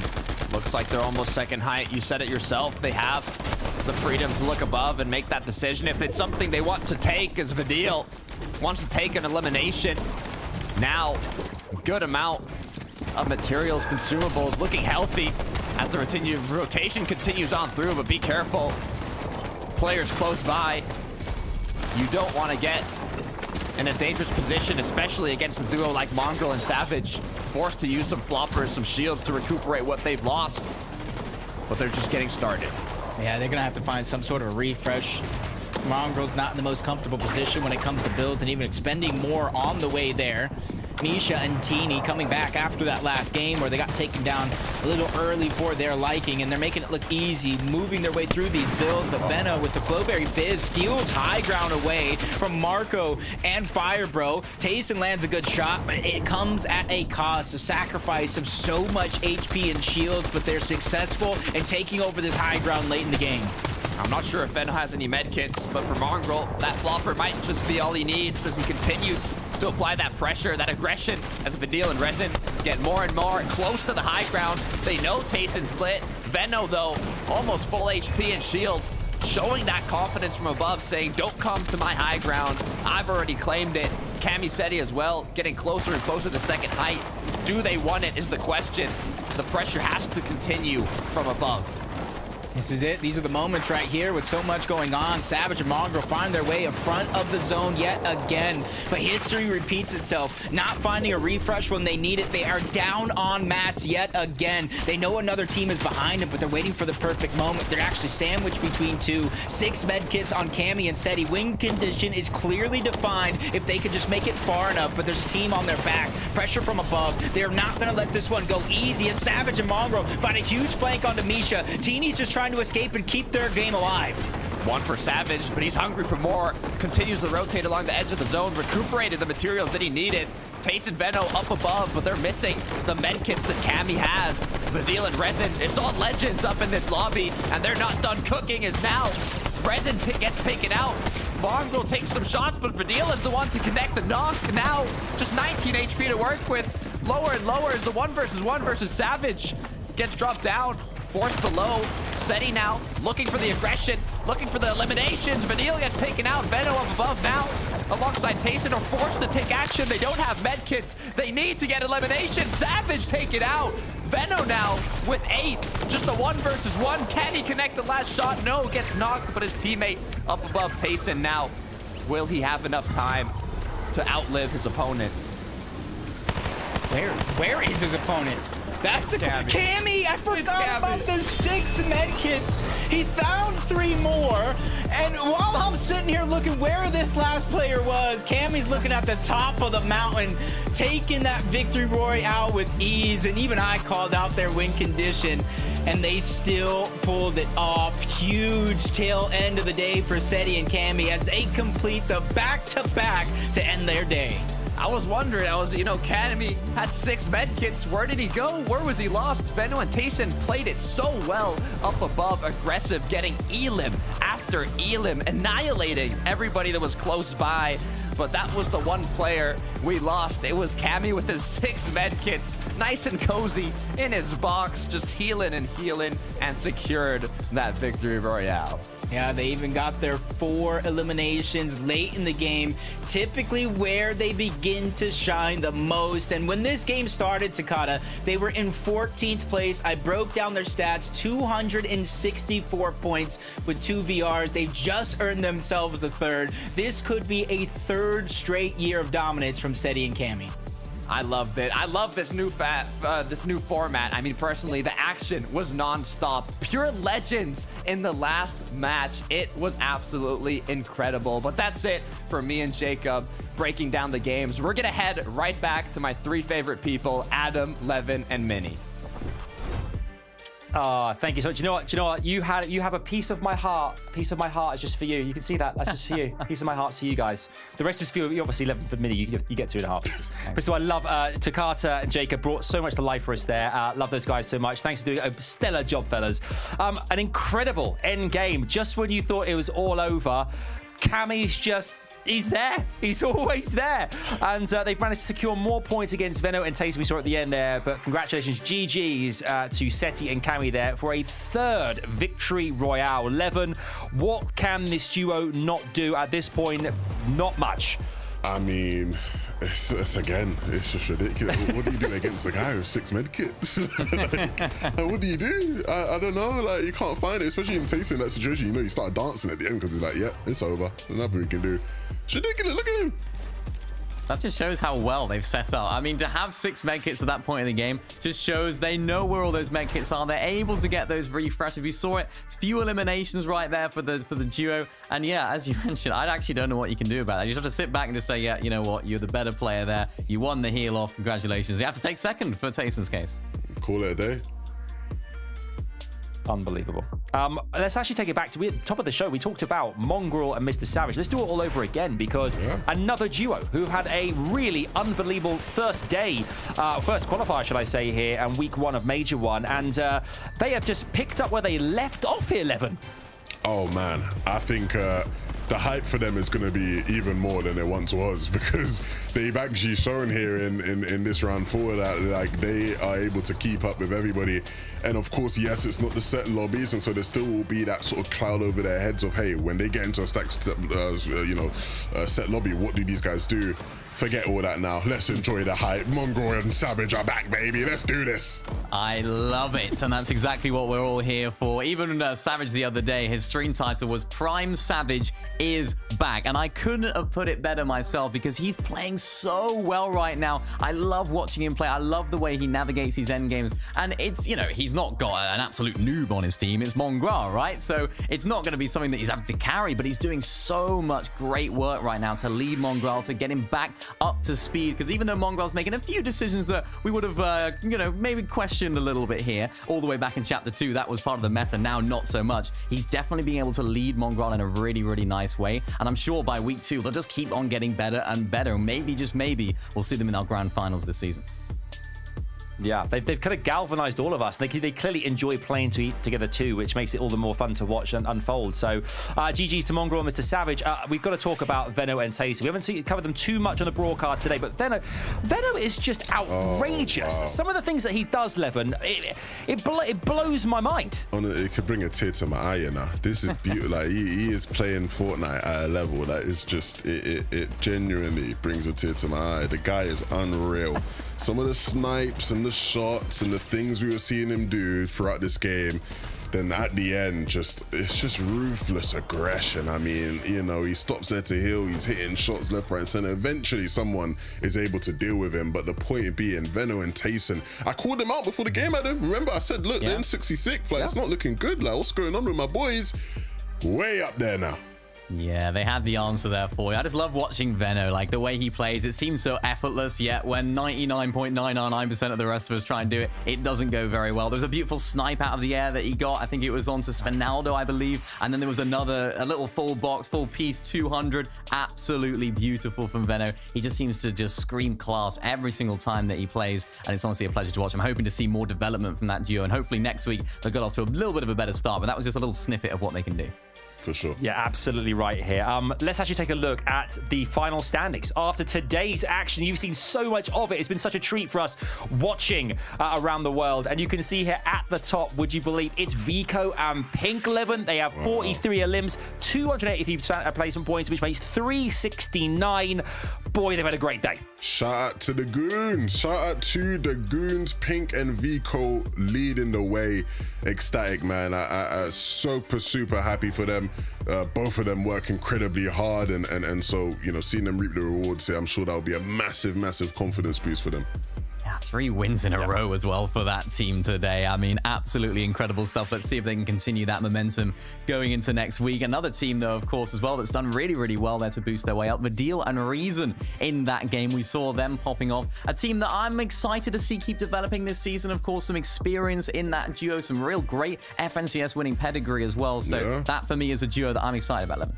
100%. They're being coached by BloodX now, right? So obviously, you know, you always expect to see them sort of edge things tactically in that sense, or see them improve. Of course, here though, Veno and Tayson moving all the way up into 22nd. We knew that already, though. These guys have not had the best of days by their standards, but a nice finish to sort of make up for things. And it's funny because it's a complete mismatch when you look at elims with them versus everybody else at that point in the leaderboard. It's like everyone else is in the 20s, 30s. They were there with 41. Like, that is firepower. Yeah, that's wild. I mean, you saw there as well, Cammy and Seti, that last game, get the victory royale. 15 places they moved up. Veno and Tayson, 73 places in that last game. Mini, I mean, it says it all, really. Every single game, whenever it comes, whichever which way it comes, it counts. And that made a huge difference to these two teams come the end of the day. Yeah, and the best players turn it on when it matters most. And we saw that once again from 2 of the best players in the region for a very long time now as well. So they have the experience. They know how to turn things around. I think it was like after game 3 or maybe game 2, I was thinking, hang on a sec, where are Veno and Tayson? Looked on the leaderboard, they were just outside of the top 200, let alone inside of the top 50. So they've really done a great job here. And hopefully that's given a little taste, a little flavor of what to expect for next week. Because I'm sure for a lot of these top teams that are used to these top 50